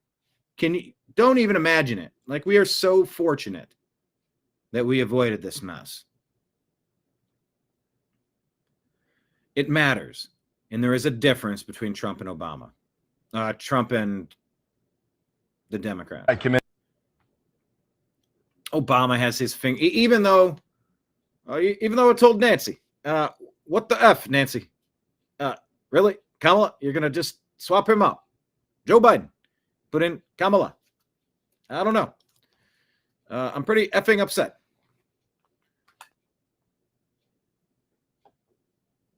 Okay.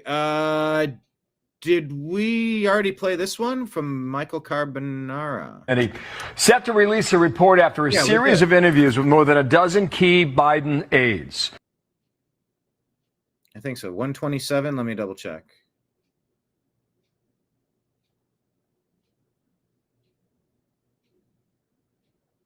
No, I think this is a different clip. So we'll just let this play. Maybe there's some overlap. Maybe it's a totally different committee set to release a report after a series of interviews with more than a dozen key Biden aides.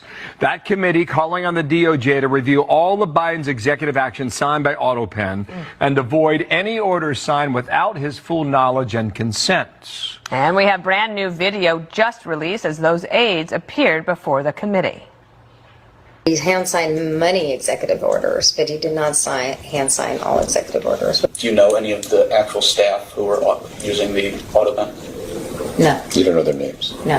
His rhetorical skills were not as strong as they had been, and his speeches were less effective, I thought. I think it's fair to say within a few days after the debate, he was aware of my view that I thought it was prudent to consider getting out of the race. He said himself he wasn't as good debater as he used to be, or he wasn't speaking as well as he used to. That's something that he said he actually spoke to.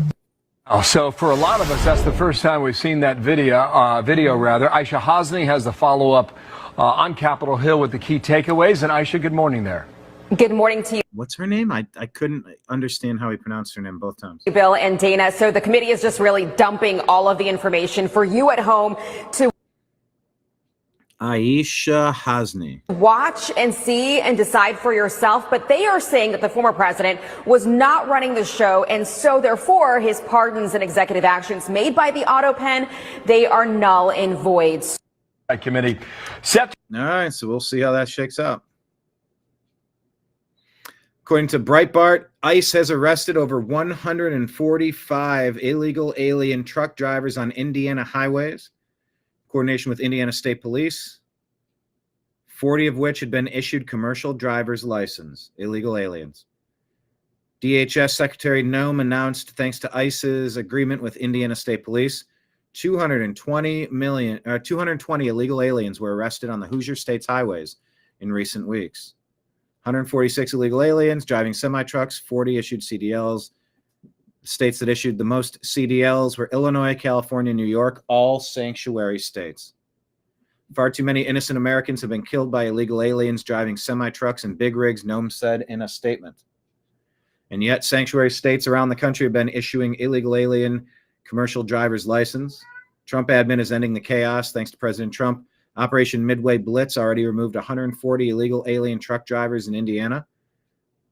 Brave men and women of ICE and the Indiana State Police are working nonstop to get criminal illegal aliens out of our communities and off our roads. Yes, Nimbus. What, buddy? I'm trying to talk over here. You want to come up? Come on. Okay, you don't want to come up. You want to walk right next to me, and you jumped 10 minutes ago, but you don't want to jump now, but you wanted me to stop what I was doing. Woo, it's been a day. Some of the illegal aliens arrested in the sting, part of Operation Midway Blitz, had been convicted of drunk driving, drug trafficking, theft, burglary, assault, child abuse, domestic violence, prostitution, and fraud. Oh, wow. That's taking American jobs, by the way. ICE Acting Director Todd Lyons said Operation Midway Blitz is specifically geared at targeting illegal aliens with heinous criminal backgrounds in the sanctuary state of Illinois. Yep, taking jobs away from real CDL drivers that know how to read the street signs and understand the rules of the road.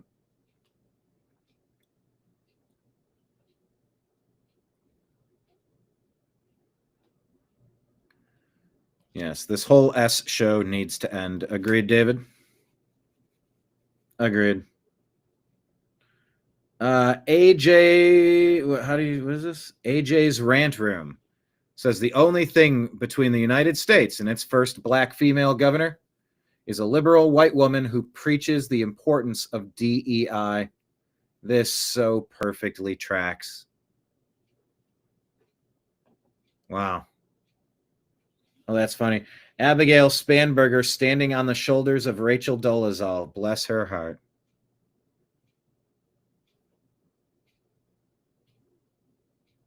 See if Winsome Earl Sears can win. Oh, check this out. Josh Sider, a cis-American liberal, gets educated by trans-native man of color. Seriously, try to follow this. This is well worth the watch. Check this out. It's pretty clever. I'm trans-indigenous. Trans-indigenous. Are you cis-American? I'm trans-indigenous for ICE. We love ICE. You love ICE. We Why love is ICE. We love ICE. Deport them all. You're all trespassers on our land. Well, trans-indigenous people are indigenous people, and you're all trespassers on our land, and we want Bovino to deport all of you guys. We love ICE. Trans natives love ICE. We love you, ICE. What nation are we you love from? ICE. The trans nation. Trans nation is just as valid as cis nations. You're not trans native phobic, are you? No, but I'm okay, not I'm familiar just with checking. That term. I'm hoping you could. You're a cis-American. I'm trans-indigenous. You really need to check your privilege because you're talking to a beautiful trans-indigenous person of color right now. I believe that I am. And I'm hoping to learn more about your personality. I'll educate you. Because you're cis-pigmented and I'm trans-pigmented. And I'm trying to educate you. So my name's Walking Tomahawk. Walking Tomahawk? Okay. I'm Chad. Chad, nice to meet you. Nice meeting you. Walking Tomahawk and Chad here out supporting ICE because we love ICE. They need to deport all the cis illegals that came here illegally. We love ICE. I speak for all Native American people when I say we love ICE. We love ICE. And trans-indigenous people are indigenous people, and this is my land, and you need to check your privilege. Because you're talking to a beautiful, trans-pigmented, trans-indigenous man of color. What do you mean by trans-pigmented? I was assigned white at birth by my parents' bigoted doctor, but I identify as Native American. Okay, fantastic. And trans natives are natives, and we're just as valid as cis natives. Sound familiar? I'm trans-indigenous. Trans-indigenous. Are you cis-American? I'm trans-indigenous for ICE. We love ICE. You love ICE. We love ICE. We love ICE. Deport them all. You're all trespassers on our land. Well, trans-indigenous people are indigenous people, and you're all trespassers on our land, and we want Bovino to deport all of you guys. We love ICE. How great is this?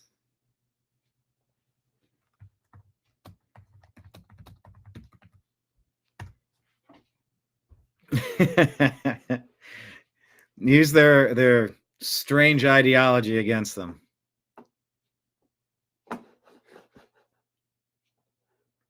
Sometimes you got to show them the absurdity of what they're doing to help them understand.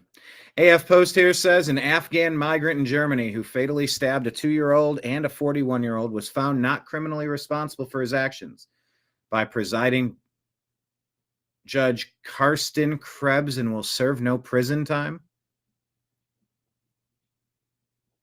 Guys, Germany has been overthrown. That's insane. I think that person is going to a mental facility. But hang on, let me ask Grok.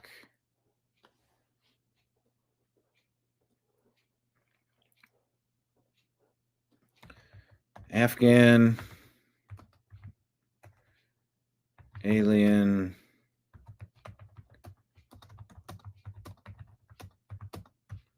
no jail time.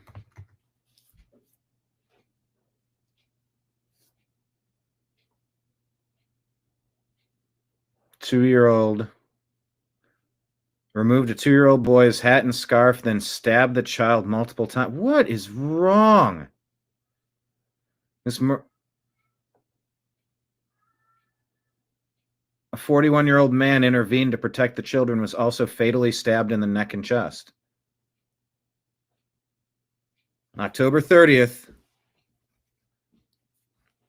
Here, let me pull this up.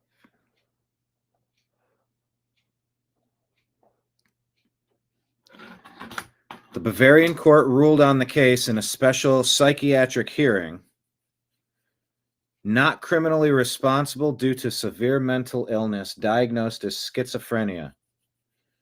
Instead of traditional criminal trial or prison sentence, the court orders indefinite commitment to a high-security psychiatric hospital for treatment and containment. It's a form of secure institutionalization under German law, where patients can be held for life if they remain a danger to society, but it's not classified as jail time or imprisonment. No, this needs to be for life. You sort of don't get to come back from that. You sort of don't get a do-over. That's not a bad day. That's not a mistake. That's... You battled some demons. And so maybe you can take some pity on the person, and maybe they can't improve, and maybe there's a nice wing of this facility where you can pseudo-live on, you know, kind of on the honor system, but you're still under the parameters and the watchful eye of people that will make sure that you never get to harm somebody again. You sort of lost your free-range privileges. You know, I have a concern here where it says patients can be held for life if they remain a danger to society. Because some of that can definitely be used to let really bad people back out to harm good people again. That's the stuff we have to get past. Yeah, I know, look in his eyes. I mean, demon possessed. Why aren't you thoroughly vetting any migrant that wants to come into this country? Did this guy have a criminal record where he came from? Germany's in severe trouble right now. This did not make Germany better. This is why you don't let large amounts of people from anywhere go into your country. Because you need to take the time and properly vet them. Find out if you got schizophrenics and crazy people. When, no, you don't get to stay. You got to check these people. It's a 3.5-minute video from Adam the Angler. I'm not sure who it is, but he says Texas DPS and Bell County sheriffs show up at his front door because he makes anti-Israel posts. Is it free speech when Israel can just send your local cops to your door when you make posts that they don't like? Well, anyway, it's a 3-minute video. You can check it out. It's on our Instagram feed. I don't know the guy. I don't know what he posted, but there are claims that that's happening. So there you go. Now, talking about claims, Candace Owens is full of claims, and she has been for a while. Is this gaining steam? I don't know, maybe. Take a listen to Candace here. Foreign military in Utah. I'll report to you that it is a fact that on 9/4, there were, this was not some dropping by in Utah as they were trying to claim because the plane needed to be serviced. That's what they ran with. They ran with, this could have been a routine servicing. I guess there's just no place from Egypt all the way to Utah that an Egyptian military plane can like get a tire changed. This is totally routine. Nothing you see here. Well, I'm telling you that for a fact, that plane was carrying military subcontractors. Okay. That being said, didn't the United States just make a deal with UAE, United Arab Emirates, or Qatar? Maybe it was Qatar, where they will be buying a previous generation of F-15s or something, some sort of aircraft. And then the story was Trump is giving foreigners special air forces in the United States. And it's like, well, they're buying equipment directly from us. It's old stock that we are trying to move. And this is going to be the training facility so they can learn how to use it. So it's not impossible that some militaries from some place could organize a trip back to somewhere, maybe in Utah, where there could be military subcontractors who are going to get trained on this equipment. They're going to you swap out parts at certain mileages, whatever the case may be. That in and of itself is not smoking gun per se, but it just continues to add to the story that just seems literally unbelievable regarding Charlie Kirk. Additionally, let me be clear. I 100% want Candace Owens looking under every single rock in the assassination case of Charlie Kirk. Please. I mean, society needs this. I mean, how many friends do you have? If something happens to me, avenge my death. Okay. How many people would? So whether you agree with the assertions that she's making, or you don't like her perspective, or you disagree, or you're 100% fully in, you believe everything she's saying, okay. Why does she have to pass a purity test that NBC News doesn't? The ones that trotted out 51 fake intelligence officials giving us fake information about fake Hunter Biden laptop Russian disinformation reports. Yeah, it has all the classic earmarks of Russian propaganda. Sure it does.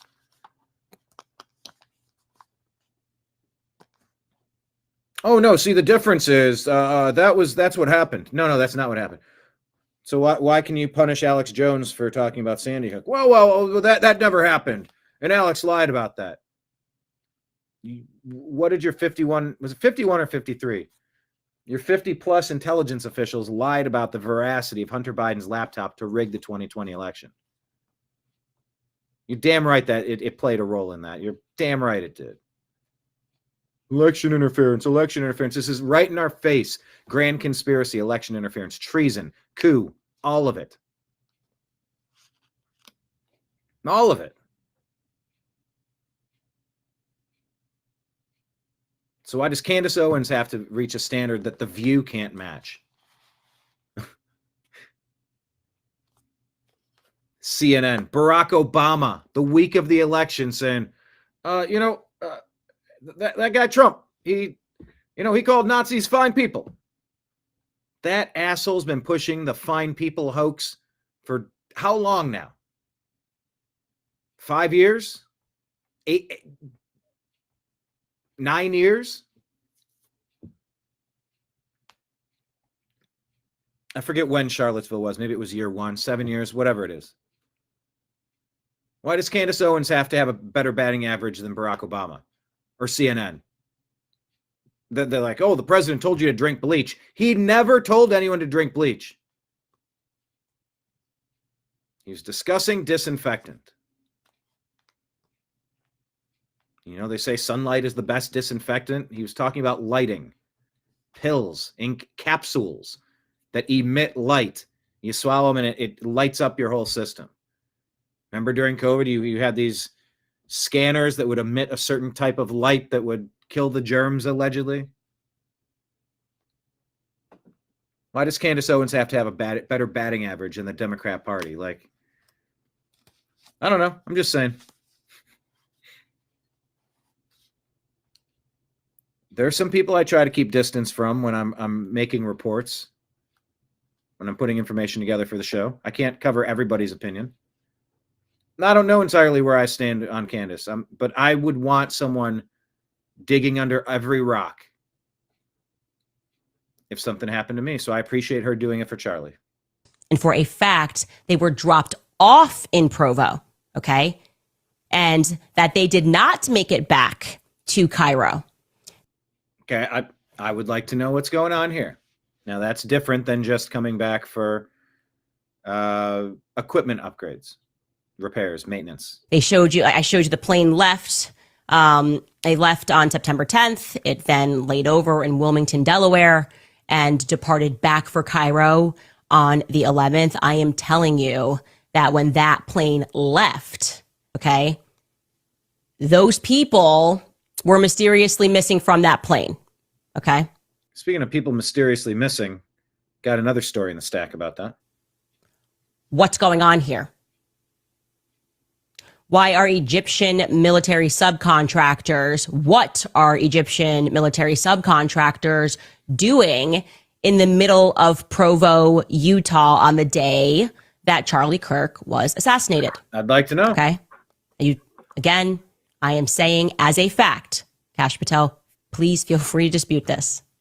In fact, I almost demand that you dispute it. I think you must. You've been saying everybody's a conspiracy theorist. Conspiracies are dangerous. Thinking is dangerous. That aircraft was not in Utah for any routine servicing, okay? Rather extraordinarily, this person told me that it was there on some discreet mission. So discreet that this individual was scared for their life to present this information, but felt compelled to present it because they too were horrified like the rest of the world. Again, the mistake that was made here was executing him publicly.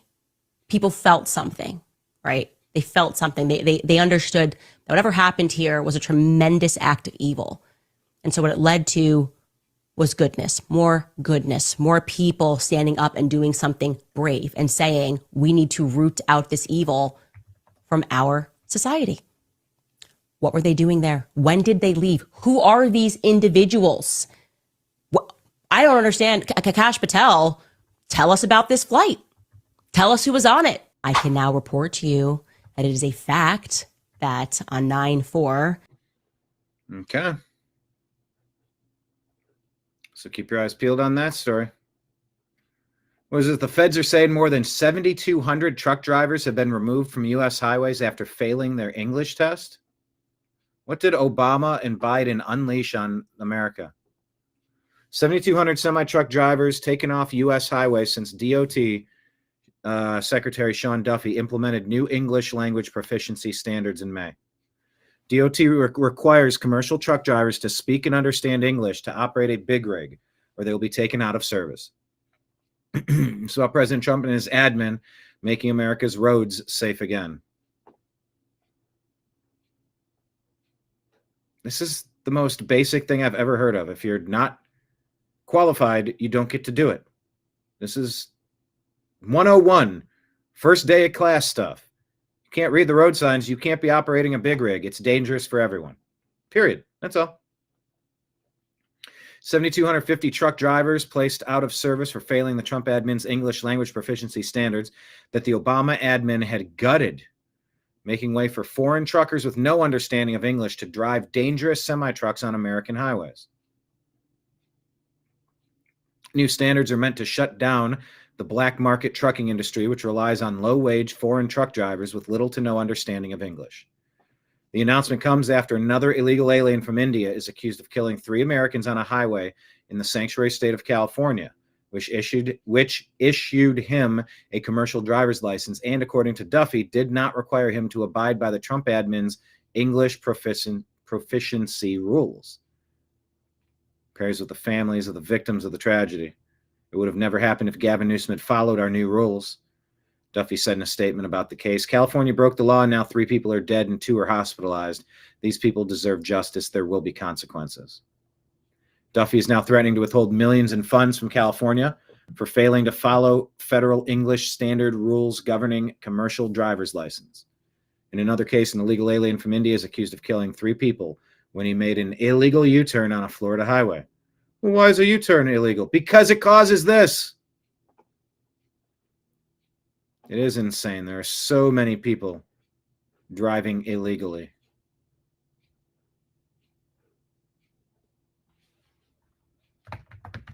We're gonna type in here. Those are rookie numbers. What's the actual quote? I want to get the quote right.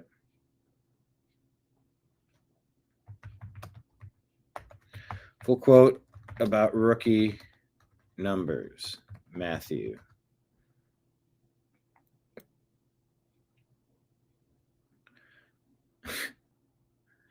There you go. Got to pump those numbers up. Here, I'm going to copy and paste it.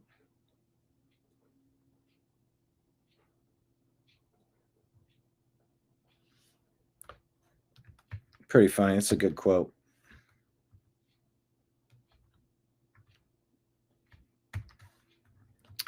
Got to pump those numbers up. Those are rookie numbers in this racket.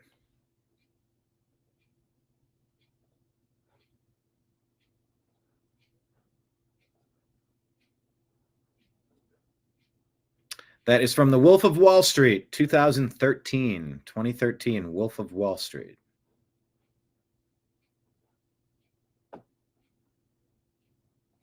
All right, is this food stamp fraud? Take a listen. Now, if you are an infant, if you are mentally or physically incapable of working, or you are too old to work, right? You've put your bid in, you've done your work. I believe that we should take care of them folks, right? The government, AKA the taxpayer. Yeah. I don't mind necessarily making sure that them folks are taken care of. But what I do have a problem with is this right here. Now, they're going to call me all types of phobic because I'm going to point this out. But look at this right here. Look at food stamps by ethnicity in the United States.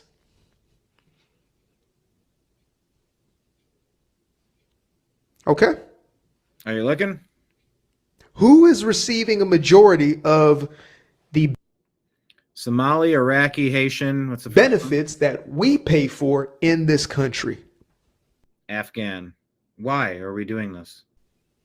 Now, I know y'all like to bring up the little, but I don't know if this report is accurately describing the percentage of people on food stamps. It's just the people who are on food stamps claim this ethnicity. It doesn't mean that they're a direct migrant, I don't believe. I'm open to interpretation on it, but when I asked Grok earlier, it said that that data was a little misrepresented. Argument of, well, it's mostly the one that they had on this Finnerty show. Maybe it's right. I don't know. Mostly white people. First of all, per capita. Learn it, live it, love it. Okay? Secondly, I mean, come on. So we got to take care of everybody else as everybody else. Now, if you are an infant, if you are mentally or physically incapable of working, or you are too old to work, right? You've put your bid in, you've done your work. I believe that we should take care of them folks, right? The government, AKA the taxpayer. Yeah. I don't mind necessarily making sure that them folks are taken care of. But what I do have a problem with is this right here. Now, they're going to call me all types of phobic because I'm going to point. Anyway, you get the point. All right, so do you agree or disagree with this guy? I don't know who Asmongold is. This is what he's saying about liberals. And it's sort of what Javier Milei had to say. When they get power, they're going to crush you. Destroy them completely. When they get power, they're going to crush you, so destroy them completely. Destroy everything about them. Put the mayors in jail. Put the governors up on the Insurrection Act. There's music. Put the governors up on the Insurrection Act for sedition. Put them in mandatory prison labor camps. Any of them that are violent. Authorize police officers to respond with violence to them. Completely shut it down. Bring in the military. If you need to, bring in the National Guard. Do whatever you need to do. Look and find out who's funding this. Take those people, charge them with incitement for terrorism. I mean, could you possibly disagree with any of that? Let me ask the wisdom of the group. Do you agree or disagree with that?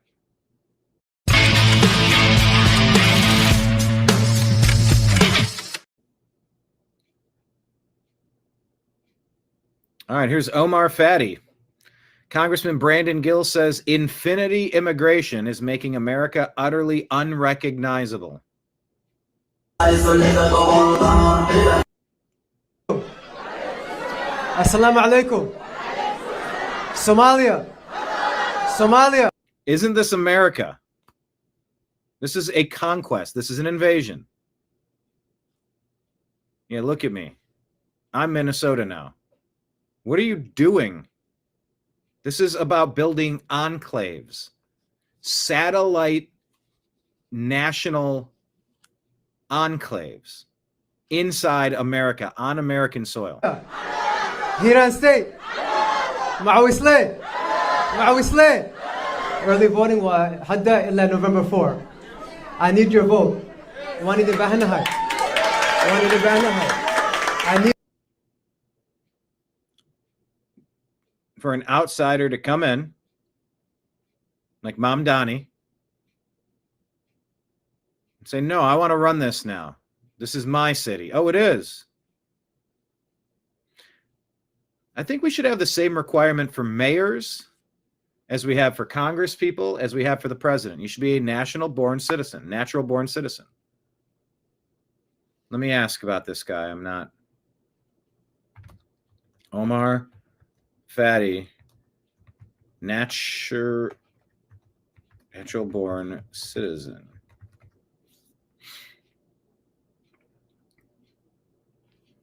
(1990) in D.C. His parents were Somali. And so this applies to the birthplace citizenship clause that is going, I believe, in front of the Supreme Court.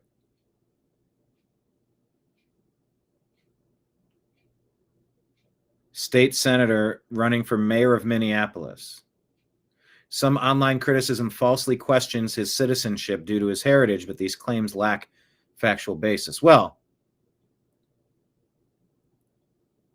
it's talking about the 14th Amendment, anchor babies, citizenship, birthplace citizenship. It's called many different things. And there's a conversation about that too. I mean, waving the flag of another nation while trying to become the mayor, I mean, throw a dart onto a European nation. Could I envision myself waving that flag while saying, I would like to be mayor of where I currently live? By the way, here's me waving the flag of another nation. It's just, I don't quite get it. All right, Ted Cruz complaining about Judge Boseberg, and I think he should be. I am right now calling on the House of Representatives to impeach Judge Boseberg. And Representative Brandon Gill says he is working on it. Judge Boseberg put his robe down, stood up and said, sign me up to be part of the partisan vendetta against 20% of the Republicans in the Senate. That is a dereliction of duty and a violation of the judicial oath. And I want to thank Chairman Grassley and Chairman Johnson for pursuing this tenaciously like a dog on a bone. We are going to get the answers of every person who signed off on this abuse of power, and mark my words, there will be accountability for these zealots who wanted to corrupt the Department of Justice and corrupt the judiciary in order to try to attack their enemies list. All right, who is it you're saying, Lake Leon, that he resembles? The banjo player from Deliverance? Who, Ted Cruz? Kenneth says, Mom, Donnie took me to New York. and Donnie Trump is from New York. There's a wordplay joke in there somewhere.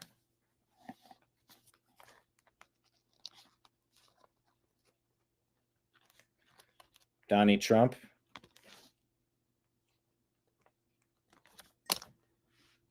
Something in there. All right, here's a conversation that people are having. Why is it taking all these years and now you're only starting to hear this conversation? Fair conversation to ask, fair conversation to have, right? He's a pedophile. He raped a 9-year-old girl, Aisha. He is the most revered man in the entirety of the religion. He raped a 9-year-old girl and married a 6-year-old. So what defines a child? Because he says, what defines a child? Well, I mean, we all know what a child is, don't we? Islam is defined. I'm not going to define what a child is for you. A 6-year-old is a child. She was playing with dolls when he raped her. No, a person who enters into puberty in Islam is defined as an adult. That's why 13-year-old men so let's get this straight. Go into war. So let's get this straight. You think it's okay to have sex with people who hit puberty? Right now, I'm saying. But you're acknowledging that in Islam, it's okay to have sex with people who have had puberty. No, I'm not acknowledging that. I'm saying. It sounds like you're acknowledging that. Islam and the. Oh, Omar Fatty looks like the Deliverance kid. Oh, there's definitely something off with that Omar guy. Adult is defined by someone who has reached the age of puberty. So you are acknowledging that in Islam, it's okay to marry and have sex with people who have reached puberty. Yes. Not being explicit. Okay. So I also believe that having sex with people just who have hit puberty is incompatible with the West. 14-year-olds hit puberty all the time. You can't have sex with 14-year-olds. I'm sorry, Muslims. I'm not expressing my opinions. Are you a Muslim? As a Muslim, if you reach the age of puberty, you are allowed to be married. Can you condemn having sex with 14-year-olds? I'm not condemning anything. Okay, so here we have a Muslim who refuses to condemn pedophilia. I'm saying zero surprises. He's a pedophile. He raped a 9-year-old girl, Aisha. Well, it seems like part of the conversation that needs to When are we going to start? How about this part of the conversation? If you don't fix SNAP benefits, let's rob all the stores. What? Newsmax put this out. Start looting the stores. Because I was stealing before. Now it's full-blown theft. Because what the you mean no food stamps? Y'all was clutching y'all purses before. This gonna be the time that you need to clutch them. Y'all was doing that all that long time. More y'all should have started taking from the corporations a long time ago. Y'all just didn't have that in your bones. Get out there and get in the field like I told you. Yeah, so you're ruining it for the rest of us. It's all of that theft that's raising the prices for the rest of us that aren't doing that. It's hard to explain how viral all of this has gone in the last few days, but it appears a large contingent of SNAP recipients are almost excited to loot this weekend. Grocery stores, Walmarts, anything they can get their hands on, 7-Elevens, whatever it is. This has exploded on social media, and it's putting Democrats in a very tough spot. For starters, their plan to blame all of this, the shutdown, on Republicans has totally backfired. Republican polling has gone up this past month. Nobody is buying the Democrat narrative on this shutdown. You know, everybody's reporting the same. Good. I'm glad nobody's buying the narrative on the shutdown because they're liars. All right, let's talk about the atrocities going on in the world. Christians being killed, and it's time people talk about it and what's going to be done to stop it. It's an Islamic butchery that's happening. Why is it? Hold on. Try it again.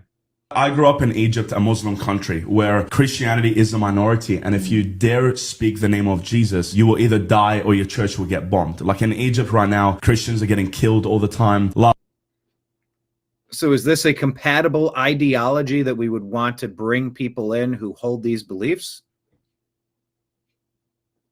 Last week, there was a mother who went to the front of the church and found her 3 kids literally chopped up in pieces by the Muslim Brotherhood last week. This is all in Egypt. In Egypt, so this in is a Christian literally church. In a Christian church. Yeah. Was there any reporting at all on that? There was no reporting. There's no reporting. But you know about it because of friends. I know about it because I'm following so many Arabic and Christian churches in Egypt. Wow. And our family, we have family there. We have friends that are there. But you will never hear about that on the news. You will never hear about that in Nigeria on Palm Sunday, that there was a church that was slaughtered. You will never hear that in Syria, Christians are getting slaughtered. You'll never hear that there are so many people and Christians dying for their faith. And we are the most persecuted people around the world. Christians are the most hated. We are the most persecuted. And it is mainly by Muslims. It is mainly by Muslims. And the reason, by the way, you don't get on it. I grew up in Egypt.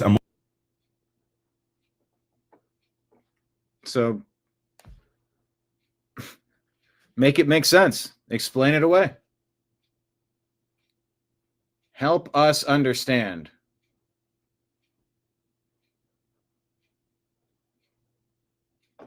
And if President Trump's out there negotiating the cessation of conflict in all those places, why isn't he doing this in Egypt?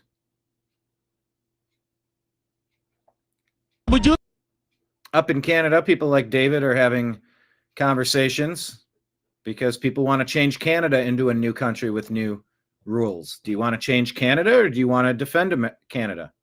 Make Canada great again or change Canada forever? I'd like to see Sharia law in Canada replace Canadian law. Would you like to replace Canadian law with Sharia law? At some point it will. You know, because we have families, we are making babies. You're not. You're not having babies in Canada. You're not having babies many places. But they are. Put a few people in, they're going to multiply. They're going to take over your place. Like, that's the game plan. That's the long-term goal. A few generations to take over the entire country. Your population is going down the slump. Because you've been lied to by the media, by the green movement, by the propagandists, by the teachers, the Democrats, the deep state. Oh, the planet's dying. Don't have kids. Oh, we're overpopulated. Don't have kids. By the way, we don't have enough kids to replace the people that are leaving us. So let's import a whole bunch of people with radically different worldviews and ideologies that are incompatible with our laws and our Constitution and our Bill of Rights.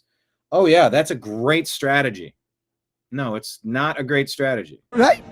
And by 2060, according to Pew Research Institute, your research, by 2060, Muslims will be the biggest religious group the world over. So that's the game plan. Be fruitful and multiply. What? Dominate, take over, control. It's a global caliphate.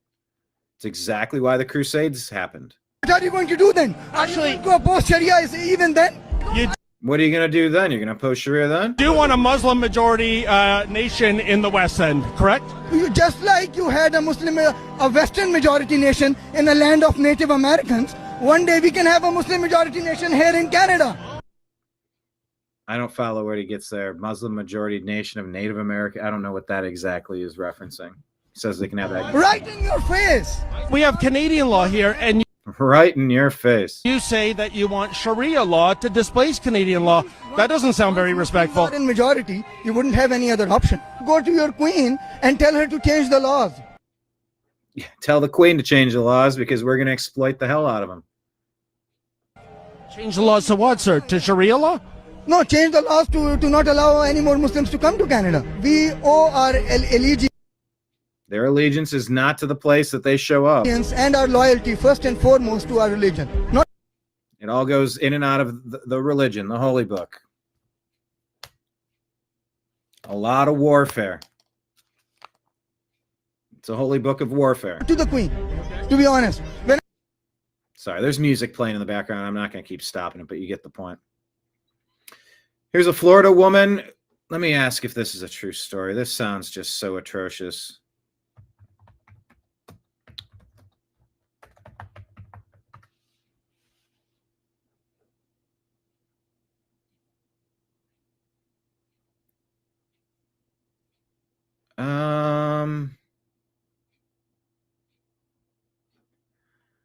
Arrested and charged with attempted murder during an aggravated child abuse, authorities allege she used Roblox's chat feature to instruct her 10-year-old daughter. Oh my God, this is way worse. This isn't just a stranger, which is horrible. She instructed her 10-year-old daughter, who was temporarily staying in a foster home, to harm a 2-month-old infant and attack adults in the household?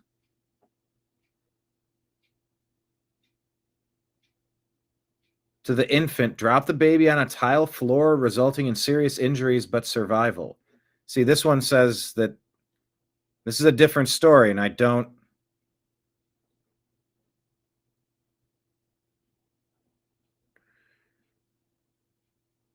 Hang on. This story, as reported, is in conflict with how Grok reports the story. And I'm going to put this out there in the comments for people to see. Said about the adults to S their throats while sleeping and douse bedding with aerosol spray and set the house on fire. What? Wow. Child disclosed the messages to a therapist at a child advocacy center.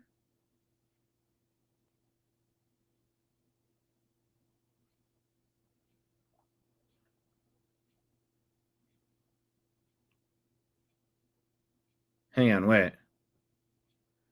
Updates. She faced additional charges, including first-degree premeditated murder. Now, wait a minute.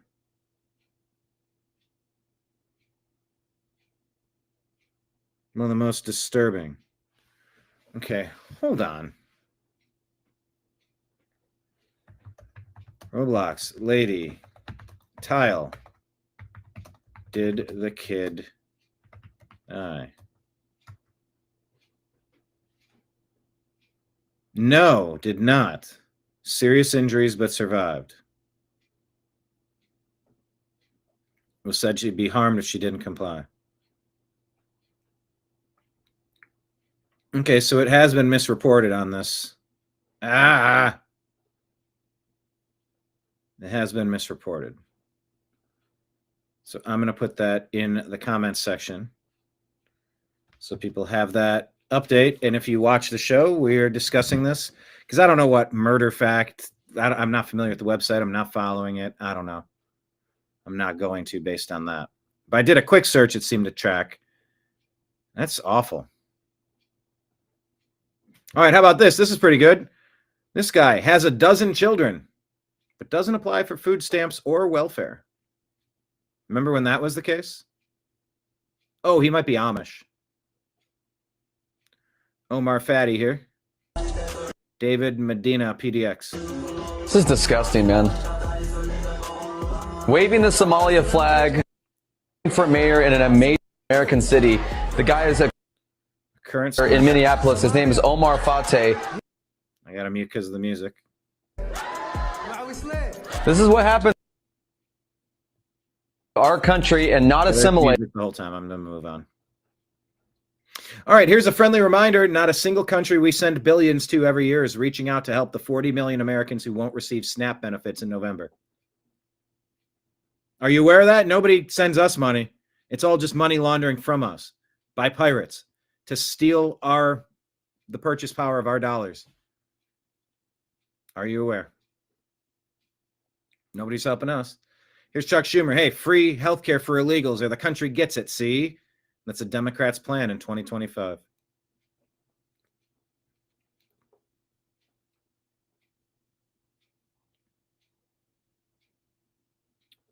This is a pretty important point. It says, you guys are just having, she's talking about the No Kings protest. Let's compare and contrast. You guys were just having a No Kings protest, and now you're begging the king for money and food. Don't laugh. It's not funny. You guys were just having a No Kings protest, and now you're begging the king for money and food. Don't laugh. That's a fair, great point. Kings for me, but not for thee. It's so weird. This is funny. Northwich says, I hope our names are touching on the government watch list. Wouldn't that be nice? I hope our names are touching. All right, what is this? The New York Times reporting. Officials' access to FBI files in Charlie Kirk case drew pushback. What is this? Inquiry by Joe Kent, who leads the National Counterterrorism Center, is said to have alarmed Kash Patel, the FBI director. Huh? Daily Mail says Kash Patel shuts down Charlie Kirk foreign intelligence probe in an explosive feud with Trump's counter-terror chief.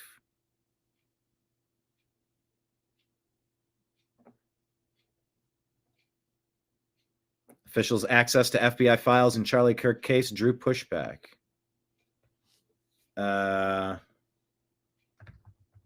So where do we go from here? Take all these accusations with a grain of salt, but still they paint a broad picture. All right. I'm not familiar with MAGA Mafia Media, but this is also posting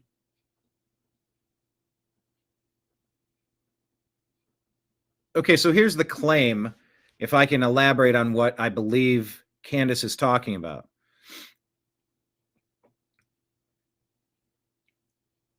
September 10th, departed Provo, Utah, 7:14 local time. Departed Wilmington for Cairo on the 11th. Flight logs from the plane that the Egyptian military contractors used to fly from Cairo, Egypt to Provo, Utah on the same day that Charlie Kirk was taken out.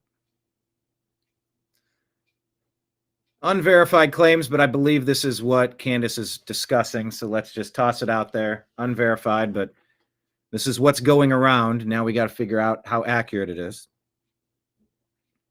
Third plane reveals Egyptian military contractors on the ground. Is the FBI covering something up? Military contractors allegedly dropped off at the airport in Provo, Utah by UVU College before Charlie was taken out. They said they were on a classified military mission. The plane arrived before it happened on 9/4, flew back on 9/11 without the Egyptian military contractors back to Egypt. So where'd they go? The cover story was that the plane had to travel out of the way of the U.S. just for maintenance. And they say it doesn't make sense because it's from Egypt half the way across the world. Why come to the U.S.? I told you why. I told you why come to the U.S. I told you that American contractors often handle all of the maintenance on certain issues, certain planes or boats or what have you. They keep information and repair techniques proprietary. There's a multitude of reasons how and why that could be a thing. So I don't see that in and of itself as a smoking gun, but if those people flew in to take care of the job, why didn't they fly out once the job was taken care of? Unless the job was something else. Anyway. Did Kash Patel deny people access to the Charlie Kirk files and dropped all foreign involvement conversation on day one?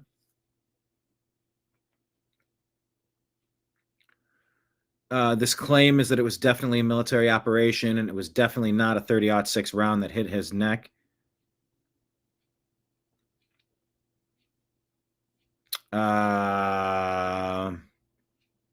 Not looking good for the official story, but why are they lying? Who are they covering for? It's so disappointing. I have some theories I'll mention later from Candace Owens. Okay. So this was Candace elaborating. That's literally. All right. So it went from Cairo to Paris, France on September 4th. But it has it in France, but then it's just departing from Provo, Utah. So how does it get from Paris, France on the 4th to the 10th in Utah? Sort of missing something, but anyway, that's what's being said. Let's debunk it or prove it. Is this the same clip? I can now report to you that it is a fact that on 9/4 there were this was not some dropping by in Utah as they were trying to claim because the plane needed to be serviced. That's what they ran with. Anyway, I told you why that does happen. President just took a bunch of hate, a bunch of backlash for saying that we're going to have a military base. Qatar, I think it was Qatar, in the United States, but it's like where they're going to train. It's where they're going to take care of the vehicles. And you can sell somebody something that's like, yeah, I'm not going to teach you how to work it. You might be able to reverse engineer it, but we'll take care of it here. We'll even pay for the gas. We'll subtract the gas from the cost of the repair. We'll work it into the deal somehow. We'll fuel it up to you for free on your way back. It's part of the purchase price.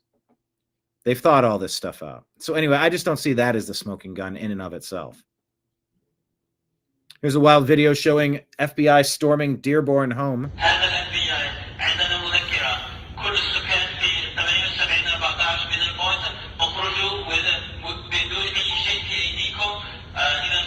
This is the raid in part of an ongoing federal investigation linked to several arrests across Michigan this week in connection with an alleged Halloween weekend attack plot. Neighbors reported being jolted awake by loud bangs and flashing lights as heavily armed agents surrounded this residence. Oh, there they go, there they go.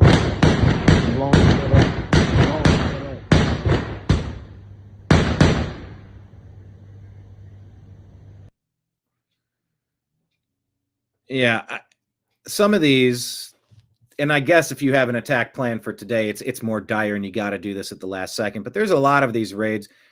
They blew a guy up in Utah. Biden did because he posted some threats online. Super fat, overweight guy. You're telling me you got him. All he's doing is typing on his computer. You can't grab him when he goes to the mailbox, when he goes to Walmart. Of course you could. You don't need to explode him in his house. This comment. Oh, you don't say. Terror attacks plotted in Dearborn, Michigan, huh? I'm so surprised and shocked by this. This is my surprised and shocked face. So I don't have any more details on this arrest.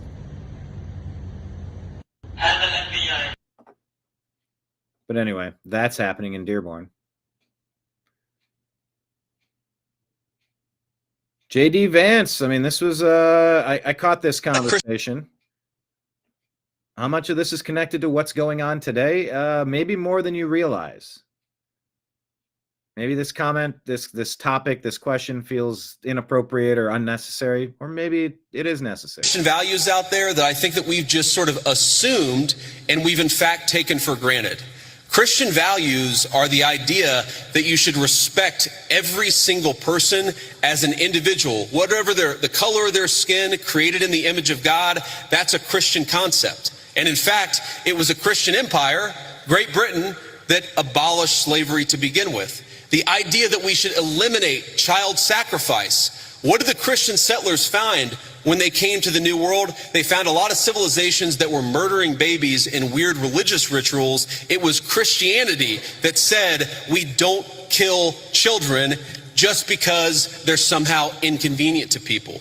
A lot of the things, human rights, the very idea that human beings have rights are a Christian concept. And so I'd ask you, my assumption based on the question is that you're skeptical of Christianity, or at least of certain public professions of Christianity. One of my favorite Bible verses is, "By your fruits ye shall know them." And I think that the fruits of the Christian faith are the most moral, the most just, and the most prosperous civilization in history. I make no apologies for believing that Christianity is the pathway to God.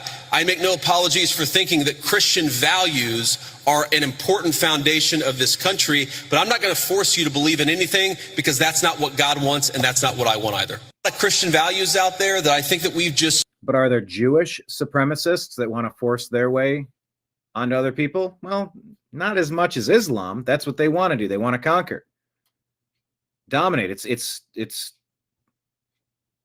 global domination is the game plan. Now, Christians want to proselytize, to evangelize, to go preach the good word, go tell people the good news about Jesus Christ coming down from the heavens, dying on the cross to pay penance for our sins so that we can enter the eternal kingdom of God. And if you disagree, we're not going to behead you. We'll pray for you. We'll invite you. Hey, we're having a church thing. We have a barbecue every Sunday during football if you want to come hang out. Okay. Oh, no. But that's very different from what you're seeing, this global invasion. Very different from forced conversion and the attacks in Sudan. It's not okay. If you want to point back and say, oh, Christianity was used over the years to justify all sorts of atrocities. Okay, look around today in 2025. Tell me where you see. Is the past in the room with you right now? Where do you allege this is happening now? All Christianity is saying is like, don't kill, don't steal, don't frame people. Go along, get along. It's pretty straightforward. It's a great operating system. That is a great question there, David. What language was the FBI speaking? It did not sound English. Parts of it, maybe. F. Biden. F. Biden. F. Biden. F. Biden. Ooh, I gotta sneeze.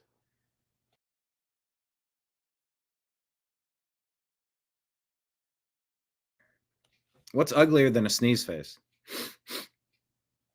And they go, cappuccino, Al Pacino. Hoo-ha!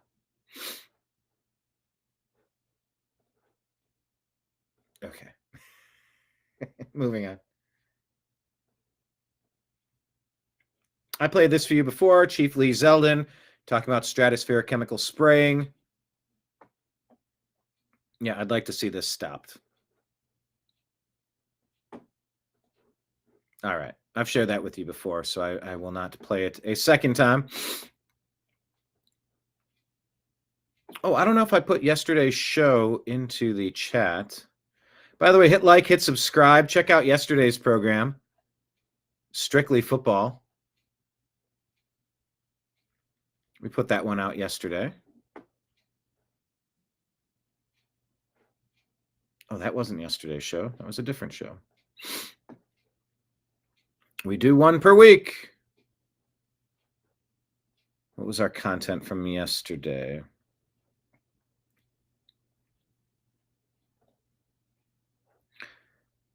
Abolish daylight savings time. Let me put this in our chat. Yeah, if you want to be in on our X messages, we have a group for the Agree to Disagree show. John is in there. I mean, it's like single digits people, but like if all of you want to jump in, I would be totally fine with that. So we try to deliver the show once a day on that platform if something happened to YouTube. We're building parallel pathways forward if YouTube decides to go all YouTube again. Hit like, hit subscribe. Tip jars at the bottom, by the way. There are no like buttons for you today? Man, I just got all sorts of sneezy and stuff.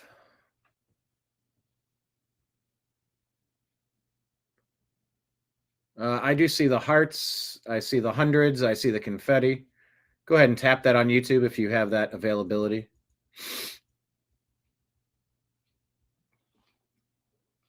All right. Check out our X feed at American_media_. Right here on the homepage. That is our link for our Patreon. You can sign up. This is our interview with John B. Wells talking about God, Trump, Biden, Deep State, and World War III. Click the link, become a monthly Patreon member. Their fees are very reasonable compared to the other places. So I would probably say for most super chats and, well, whatever. It's all good, but yeah, Patreon is it's a good way. Maybe the best way. Venmo is probably the best way, and PayPal. Cash App is fine. Everywhere else takes a percentage out of the donations. Anyway. So let's buzz through some of the hard-hitting news today. OSINT Defender tells us that the Trump administration has made the decision to launch attacks against military installations inside Venezuela, which could be struck by air in a matter of days or even hours with the intent of destroying military air bases and ports used by the Cartel of the Suns, a drug trafficking organization that the United States has said is led by Venezuelan President Nicolas Maduro and run by top members of his regime. Sources with knowledge of the situation tell the Miami Herald. So sort of unconfirmed, but you're getting a story now. You knew that they were amping up, revving up for such things, and now it's getting closer. One open source intel says the Trump admin reportedly authorizes strikes on Venezuelan military sites, with the attacks expected to begin at any time, according to the Miami Herald. Geiger Capital here shares with you Canada's top military general. David, do you know this person? She starts crying while apologizing for systemic racism and discrimination in their forces. Geiger Capital calls her a deeply unserious country, or calls Canada a deeply unserious country, and says this is how Western civilization dies. Systemic racism, racial discrimination, and harassment are an affront to these values, and yet we allowed these injustices to occur and fester within our ranks. Therefore, on behalf of the Canadian Armed Forces, I offer my most sincere and deepest apologies. I apologize to every CAF member, veteran who experienced racism, discrimination, and harassment. And I acknowledge we failed you. Not entirely certain what she's apologizing for, but I mean, it matches along with the self-flagellation that the deep state Democrats have been pushing. Apologize, guilt, shame, wrong behavior, sit down, shut up. You see the things people are getting arrested for in England. They're getting longer penalties for complaining about the justice system, allowing violent, crazy people to harm their citizens than the actual criminals are getting penalties for harming citizens. That's unsustainable. That's where you reach a tipping point as a culture. All right, what's this here? Basil the Great shows us a woman at a train station in London. A man jumps across the tracks to harass her.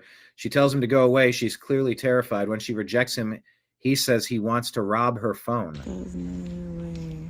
Can you leave me alone? Can you leave me? Excuse me? Can you help me, please? Can you leave me the fuck alone? Can you leave me the fuck alone? Back the fuck up. You just jumped across the tracks to come and chat to me. Go back to your stuff. Yeah, that's calm. What do you mean? Stay away from me, bro. Okay, let me chat. No, I don't want to chat to you. Fuck off. Fuck off. I don't want to chat to you. I don't know you from anywhere. Fuck off. I'll follow you though. Go away. What is wrong with you? I'll follow you though. Fuck this shit. Creepers, man. I had somebody else complain to me. Someone approached him like this and wouldn't get off of him. What is wrong with If you you? act up, I'll follow you. What is wrong with you? Okay, let me say my part. You've just jumped Okay, over let me the say tracks my to come part and- then. What's your part? I don't know why you acting like that. Bro, though. go away. I don't want to know you. No, let me know. Let me say I my don't part. want to know you. Can you go away, please? No, Can you fuck cool. Let me say my off? part then. Yeah, this is major harassment. Fuck It's only 3 off. sentences. Before I steal your phone. Fuck Before I take off. your Go phone. away. Before I take your phone. Go away. Before I take your phone away. You're not going to take my shit. Fuck off. Yeah.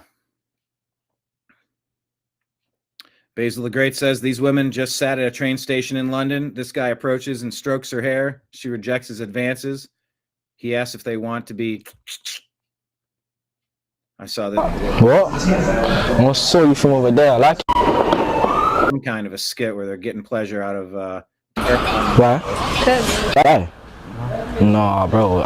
Bro. Y'all right now, bro. I'll speak. I'm talking to you, bro. You don't wanna die? Swat me then. Swat. I lied to you, bro. I don't know why you're laughing as well, bro. Just Abuse and harassment. I'm getting real sick of it. So here's a little. Just Maggie put this out. Ladies, learn to defend yourselves. I want to teach you something today. You only save one self-defense video in It's a little quiet, but turn it up a little bit and turn it down when it's over. your life. Let it be this one. Listen up, ladies, because this one could save a life, so please share this afterwards, okay? Look, I've worked in law enforcement for almost 2 decades. SWAT, DEA, tactical response teams, you name it. And here's what I've learned about staying safe as a woman in today's world. Most attacks do not happen when you expect them. Many of them happen when you're walking to your car, when your guard is down, when you least expect it, when you're vulnerable. So here's how I train women to walk from point A to point B without being an easy target. Number 1, always keep your head up. Be vigilant of your surroundings. I know it sounds simple, but a lot of people forget and they get distracted by something like their phone. I like to do something that I call the boundary hula hoop scan, looking left, right, behind, consistently. Don't be paranoid, and you don't have to be obvious. You just have to be prepared, and you do have to be cautious today. Number 2. Be aware of the surroundings. Head up. Don't lose yourself buried inside of a phone. Perfect advice. And this one ensures that you don't look like a target. While you go about your day with confidence. Command presence. Walk like you're someone you shouldn't mess with. You don't think that's how I lived in the big city? You're damn right. I always had somewhere to go. I always knew where I was at. I always knew who was around. I always knew what was going on. Head up, head on a swivel. I'm walking. I got somewhere to be. You don't want to mess with me, and I'm paying attention. And by the way,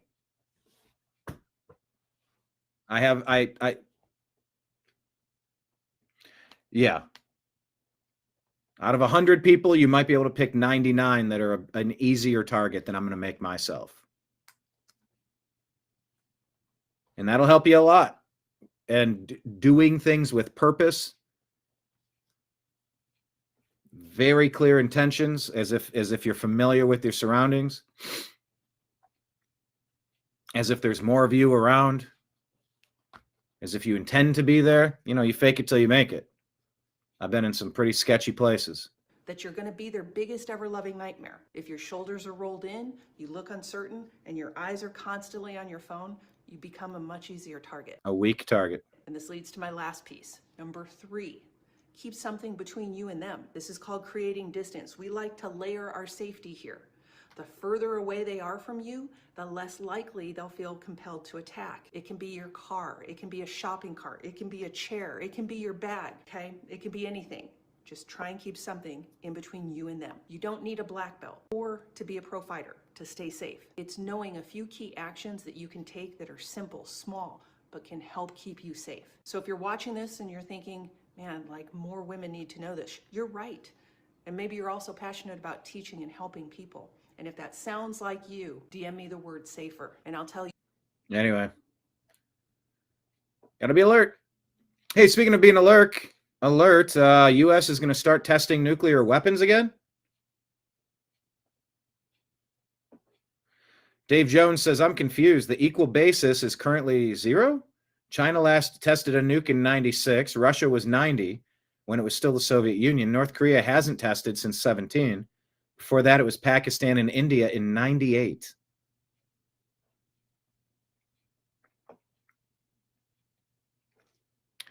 President Trump allegedly put this out yesterday.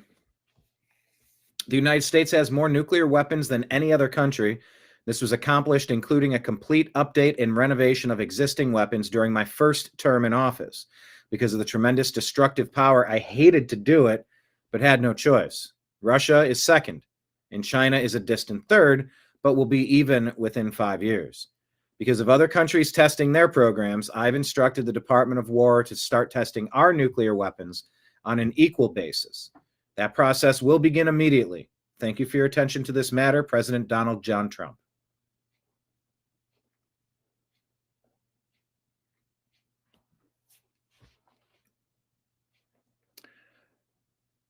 Of course, we need to make sure that the stuff we have is up to snuff.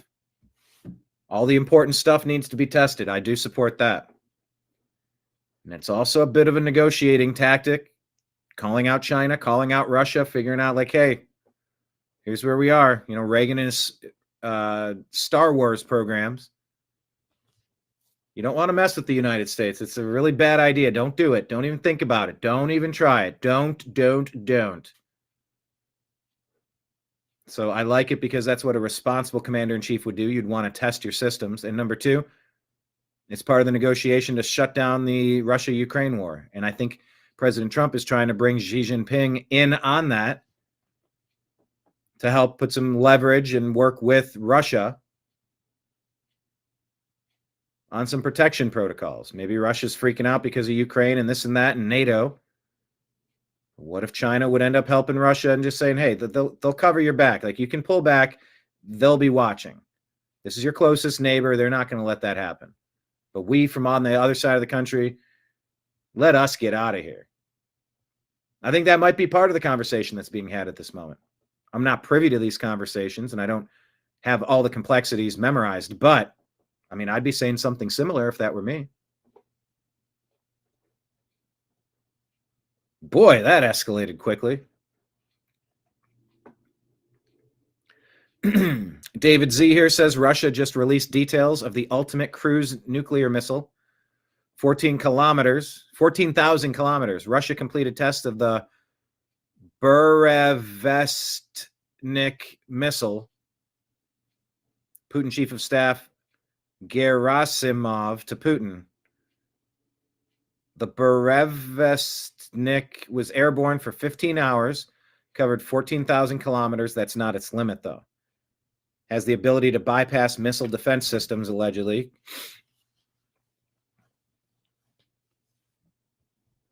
They claim it's the most advanced nuclear forces. Everyone's nuclear rattling right now. Mine's bigger than yours. Putin discussed successful tests of it. A nuclear power. They say it's nuclear powered. It's a cruise missile that's nuclear powered, not that it's a nuclear missile. I know that doesn't feel like a distinction, but I think it actually is a distinction. He ordered preparations to begin for the deployment of Burevestnik within the Russian armed forces.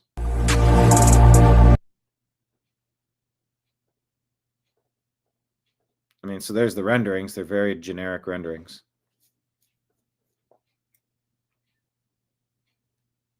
Nuclear turbojet engine put out by Russia today. There you go. Nuclear-powered, low-flying cruise missile. It can strike anywhere on Earth and stay airborne indefinitely due to its nuclear-powered propulsion. Nothing can stop it, says Clay. Oh, that's super. So why wouldn't these just be flying nonstop? Prison planet, anyone?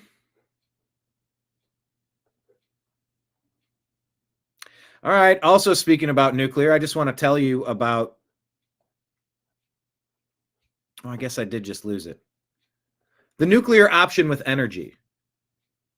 Generation 3 has had no meltdowns, and it's very reliable.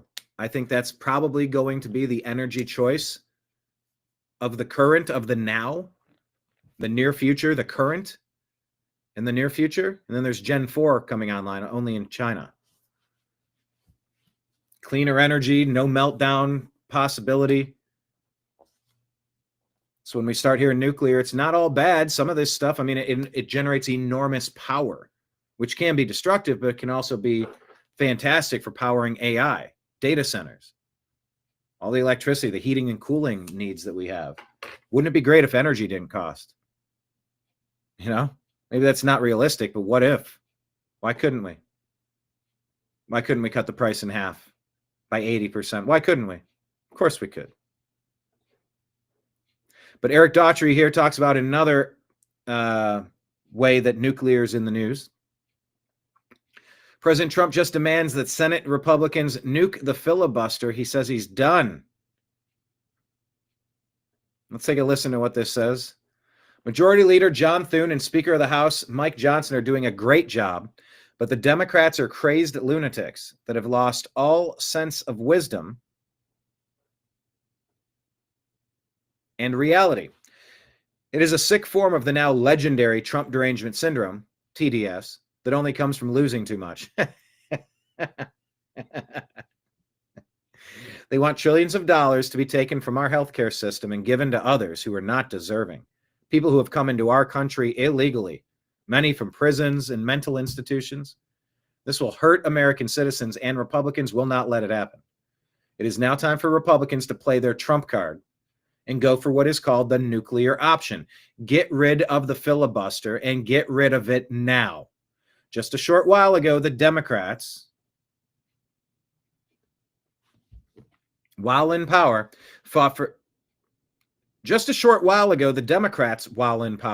fought for 3 years to do this, but were unable to pull it off because of Senators Joe Manchin of West Virginia and Kyrsten Sinema of Arizona. Never have the Democrats fought so hard to do something because they knew the tremendous strength that terminating the filibuster would give them. They want to substantially expand and pack the United States Supreme Court, make Washington, D.C. and Puerto Rico states, thereby automatically picking up 4 Senate seats, many House seats, and at least 8 electoral votes, and many other highly destructive things. Well, now we are in power, and if we did what we should be doing, it would immediately end this ridiculous country-destroying shutdown. If the Democrats ever came back to power, which would be made easier for them if the Republicans are not using the great strength and policies made available to us by ending the filibuster, the Democrats will exercise their rights, and it will be done in the first day they take office, regardless of whether or not we do it. In addition to all the other things we would get, such as the best judges, the best U.S. attorneys, the best of everything. This was a concept from years ago of then President Barack Hussein Obama and former Majority Leader Harry Reid in order to take advantage of the Republicans. Now, I want to do it in order to take advantage of the Democrats. So will Speaker Thune go nuclear?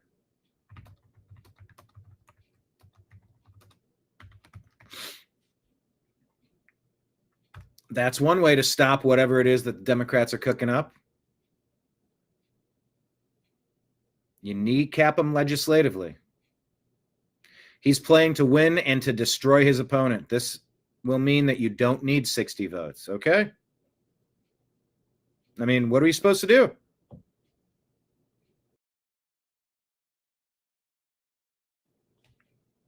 What are you supposed to do?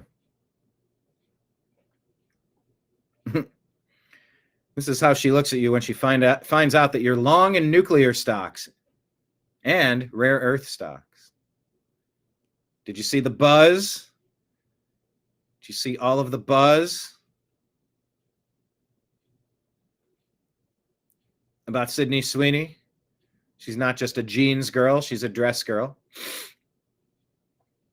So President Trump put this out here and says, because of the fact that the Democrats have gone stone cold crazy, the choice is clear. Initiate the nuclear option, get rid of the filibuster, and make America great again. Marjorie Taylor Greene says, thank you, President Trump. This is what I called for from the very beginning. Since Democrats refuse to fund the government, Senate Republicans need to use the nuclear option and override the filibuster. Enough of the drama. Stop forcing people to suffer and lead the country. Gunther here says, you want to see another Democrat narrative crumble before their eyes? Mazie Hirono was dismantled by Richard Correll today after she said Trump told the world he was going to start exploding nuclear weapons. How do these people end up in Congress being so intellectually challenged? Take a listen. I want to start with two initial questions that I ask of every nominee to ensure their fitness to serve. So I will ask you, since you became a legal adult, have you ever made unwanted requests for sexual favors or committed any verbal or physical harassment of a sexual nature? No, Senator. Have you ever faced discipline or entered into a settlement relating to this kind of conduct?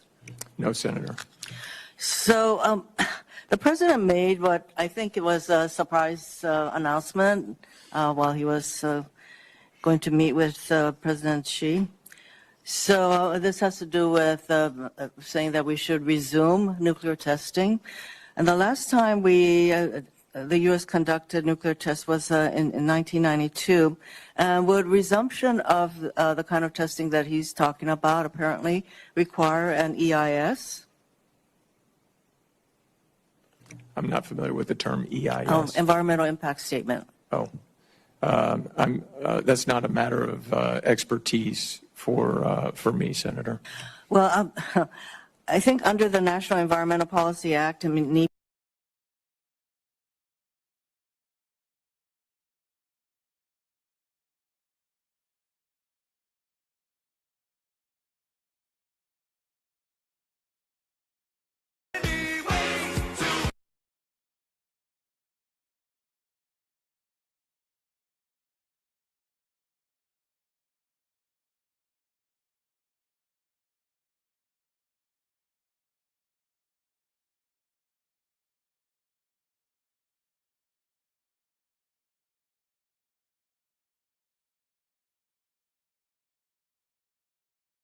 This is what the Democrats are up to for their Halloween. Dressed up as President Trump. Threw the head out the ear. This is what? Supposed to be hilarious? Do you recall a single person dressing up like this for Obama or Biden? Oh, right. That's right. They didn't try to fucking blow either of their heads off, did they? Thank you, David. To be continued. Appreciate you. Have a great weekend. I'll be back on Monday at noon. Might do a Saturday show. Not entirely certain. So that's the left right there. They think this is in good taste. I don't think that's in good taste. Scott Adams might be done drawing this week. Hand is becoming increasingly paralyzed from whatever's going on medically. I tagged Elon. He said he might be a quadriplegic pretty soon. Jeez. So I said, is there anything with Neuralink that you'd be able to help Scott out with? Yeah, Scott's going through it, man. Prayers to Scott Adams. I do enjoy his program and his insight.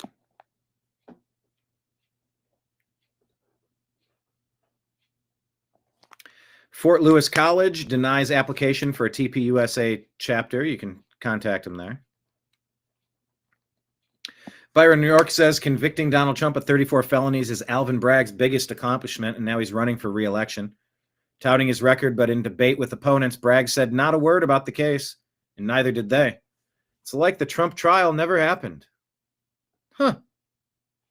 Yeah, this guy needs to be jailed for deprivation of civil liberties and election interference. Why is Tucker Carlson trending? Josh Hammer yesterday called for Tucker Carlson to be K'd. Neutralized, military, to put out of action or make incapable of action. People called him out for it, and then he panics and posts the definition of what he meant, but community notes show that he cropped out the full definition. He's an absolutely disgusting human being. So this guy, Josh, is getting dragged. I don't know. Who's Josh Hammer?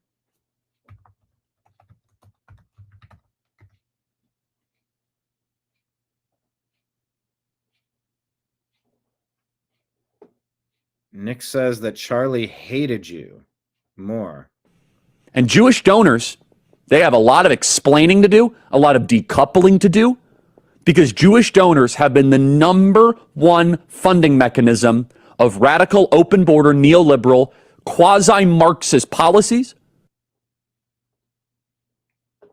So is it that Israel and Jewish supporters have been the ones opening America's borders to change us into something different? Charlie is saying it. Cultural institutions and nonprofits. This is a beast created by secular Jews.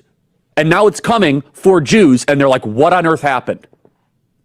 And it's not just the colleges. It's the nonprofits, it's the movies, it's Hollywood, it's all of it. It's like, time for you guys to wake up and say no more. Draw a line in the sand. I don't care if you hate me. But why does he say he hated him more? Leave the pro-Israel cause. Oh, this is Josh Hammer, who's Jewish, proudly advocating every day for Jewish people, Jewish state. Yes, we get it. You're a super fan. I mean, I have ethnic makeup as well. I'm not obsessed with it. I don't quite understand the appeal of being obsessed with what my DNA is. I don't, skin color. I don't like, why is the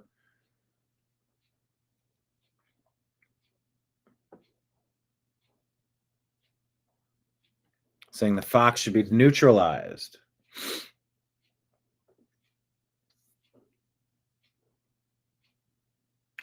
Okay.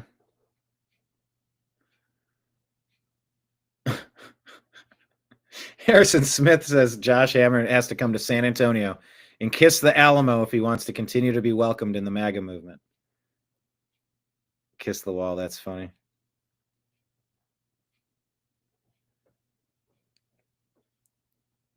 What is this? Ayel Jacoby says that Tucker Carlson is now siding with Venezuelan dictator Nicolas Maduro in attacking the Trump administration. So the question is why? Why are we? So the question is why doing this? Why? Why are we so opposed to Nicolas Maduro? So if you ask someone on the street, random person, why are we against Nicolas Maduro? The answer you're going to get is, who's Nicolas Maduro? But if you find someone in South Florida, for example, who knows who Nicolas Maduro is, who can identify where Venezuela is on a map, that person will almost certainly say, well, because he's a communist or a socialist, he's exceedingly left-wing, and that is true. Nicolas Maduro and his government are very left-wing on economics, not on social policy, by the way, which is kind of interesting. In Venezuela, gay marriage is banned, abortion is banned, sex changes for transgenderism are banned. It's one of the very few countries in the entire hemisphere with those policies. It is on social policy, not defending the regime, just saying, one of the most conservative countries in North or South or Central America. Only El Salvador really comes close, which is much smaller, of course. And by the way, the U.S.-backed opposition leader who would take Maduro's place if he were taken out is, of course, pretty eager to get gay marriage in Venezuela. At Tony Walker Financial, we are proud of the many 5-star reviews as proof that our clients are truly worry-free in retirement. The reason our clients don't worry about money? Local personal service and a proprietary personalized written game plan to give them confidence to know that we are there for them in retirement. Before making the mistake of hiring the wrong advisor for your retirement, check out our 5-star client reviews by logging on to TonyWalkerFinancial.com and let's get started.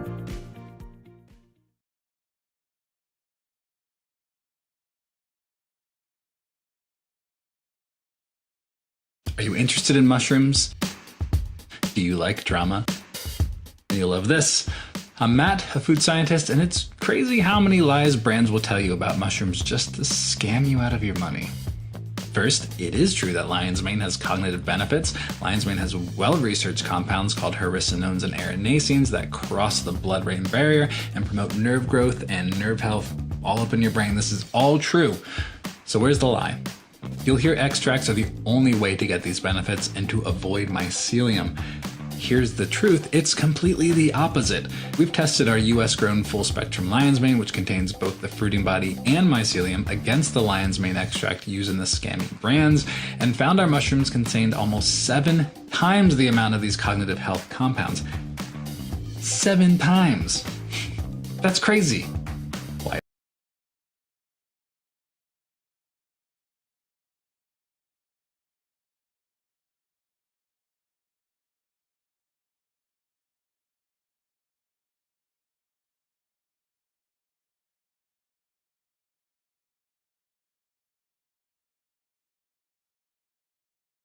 Look, do a little digging to see if they can support this claim. That's just basic mushroom knowledge, which brings us to our second thing to watch out for. Saying 100% fruiting body extract, but using chaga conchs. The chaga conch is predominantly dead wood and mycelium. Where are the fruiting bodies? Not in the extract. When grown on trees, they are rarely seen and form under the bark of a tree. They are never harvested as part of the conch, and they are never present in a chaga extract that comes from chaga grown on trees. Owning a mushroom brand and not understanding that basic mushroom knowledge is alarming. Lastly, you'll hear a lot of brands using extracts and claiming to have no filler, and some won't have filler. We know a few really good growers that are really clean and great extract producers that are also very expensive, but a lot will, especially in the mushroom drink space, because mushroom extract powders can be very hard to make cheaply.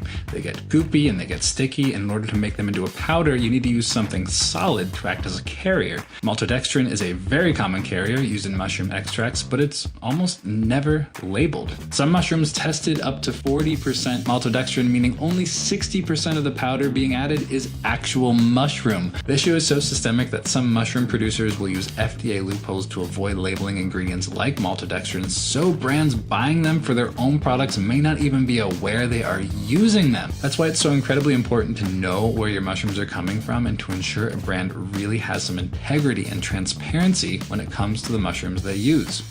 Like I said, I'm not a salesperson, and yes, this is a Mudwater ad, though it's more of a public service announcement. If you're looking for high quality and demonstrably efficacious mushrooms, check out our blends at mudwater.com. Our lion's mane actually supports cognition, our mushrooms have no added maltodextrin, and we call chaga mycelium what it is. Chaga mycelium. We use full spectrum fruiting bodies and mycelium grown in Carlsbad, California. Mushrooms that are supported with clinical and preclinical trials and tons of assays, so we can make sure the claims that we make are actually the benefits you get. No scamming necessary. Give it a try. Your mind will thank you.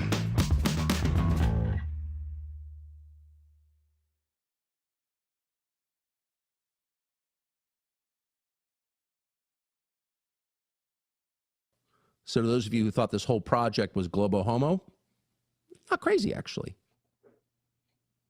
Not crazy. What was that so last the question part? to get gay marriage in Venezuela. So it's, of course, pretty eager to get gay marriage in Venezuela. So to those of you who thought this whole project was globo homo, not crazy, actually. Not crazy, actually. Global homo. Okay. Tim Carney says Steve Descano is the prosecutor in this county. I can't figure out why he does this, but when it comes to S crimes, this is how he behaves again and again. Calls him a plague on Northern Virginia, making us all less safe. Responding to Lindsay Fiffield,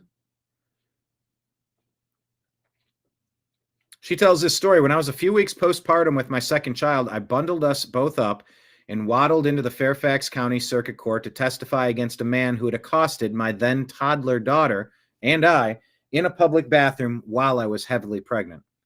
When I arrived, I was brought into a room with his other victims and found out he had assaulted a woman in the same bathroom. I suddenly felt that I had been lucky. The arresting officer, who had also interviewed me weeks prior, was clearly eager to do everything right to keep this guy off the street. He found additional witnesses, pulled surveillance footage, followed every step to the letter. It was physically painful and difficult for me to even be there, trying to discreetly feed and soothe my 2-week-old for 6 hours on hard benches when we should both be home in bed. It was also terrifying discreetly breastfeeding in the same room as this monster. When I finally took the stand, the attorney for the Commonwealth asked me if the man who was in the bathroom that day was in the room. I paused, confused, because I knew what was going to happen next. The courtroom had been packed all day, but as case after case was handled, ours was the last one. Now it was just the judge, court reporter, bailiff, the defendant, his lawyer, the Commonwealth attorney, and I. The arresting officer wasn't in the room. The other victim and her husband had been given a new court date and sent home. I adjusted my baby against my chest and looked at her as she repeated the question, "Do you see the man you reported to police in this room today?" Why was she doing this? What was she doing? I was sweating in my oversized cashmere nursing sweater, and I felt prickles down my back. Everyone was staring at me. I'm not a lawyer. She asked me a question, and she was on my side, so I should answer it, right? We have something cool here. What you're looking at is the new Spediance home gym. This one is called the Gym Monster 2. And look at how small it is. This actually ships to you basically assembled. A huge bonus for fitness equipment in general. They can be a real nuisance to build. This thing folds up, it takes up barely any space, and you can get up to 200 pounds of resistance using magnets. I should just go ahead and drop this deck right now. Single button. Drops down, and this is going to be the central point for your variety of movements. And if you do want to do a bench press or something, this is where your bench is going to live. You simply lock these guys into place. It's kind of wild because you think about 200 pounds of weight, and it is different. This is resistance. It's not free weight, so it does feel a little bit different. The amount of space you would need for 200 pounds of weights, if they were dumbbells or something, it's all in here. This is all magnetic resistance housed down here. And then the other unique part is through this huge display, there's a variety of exercises that you can do on this unit, which allows you to get obviously a full body workout here. You can also do free lifts, which in here there's a variety of different dynamic weight options, standard, chain, eccentric, and fixed speed, and they all feel way different, and they could all be used for different types of training. You also have partner mode if there's 2 people working together. You have dumbbell mode and barbell mode, and that's where the accessories come in. So we have our barbell attachment. We can use this for bench press. We have a couple of other resistance attachments, the handles, the rope. These can all be added for a variety of different exercises, straps for the legs. And we've also got our bench, obviously, so it will sit on top of that platform, and it has some level of adjustment to it as well. This is pretty wild. You can add to this to make it have even more variety. So if you want to get a little bit of cardio and strength in, you can add this rowing attachment. There's also a dedicated spot for if you're rowing, if you're using the rowing attachment, so that it's going to be at the right height. But look at how quickly you adjust this. I mean, you simply pull on this piece and slide this section to whichever height you need, depending on, well, your own physical size, and then also whatever workout you're trying to do. Mo really likes this thing, to be honest. He's been really into this since we've set it up, and he's been playing around with it, and he's actually going to help us do some demonstration here as we talk about it. So you have it at a level 3 for resistance right now. Oh, took it up a notch, 6. What if we want to be on a canal rowing instead because we want to have a beautiful visual? We can do that too. 3, 2, 1, go. When doing this action, the amount of weight is adjusted here, so I can either do this on screen, but there's also an accessory remote that fits on your finger, and that allows you to adjust the amount of resistance in real time. Look, I just have this toggle wheel here, And so therefore I don't need to try to reach up and reach the screen. And this can be especially useful if you're trying to push a lot of resistance. You just dial it back, eliminate the weight. This is flexibility that obviously you're not going to get with free weights. Okay, so now we're in the free lift mode, and this is where the ring is helpful. So by clicking it, you actually turn the weight on or off quickly, toggle it off or on. That's obviously not as important in this type of exercise as opposed to when you maybe have like the barbell over top of your body. We'll show you that in a moment, but it allows you to make quick adjustments as well without having to constantly interact with the screen. If he turns the weight on, there you go, 19 pounds. You can see the range of motion, the power, and the number of reps. And in this case, it's only on the right side because he's using the right side here. Now, the 3 different modes, this is what's kind of fun. The standard mode, I guess, is the closest to if you've ever used some sort of cable system. It just feels natural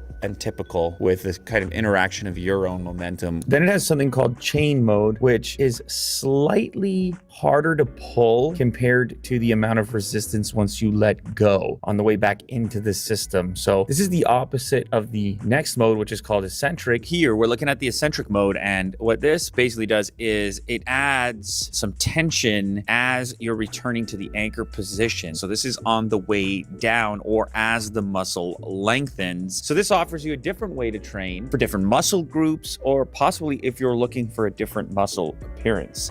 And then this mode, the fixed speed mode, which basically lets you pull the entire maximum resistance of the unit. Go, I just give us one more here. Boom, look at him go. I heard his wrist.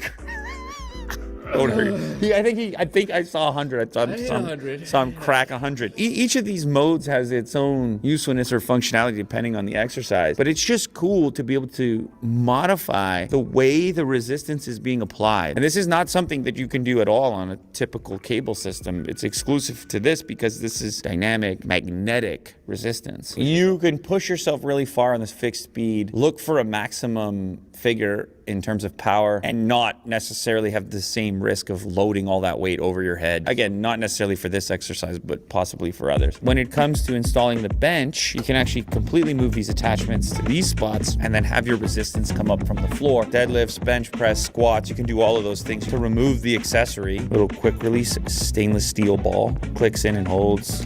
Boom. So now we are in bench press mode. It's all very modular. Like there's these little holders which take the place of the actual pulley, and they will hold the bar so that now you can get started a little bit more easily once you lay down. We're gonna switch to barbell, and then if Mo wants to see it, we can use our flip. And now Mo can read the screen. I don't know if Will can, but you can see he's getting these very satisfying Nintendo-esque pings each time he executes a repetition. You can see on your left side the power and your range of motion to see if you're maybe pushing from one side a little bit more than the other. You see a graphic of it, so you can like immediately adjust your next rep without doing like a full set of bad form. Mo's fitness class. Oh, it's getting to him now. Oh.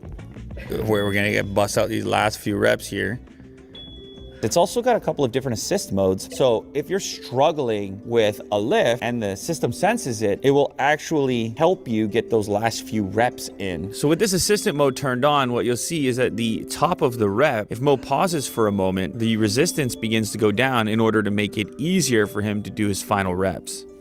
Now, I should also mention at this point that you've got this speaker. I have the music turned off at this point. So you have this built-in music. It's actually Spedience music. You've also got Bluetooth if you just want to connect your own stuff. How you went first, but you come in second. They watching you next, so you gotta protect it. It's actually pretty loud. The speaker's surprisingly loud. But you can mix your background music with your voice guidance from any of the classes. This is something I was wondering because the music was coming on. I was like, oh, I can't even hear what the guy's saying in the guided workout session. And then it's just a matter of jumping into this mixer and getting whatever mix you like. From here, we're able to dial down our background music, turn up our voice guidance. Control the weight as we go down. All right, so let's jump into the classes here. Look how many total workouts there. It's crazy. 102 program, movement 641. This is your basic movements if you don't want a whole guided session. This just gives you all the different ideas, which this is really helpful for beginners, or they might not know all of these movements yet. Kneeling, tricep row lat, pull down, barbell, straight arm, pull down. And each one of these, if I click on one, it basically shows you the movement. And here you can see we've got more than one coach we can choose from depending on your preference. We can obviously adjust our weight per side, number of sets, reps, and rest time. It has this nice overlay with your own stats, and it shows you the muscle group you're working on, the target muscle. We can turn assist on or off, and we still have our different dynamic lift modes, standard, chain, eccentric, fixed speed, depending on our own personal goals. This is just a nice, simple way to learn new exercises, see what the form is supposed to look like, because you get a lot of people, they don't actually bring the right form. It doesn't matter how much weight you're lifting. If you're not bringing the right form, then you're not targeting the muscle group that you intend to target. This is going to be a great place to learn about a variety of movements, even if you take those movements to other machines in the future. Here you can learn the basics. Biceps.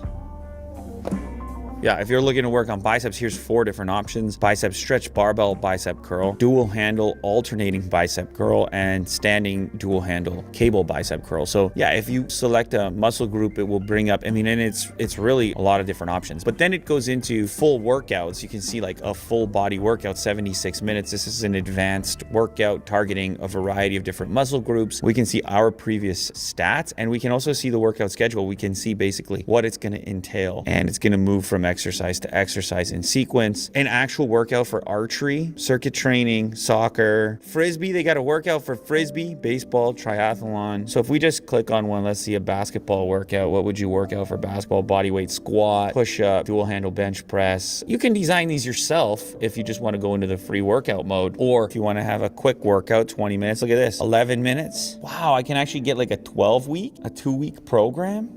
It's comprehensive. A lot of different ways that you can interact with it, from beginner to more advanced. Now, all that said, the coolest thing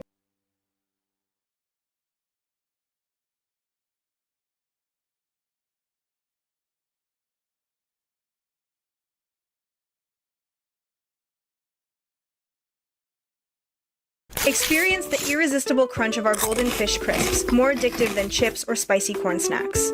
Made from wild Alaskan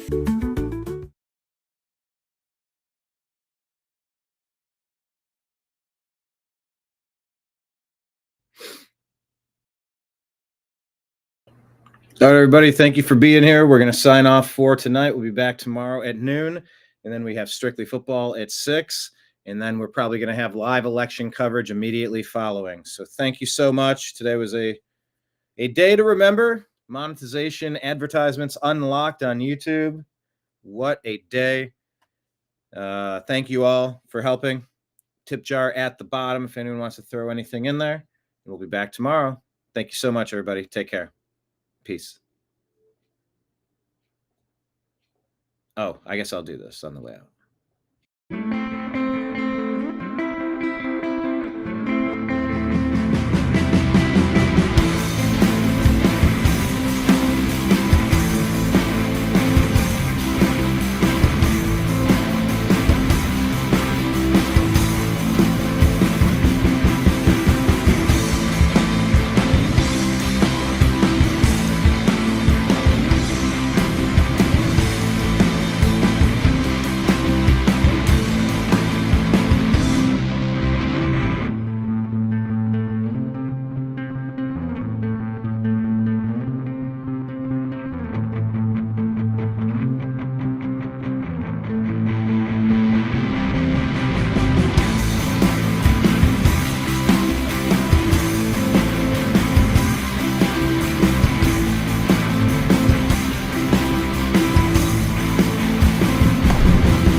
Your guide to the truth.